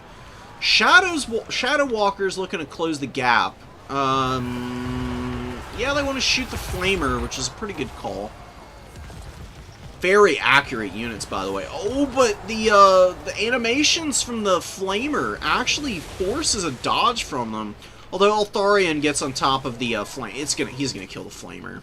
The Flamer is dead already. It just doesn't know it yet. Exalted Hero's trying to get in and help this thing out, but Altharian's such a bully, man. He just hits so hard. He's got Fang Sword, too, so... Yeah, losing out on the Fizz Res is a little sad, because there's magic damage everywhere, but that extra damage, because of the magic attacks that he gets from Fang Sword, definitely worth it for killing the Exalted Flamer. And a few parting shots in the Shadow Walkers actually kill this thing. They missed that first volley just by virtue of some attack animation shenanigans. Subsequent follow-ups, though, devastating. And Altharian's trying to get away. He really does not want to fight the Exalted Hero. Not really great engagement for him. Gonna drop a Tempest. Oh, on the Shadow Sorcerer Lord. We do get a nice Chaos Spawn summon on top of one Shadow Walker. Follow-up volley from the other, though, doing some pretty sick, nasty damage. And Altharian is going to close the gap, and one good hit from him probably going to put this guy on his back. He is not doing well. Down to 1,000 HP. Weird Miststalker Barrage, okay. Archers are in, Shadow Walkers, you know, they're getting beat up a little bit by this spawn summon, but a little bit of mass from the Rahagger's Pride. Gonna free them up. Good Chaos Spawn summon, but not really locking the Shadow Walkers down enough. You can see they've gotten 500 value, and they got a lot of ammo to use. And these guys are just disgusting in melee combat. They're so good. One of the most versatile units in the entire game. They are good at everything they do. The only thing they don't do well against is Heavy Cav. Keep them safe from that, you're fine. And Havs have pretty good tools against Heavy Cav, so pretty doable for the most part. Warlines are in on the Chaos Warriors. You got Ship's Company holding up their end of the bargain here in the middle. Zinch's trying to outmuscle here, but struggling, and what's going on back here? Oh, wow, the Oceans just now crumble out. Oh, they didn't do that good, though. Ocean is proving to be the only unit here that I'm really not liking the performance out of. Nice Soul Quench from Eltharion. Exalted Heroes doing his best. Bolt Thrower... What did damage to this thing? No idea. It lost most of the crew. They've got 2 of the Bolt Throwers manned. It's a little bit of damage for the Soul Grinder. At the very least, it'll be staggering it a little bit, so its DPS is a little infrequent. Hogger's Pride intercepting Chosen, not really a good engagement for these guys. They need to get out of here, and I don't know what you do. I mean, really, you need just multiple War Lions surrounding these Chosen, like Ship's Company underneath them. More Oceanids come in. We hope to see them live long and prosper, but I'm somehow doubting their survivability here. Blues are crumbling out. The Shadow Walkers have about 800 value here, 650 on the other ones. I would not shoot A-Cold. A little too hard to kill. Just shoot the Chosen. Like, they're losing their shield right now. They're going to grind down most of the units that you have in melee because they're just so beefy and hard to kill. They're losing their silver shield right now. This is your chance to shoot them and get as effective chip damage as you're ever going to get against them. It's not going to be truly great, but it's better than nothing. Yeah, Eltharion is just rolling around, trying to survive and stay away from the hero. It's got 1,400 value. So I would just fly him over here and land by the Ship's Company and the Rangers. Got Spearmen on the way in. Tharian getting poked. Fury is looking for dives. Gonna attack the archers. This is where you get your Shadow Walkers to actually rear charge the Furies. Their charge bonus is weak. It's not great, but because of their good stats and anti-infantry bonus of 12, which is actually kind of wild. Very good at killing Furies. They don't take a lot of damage from them either. Searing Doom is okay here. Searing Doom is on the table for cavalry, but Jimmy just didn't bring cav. He's just going full infantry, Oceanids, and War Lions. So, like, the best unit to be hitting with Searing Doom, just none of them around. So Jimmy just gets to have a whale of a time here. He's doing great. He's held on to this middle point. He's a little behind in value, but you gotta remember there's Appos here, and a lot of damage is tied up in Altharian. Chosen have done excellently. Sourgut's getting some good shots in the ship's company. I think Tzeentch steals this point away. Definitely need to find a way to get the Soul Grinder down. It is causing problems. He got a really nice set of shots off on those Oceanids there. It took over 1,000 HP off those guys. Really painful. Shadow Walkers have about paid for themselves here. Some of their ammo usage in the late game has been a little spotty. Definitely not quite what you'd want, but they should be able to get in here and mix it up on the middle point a little bit, at the least. Chosen are almost down. A-Cold's still here, though. And the Sourguts and a bunch of Blues and Chaos Warriors on the way in. Zangor's also coming up.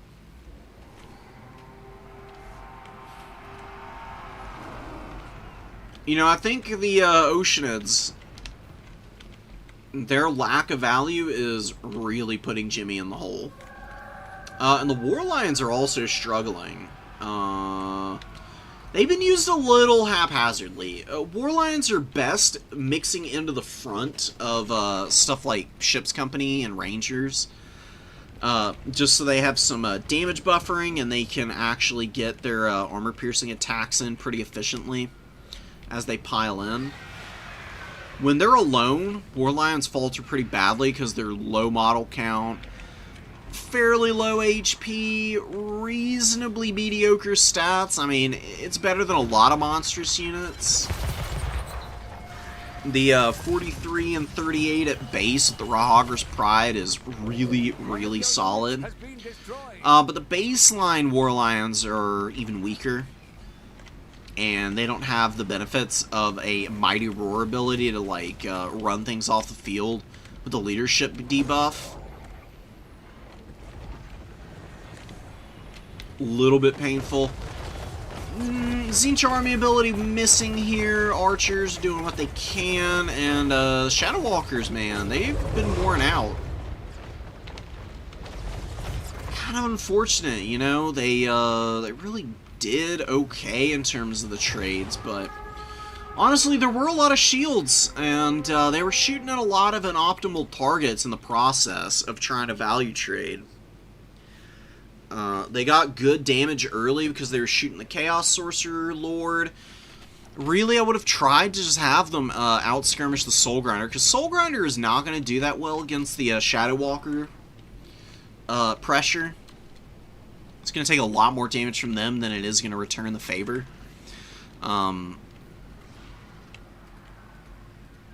Add in just some like Ship's Company and whatnot to kind of like follow it up and kind of help push it down. Really wouldn't be too bad for you. Another thing, Rangers against Tzeentch. Please try not to do this. They fall apart because they get totally countered because of the lack of protection from the Phys-Res because of all the magic damage. I mean, you are really better off bringing anything else. This might be one of the few matchups where the White Lions of Trace, I think, are just solid overall. While they may be a little lackluster in some respects, they do have missile resistance and good AP values, and that comes at a premium here against Tzeentch, where they can bring a lot of armor, but also a lot of shooting.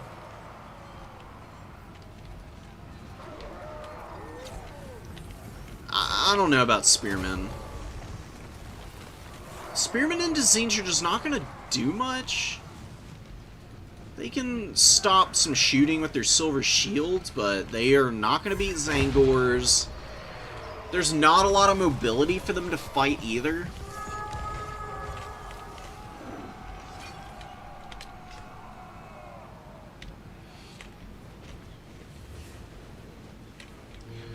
Most of Tzeentch's large stuff, outside of Centigors, are ranged tools, like the Soul Grinder, the Changebringers, the Exalted Flamers. Like, none of those are going to run into combat against a Spearman. Like, you're really counting on Spearmen getting fights against Centigors. Or maybe even, like, the Shrieking Skyrays or something.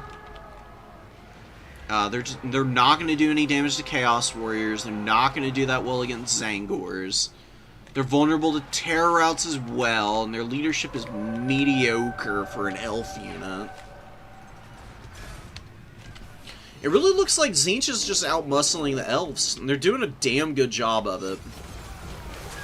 Shadow Walkers are getting jumped on by a lot of stuff here, but you can see how well they're holding up despite it. I got some assistance from some War Lions. Now they're really suffering because they get hit by Centigors. And Shock Cavalry is like the one true counter to the Shadow Walkers. The Shadow Walkers, if they were free of that pressure and they had a little bit of mass in front of them, they could fill those Centigors full of arrows and just crush them with the missile fire. But without it, they get hammered. They're looking real flimsy. There's just a ton of Furies all over them. Like, one Fury actually survives through all the pressure, and they lose their nerve, and they're going to run away. Fireborn come in to try and get after the Soul Grinder, but it's a little too late. You can see there's still Searing Dooms in the back pocket. Oh, Tzeentch and their magic, man. Oh, buddy. Whew.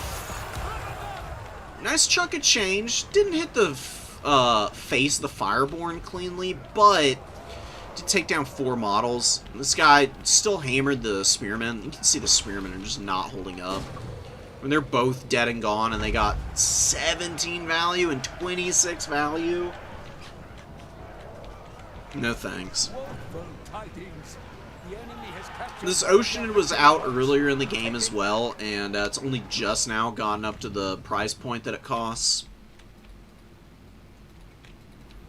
And it's pretty impressive. You know, Mr. Flow's really gotten after the High Elves here.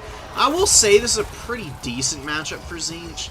I do think that the more you avoid utilizing Heavy Cav against Tzeentch, and the more missiles that you bring, the better off you are. Because you can outshoot Tzeentch. And there's a few things you can do to clear out stuff like Chaos Warrior Wall. It's a little tough, but you can bring the White Lion Chariots, which are really strong, and I think would be the best option for the High Elves in this matchup for clearing out bodies and infantry. And you can do a few White Lions in reserve or something. You just don't want to leave, you don't want to leave yourself open to these Searing Dooms, man. I mean, a good Tzeentch player is just going to hang on to a little bit of magic for exactly this. I mean, just drop it and ruin the Fireborn here. I mean, they're just getting absolutely wailed on. Close game, though. Really close game. Scrappy from both sides. And I think without the Albatross of the Oceanids, Hiles have a better chance here. I think anything would be better than these guys. Like, you know, you gotta test and see if something's gonna work or not. Oceanids do not work against Tzeentch.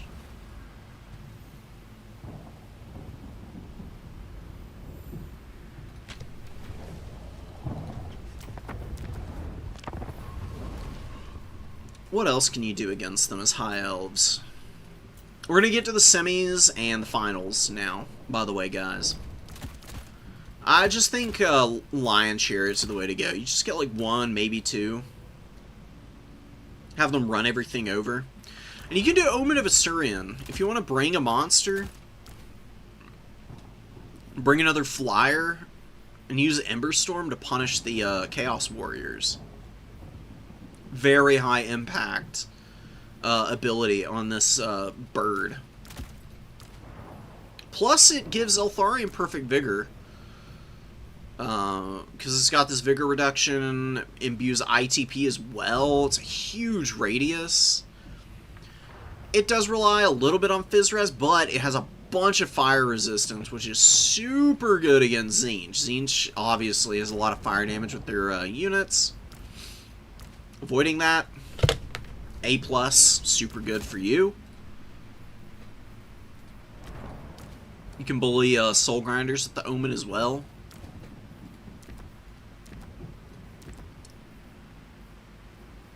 Yeah, I mean, you probably just run this on Soul Quench, hedge your bets. It's a really expensive combo, but you just bring a bunch of Ship's Company. Maybe 1 Shadow Walker. Maybe cut Soul Quench. And you get the other Shadow Walker. Cheap bodies, good skirmish. What do you want in reserve? Go a couple White Lions. Bolt Thrower's not bad. Rahagir's Pride. I don't even know if you bring Fireborn. Storm Riders are good.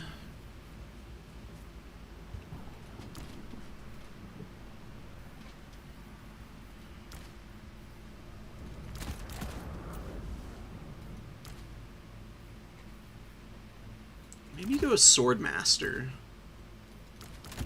I don't know, that's maybe questionable. Tricky, tricky.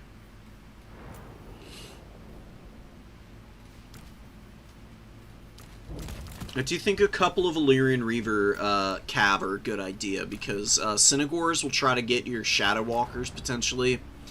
Are also going to be running into Furies, and Illyrian Reavers are very good at clearing those out on a budget. You don't have to worry about them getting Searing Doom as much as like Silverhelms or Dragon Princes.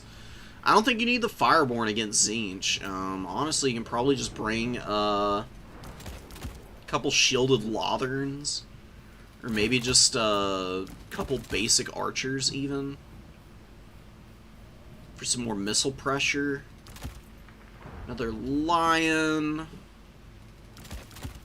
Maybe you do want some White Lions of Trace. And then a Shielded Lothern Seaguard.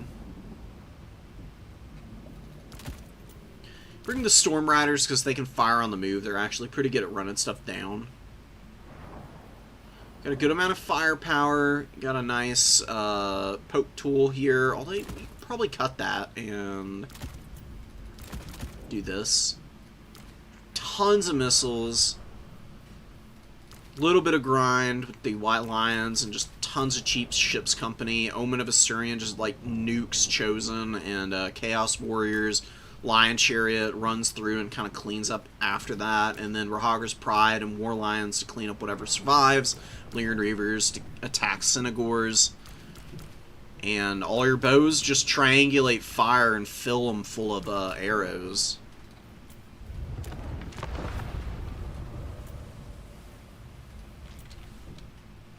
Don't know if that's like the best possible option.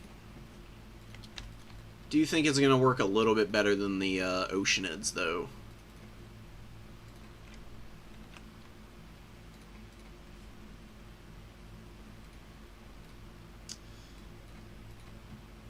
ROR Swordmasters? Yeah, ROR Swordmasters are good. Oh, and Caradhran. Caradhran good.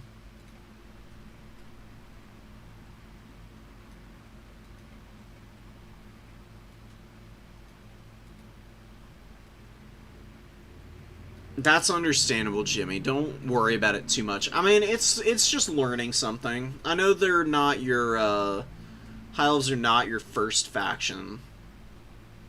So you're still learning them. Oceans are your comfort unit. Yeah, they're, you know, comfort units are great until they run into the matchups where they're just actively bad.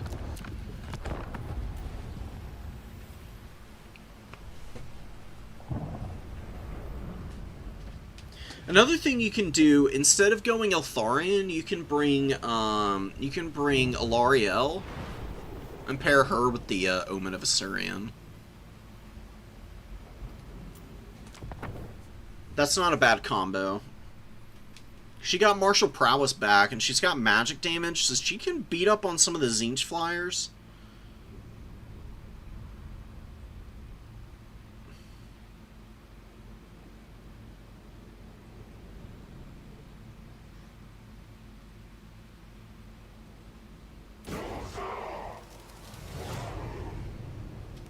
Revel at the fear in their eyes as we bring about their demise.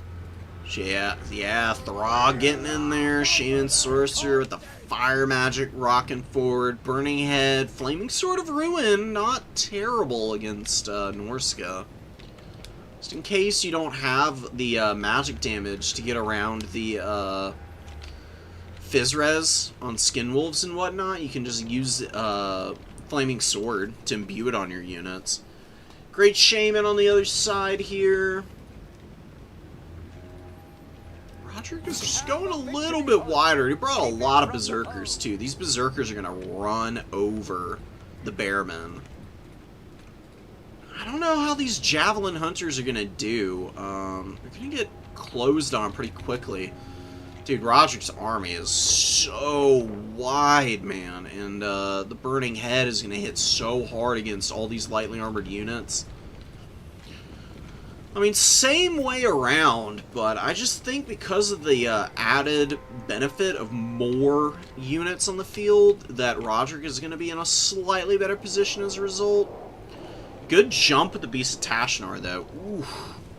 Horseman getting run down pretty bad there. Marauder jumping on the number 3. Burning Head kind of missing here. You gotta wait for the actual clash of the front lines, usually.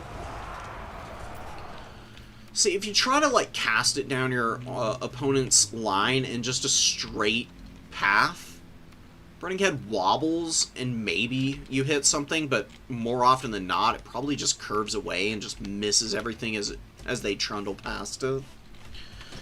If you wait for the lines to clash, you're pretty much guaranteed to get rid of one unit, and then hopefully you get some collateral on some of the others, as they're also locked in place.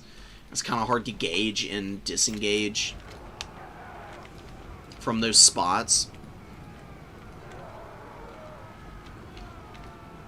Karstein gets a lot of his horsemen kind of trapped up on these Marauders. He does get a Bearman over here to help out.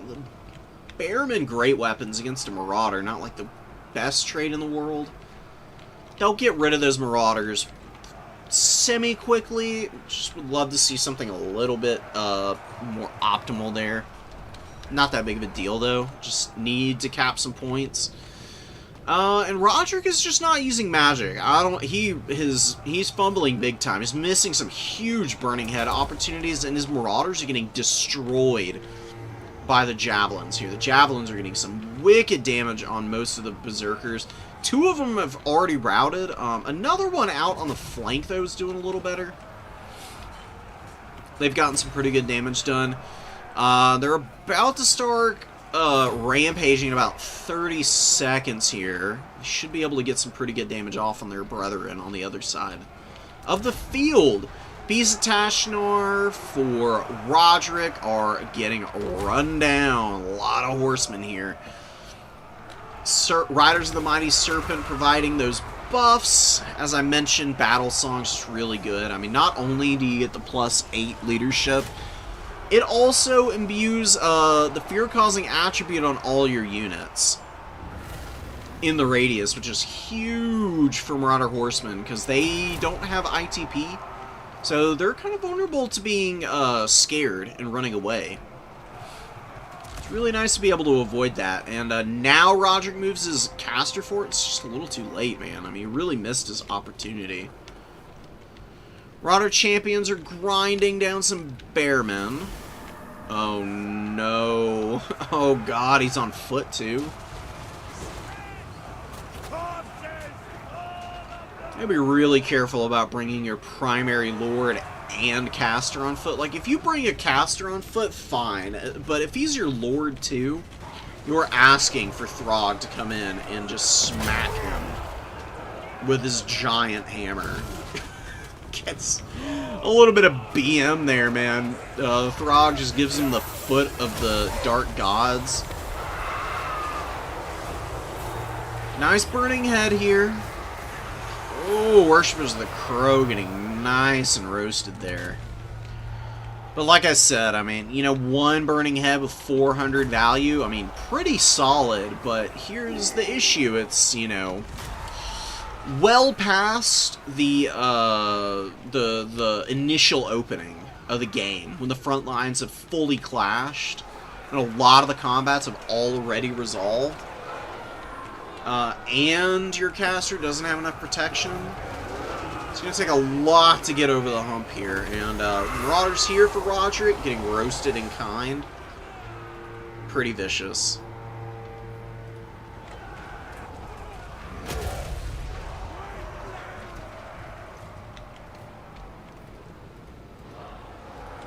Still got a chance. He's got Skinwolves running around the field here. Horsemasters, you know, gonna be able to skirmish pretty nicely, but they're getting closed in on from every angle. Look how clean this is, man.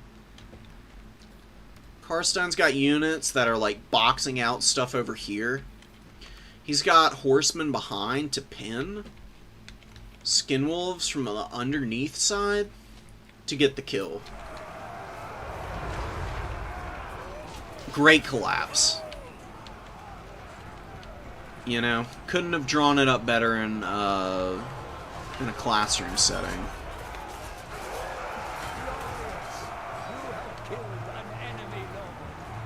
Ooh, yeah, Throg gets the kill. I think that's just it for Roderick, man. I mean, lost the Lord, lost the magic. No comeback mechanic. We'll stick in here and watch a little bit more. But Karstein looks pretty dominant. He's steamrolling all the remaining units here. Huge leadership break. Like, 5-6 units over here all running now. They were pretty beat up, but, you know, maybe they hold and give you a little bit of value to grind in.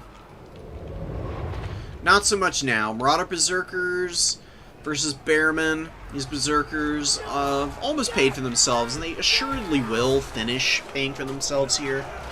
Against the Bearmen, they're just cleaving through them very efficiently since they're fully buffed up now.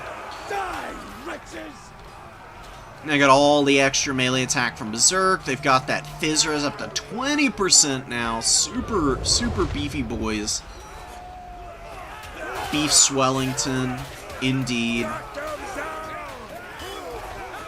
You can see the Bearmen are not doing poorly. They just aren't quite as efficient as these Berserkers are. Got some champions in. Marauder Bearmen on the way in. Just tons of stuff getting run down right now. And that value gap is continuing to widen. Some basic trolls come in and then just get completely overrun by Norscan Ice Wolves and Flaming Sword of Ruin. Jump out here, get rid of the Skin Wolves. Got a burning head going down. Roderick's caster is going to get killed by Throg again. Oh, he's getting bonked hard. Sorry, bud. Yeah, get your caster on a horse, man. I like the build, but you definitely need him on a horse. And you know what? Well, I was gonna say no DLC, but he does have 2 Bearmen, so he does have the DLC.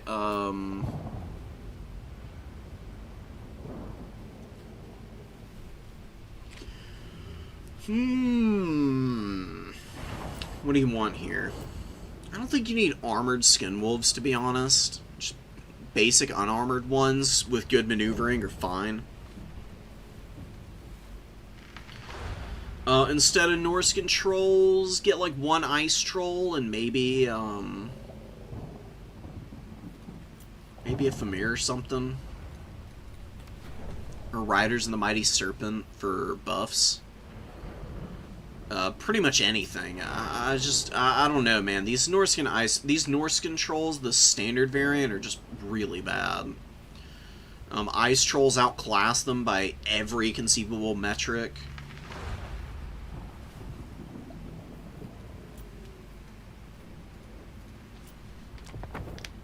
Something to think about in the future. Ooh, no way. We're gonna see Acold and Scar Bloodwrath going head to head here. Scar actually just dominates Acold if he has his Bloodstorm ability, I think is what it's called. Not Scaremore's Bushers. It's going to be a little bit tougher for him, but, you know, he's still got the Armor Sundering aura. Inevitable Horror is also pretty good for debuffing leadership and lowering vigor. Arball's solid, of course. Arthuriel coming in with Searing Doom, Final Transmutation. Rock of Inevitability is a really nice tool, and Arball gets 400 HP taken off of him immediately. You cannot throw him forward like that against Marauder Horsemen of Tzeentch. Even though they're not AP, they lower armor, and they're pretty accurate. Those javelins can really hurt. Good dodge there. So, not the end of the world, but nice little chunk of change for Mr. Fly out the gate. Chosen, and a Blue Horror, a Zangor, and 2 more Marauder Horsemen. Who'da thunk it? A lot of Marauders. A couple Chaos Warriors, and 2 Blood Beasts. Yeah, cap this point, get Scar to rotate around to the number 2 objective starting now. He doesn't need to be over here on the number 3. There's just not much for him to do out here. Make sure that your Blood Beasts are behind your front line so that they're safe from the throwing horsemen. Do not want to get hit by the javelins. Those Blood Beasts are a little flimsy against them. I do really love Blood Beasts against Tzeentch. I think they're your most effective option. The Minotaurs are a little bit overkill against most of what you'll run into. Double Fleshhound to grab the outside points. Changebringers, though, are going to start roasting Chaos Warriors. Do not want to see this. Need a Fury out just to keep these things on the run. And yeah, don't throw the Blood Beasts in front of your infantry. You just keep your infantry up on the point. The Blood Beasts just sit behind the line and do what they can to stay alive. I'm really worried because there's just no answer for the Changebringers. You have to bring, like, Valkia or something as a flyer early, or your opponent is just going to bring these guys out and just face roll you. Changebringers just hard counter the entire corner roster if you let them shoot. And, you know, Tzeentch can bring out a lot of stuff to protect their Changebringers. They got Doom Knights, they got good Lord options, Arthuriel, and some other stuff. You can see these Blood Beasts taking some pretty horrible damage too. Already up to 789 value, and they've only used about half their ammo. They're going to get well over the threshold here, probably, for value trading.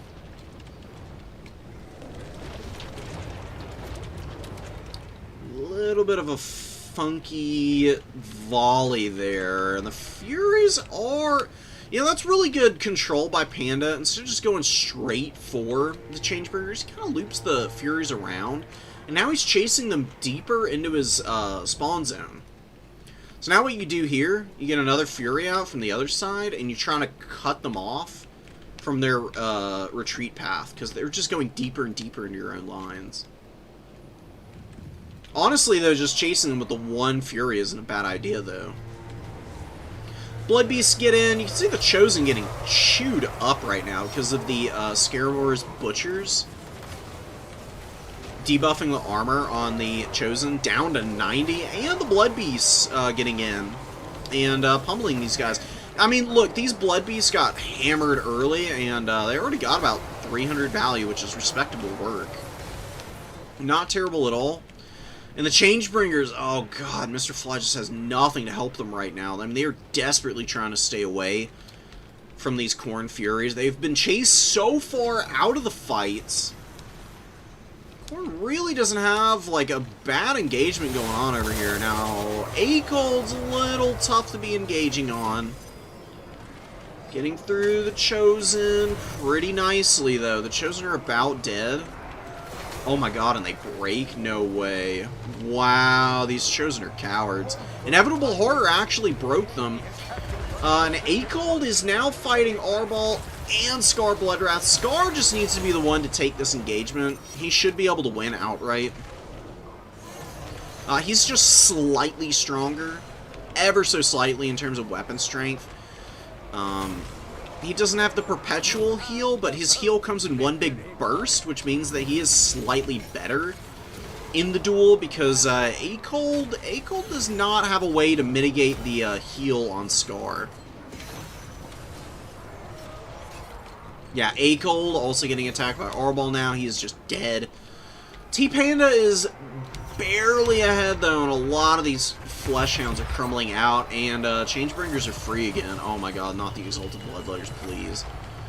Oh, and the Tzeentch army. Oh my god. No, I think this is game over, man. Oh, disgusting.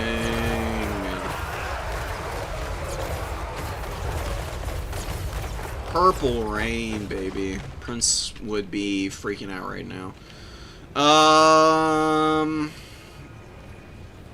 That's like 1,300 value worth of stuff there. I mean, a lot of it's was beat up already, but that's it, man. And the Changebringer's about to take half the HP off of this Exalted Bloodletter. Oh my god.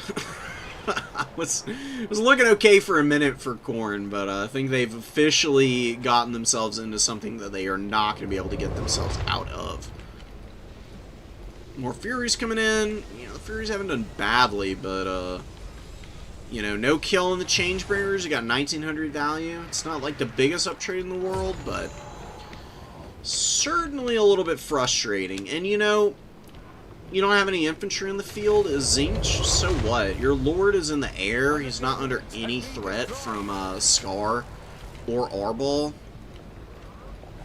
You've got 4 Marauder Horsemen to just steal all the points. And your opponent keeps throwing out more and more Furies. Now there's Doom Knights to protect from the next Changebringer summon. Oof. Oh, that's a nasty Searing Doom. Although it is looking like it's going to miss mostly. Chosen break and the Exalted Bloodletters get out of the way. Arbol and Scar have a long uphill climb. Cynagors could just charge here and probably kill Arbol piling into him. Blood Beasts are fighting the Doom Knights. They're going to lose. You know, if the Blood Beasts were healthier and had something around them, they could probably get a little bit of value, but just way too beleaguered there. So the Doom Knights just get a freebie. Furies attacking Sartorial. You know, Furies can kill some characters that are flyers. Sartorial is not one of them. He is way too tough to kill.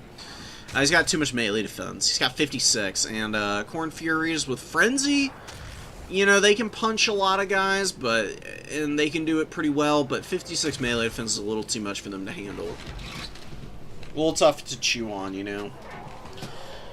Khorngor and the Exalted Bloodletters fighting with Scar might actually win this pretty decisively. I mean, Exalted Bloodletters, I wouldn't really bring them against Tzeentch, but they are a pretty good unit to throw in. Because they do a lot of the same things that, like, Wrathmongers do. A little bit cheaper, and they tend to be a little bit better than Skull Reapers in certain matchups. I do think that they have a time and place. A little bit of an off-meta choice, but not a terrible one at all. Nice. Final Transmutation. Scar getting hammered a little bit. Same with Arbol. Both of them pretty low. This is just the consistent fail point of foot-based characters is it just takes them too long to get where they want to go.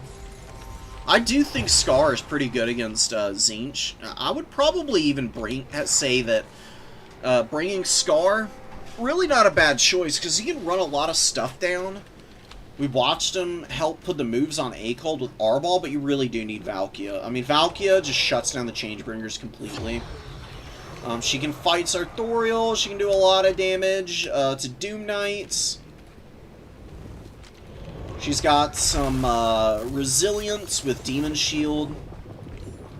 Just a bit of a sad day, you know. R-Ball's been doing so well for Panda this tournament, but I think he's going to find his end here. And he pops his Fury of the Blood God, but it only gets to the barrier on the Doom Knights. Not so good against the monstrous type of units.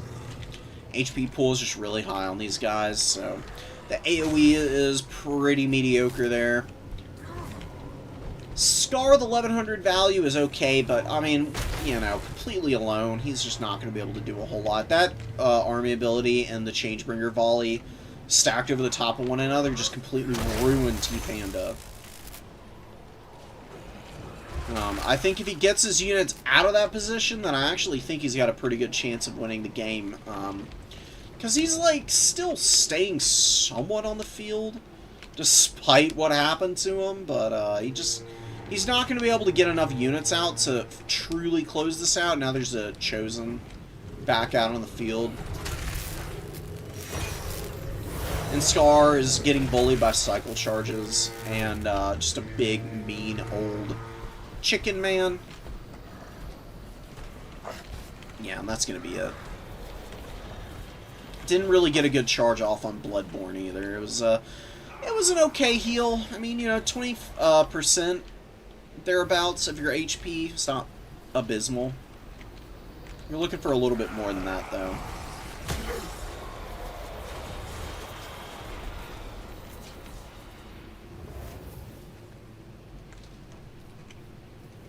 We'll just wind this clock out. Yeah, Changebringers are out here. Oof, good play from Mr. Fly. Great stuff.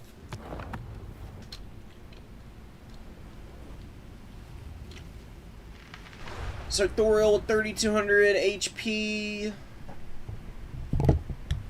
Hold on, I'm moving my microphone. Bear with me for a second, guys.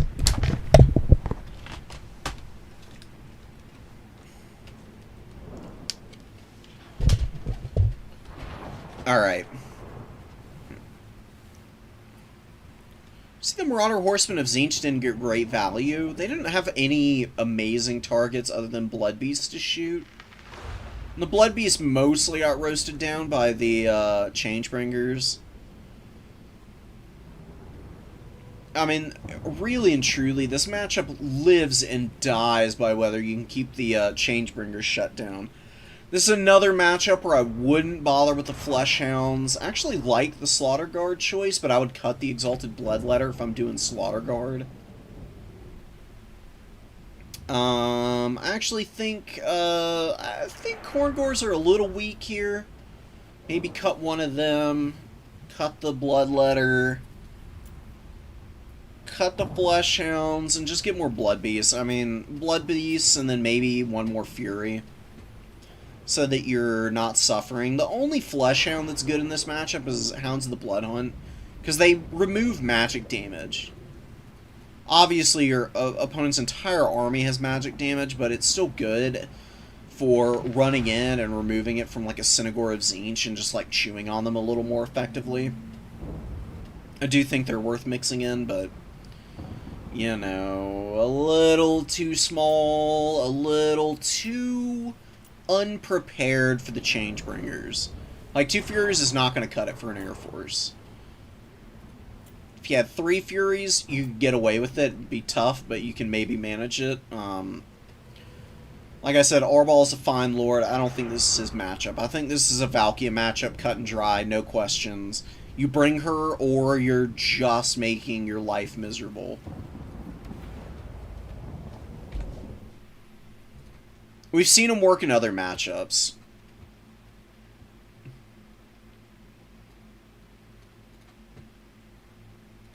Knowing when and where is important. Most every character has a matchup that they're good in. The only Khorne Lord that is truly abysmal is the Demon Prince. Well, like, Demon Prince is kind of dookie. He does not get much of anything done.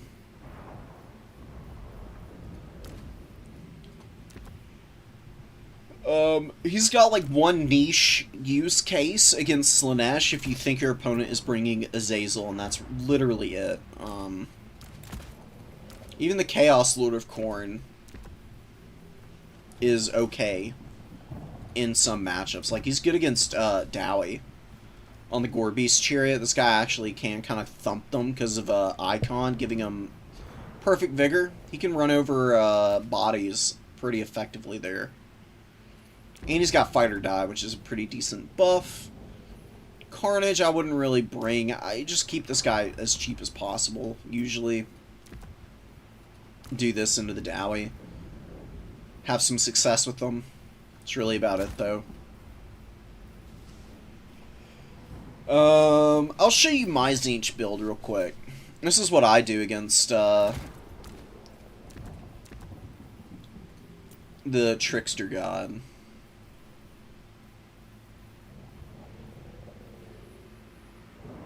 What have I been bringing lately? I do like some Marauders.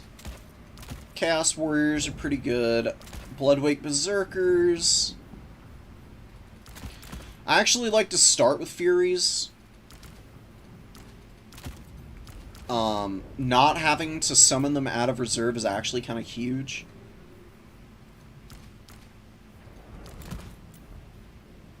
It helps pretty tremendously with momentum, in my opinion. So you're not fumbling around quite as much. I would bring the Bloodstorm Blades against Tzeentch. I really don't even think Scaremore's Butchers or Inevitable Horror are all that important here.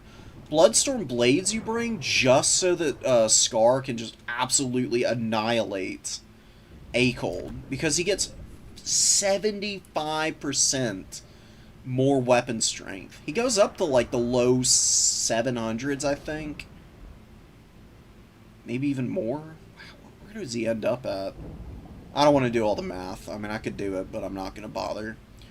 Plus, he gets 16 more bonus versus infantry, so he's basically guaranteed to hit Acold. You bring him if you want to kill Acold. You just want to laugh at your opponent. I like Forsaken here as well. They're really resilient, and they can clear through blue horrors pretty nice. Bring another Fury, bring Hounds, get 2 more Blood Beasts.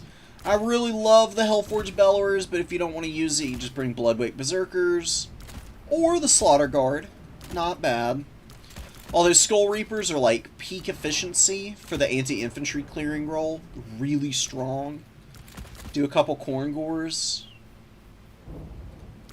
A Hound isn't a bad choice. And 2150, just mix and match, get what you want.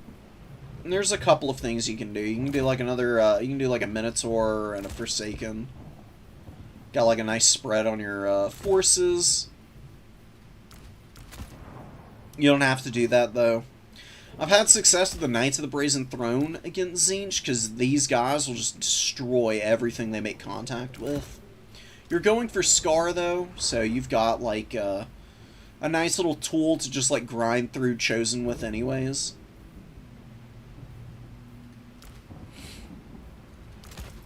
Always go for even more Blood Beasts. A couple Marauder Horsemen isn't bad though. You can do this and the Chosen.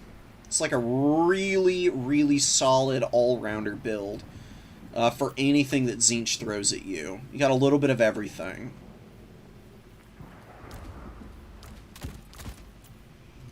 You even go Knights of the Brazen Throne, or Bloodwakes, or Slaughter Guard with the remaining gold. Mix and match. Make it yours, guys. Alright, let's get our finals game going. And then I'm going to jump off.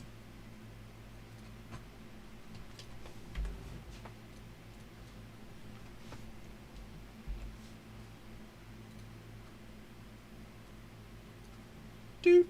All right.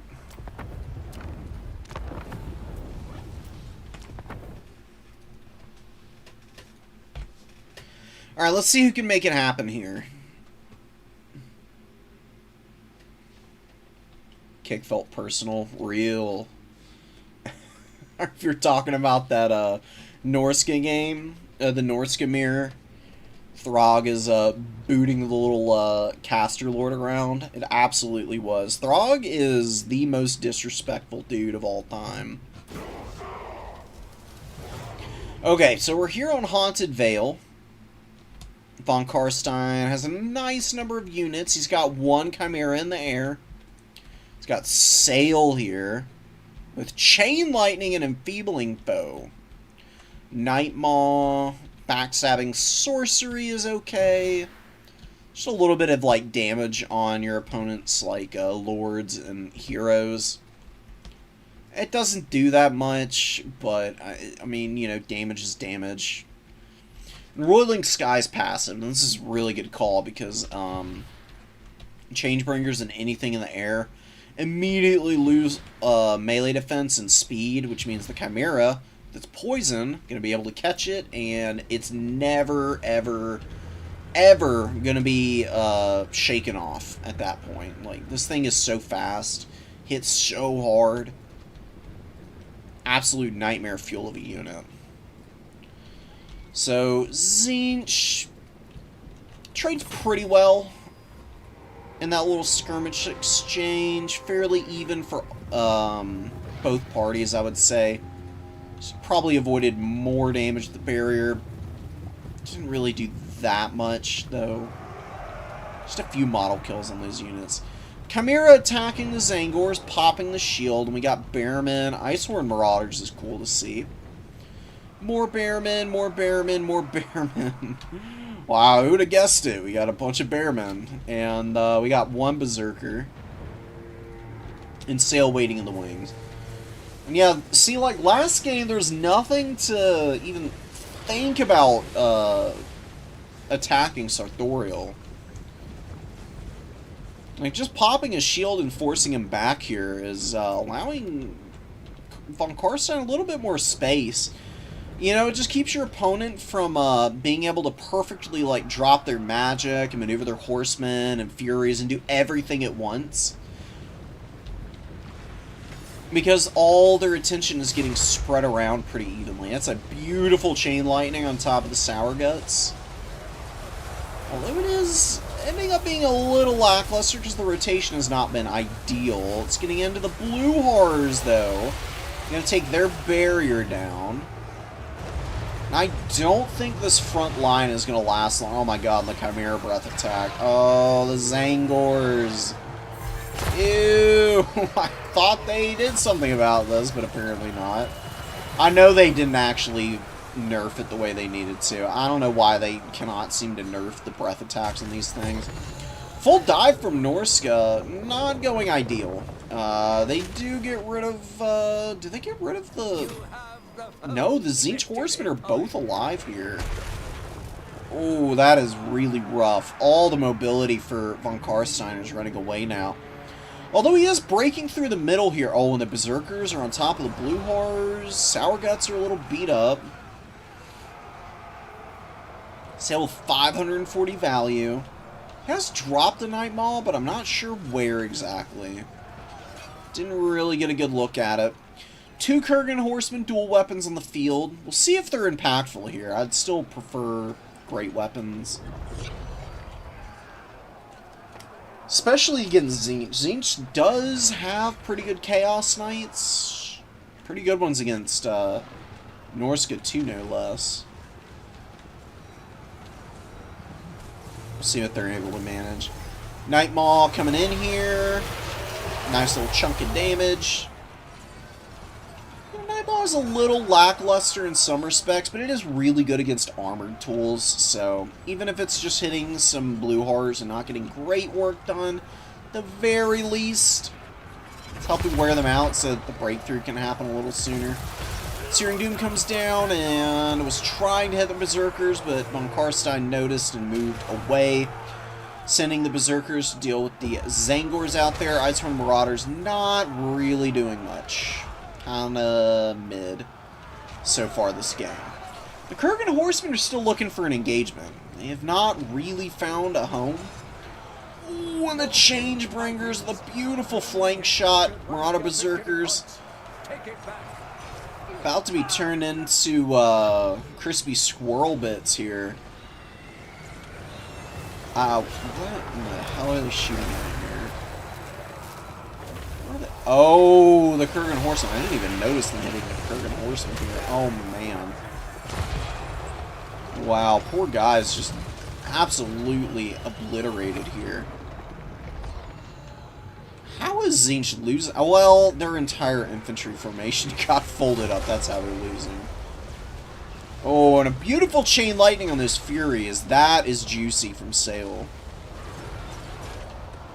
Oh no. Is this going to be one of those games where the Changebringers get like 2,000 value and Tzeentch loses anyways? Ooh, and a Feral Manticore. Oh, Karstein with a good summon here. Just as the Changebringers are really starting to get it going, Feral Manticore comes up. I don't know why it's disengaging here. Where is it going? It's going after Sartorial? Okay, never mind. It's gonna move away. I was about to say, please don't fumble by trying to commit your Chimera there. It's gonna get rampaged on the ground, and then the Changebringers are gonna roast the rest of your army to bits. But he rallies here out of the madness. The temporary madness has lifted. And now the Manticore is chasing down the Changebringers, and they're going to be occupied for a little while here. Now, the Furies could rampage this Manticore in a minute. And then the Changebringers can just get active on whatever they want, but Sartorial is getting chunked by the Chimera here.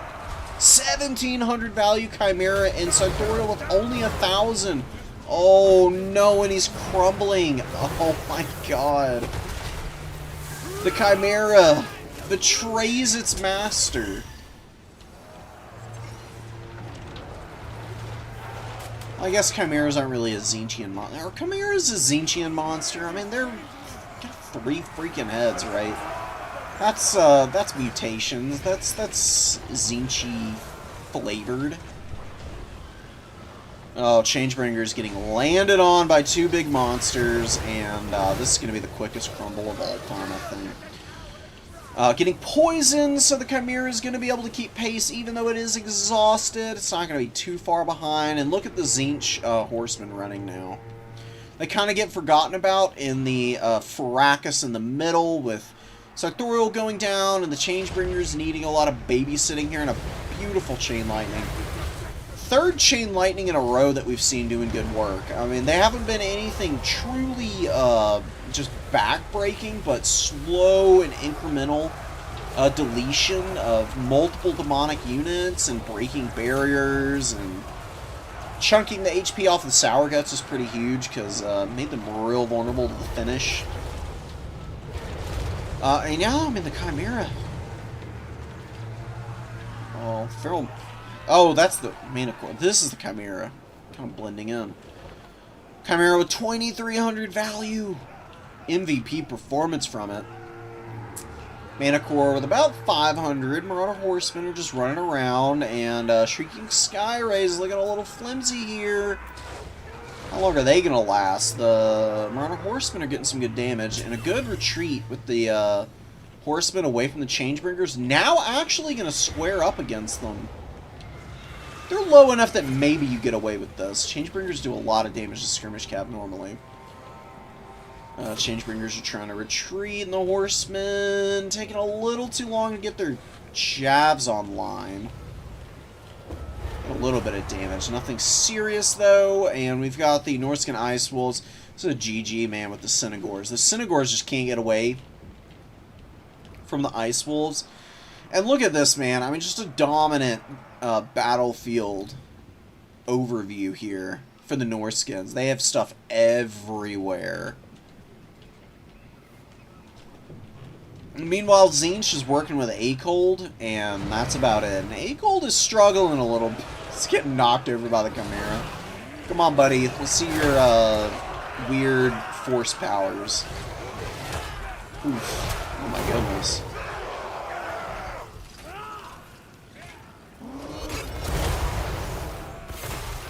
God, the animations are so cool on him.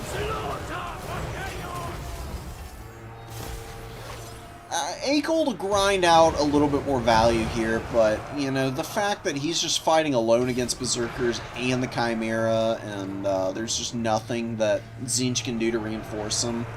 Kind of a death sentence. Norscan Fury is just completely overrunning the formation of Tzeentch.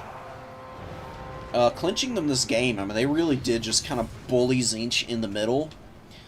And while they did lose the mobility early on, their mobility is a little cheaper and easier to replace than the Tzeentch variants. Get a bunch of Norscan Ice Wolves and some more Marauder Horsemen and go to town. And it's worked out great in the later stages of the game. They just kept the Changebringers honest enough to actually make it work. Mana Core has paid for itself as well. Kurgan Horseman a little ineffective. Not the end of the world, though. And Sail got 1400 value, which is good.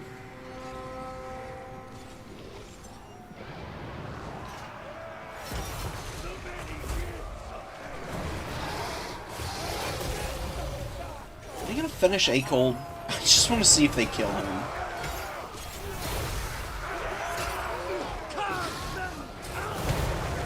He's got 1300. Still going. I just think of the double single entity on him, it's going to be too much. Plus all the Berserkers there. It's almost heal capped as well. And, you know, the regeneration rate is getting nullified every time the Chimera hits him. Lowering his incoming healing by 50%, which is pretty painful. Marauder Bearman mucking up the works, occupying the Zangors, and that is another Chain Lightning coming down. This one's the least effective that we've seen, but it does clear out the remaining Centaurs. It's a little damage on those Furies. Something's better than nothing. It's not ideal, but it's fine. Yeah, the Norscan Ice will just run through it. They don't even care. And yeah, 8 gold going down, and that's going to be a tap out from Mr. Fly. Dominant Norsca play there. Whew. Nice and chunky. Some Sangor's doing some acrobatics to the air. They're looking a little bit like Leonidas and the Spartans in 300. They're like doing the jumping over the wall of corpses. Doing some high-flying shenanigans. Not holding out nearly as well this time, though.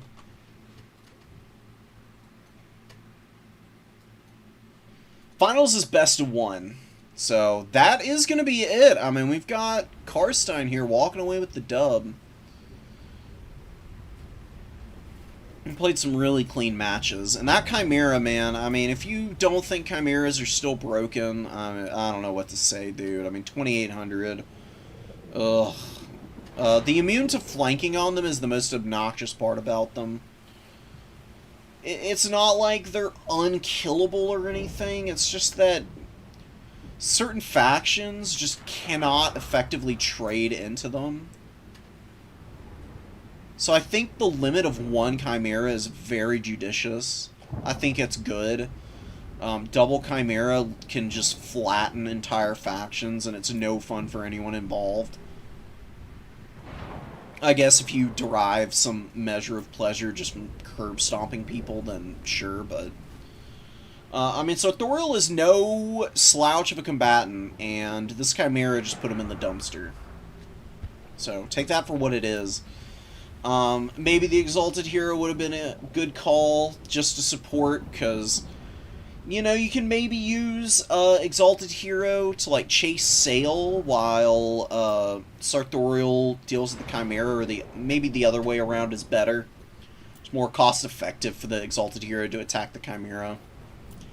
And Sartorial can cast magic while he's chasing, so I actually think that's the way you go about it. Exalted Hero goes after the Chimera. Sartorial attacks Sail. A-Cold grinds in the middle and does whatever he does best, which is just fight things.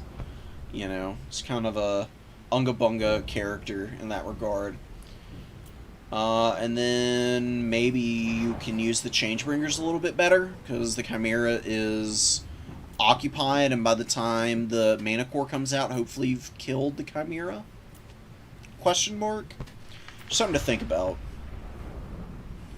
I do like the Changebringer pick. I mean, they got 1,500 value. It paid for itself. The problem was, is it crumbled out before it used all its ammo, and it wasn't able to uptrade the way it needed to get rid of all of these infantry. The infantry did not even trade that well, but Bearmen and Berserkers are just so much HP to grind through. It becomes an interminable problem to remove them all before you get completely overwhelmed on the objectives. I think this Blue Horror build is a little hopeful. I don't think they're going to be able to do enough to all the Bearmen to really be worth it. In fact, I would go so far as to say an Exalted Flamer in the opener wouldn't be a bad choice. Or just literally anything to punish the low armor Bearmen. Like, yeah, you gotta protect the Exalted Flamer from the Chimera, but at the very least, it's a semi-maneuverable tool for Tzeentch. And the vortex damage that it throws down is substantial. I mean, you can see here the base vortex damage of 7. Pretty high. You compare that to the Skull Cannon. Skull Cannon has 4 vortex damage, 2 AP. So the Exalted Flamer is functionally twice as strong, with its 7 base vortex damage and 2 AP. Fires quicker too. Couple more volleys, but not good in melee combat, but you don't really need it to be if you're going to get shots off on the Bearmen. And it's a pretty tightly packed infantry formation for the Norskins. Actually, I think the Exalted Flamer would have been able to clear through them pretty effectively. Also would have forced a dive from the Chimera, and then you can use Sartorial a little bit better. Just to use Rock of Inevitability to debuff the melee defense on it, and then just smack it around a little bit before you hit it with Final Transmutation and run away, I guess. That's the 1-2 combo that I'm thinking of, at least. Maybe give Tzeentch a better fighting chance there.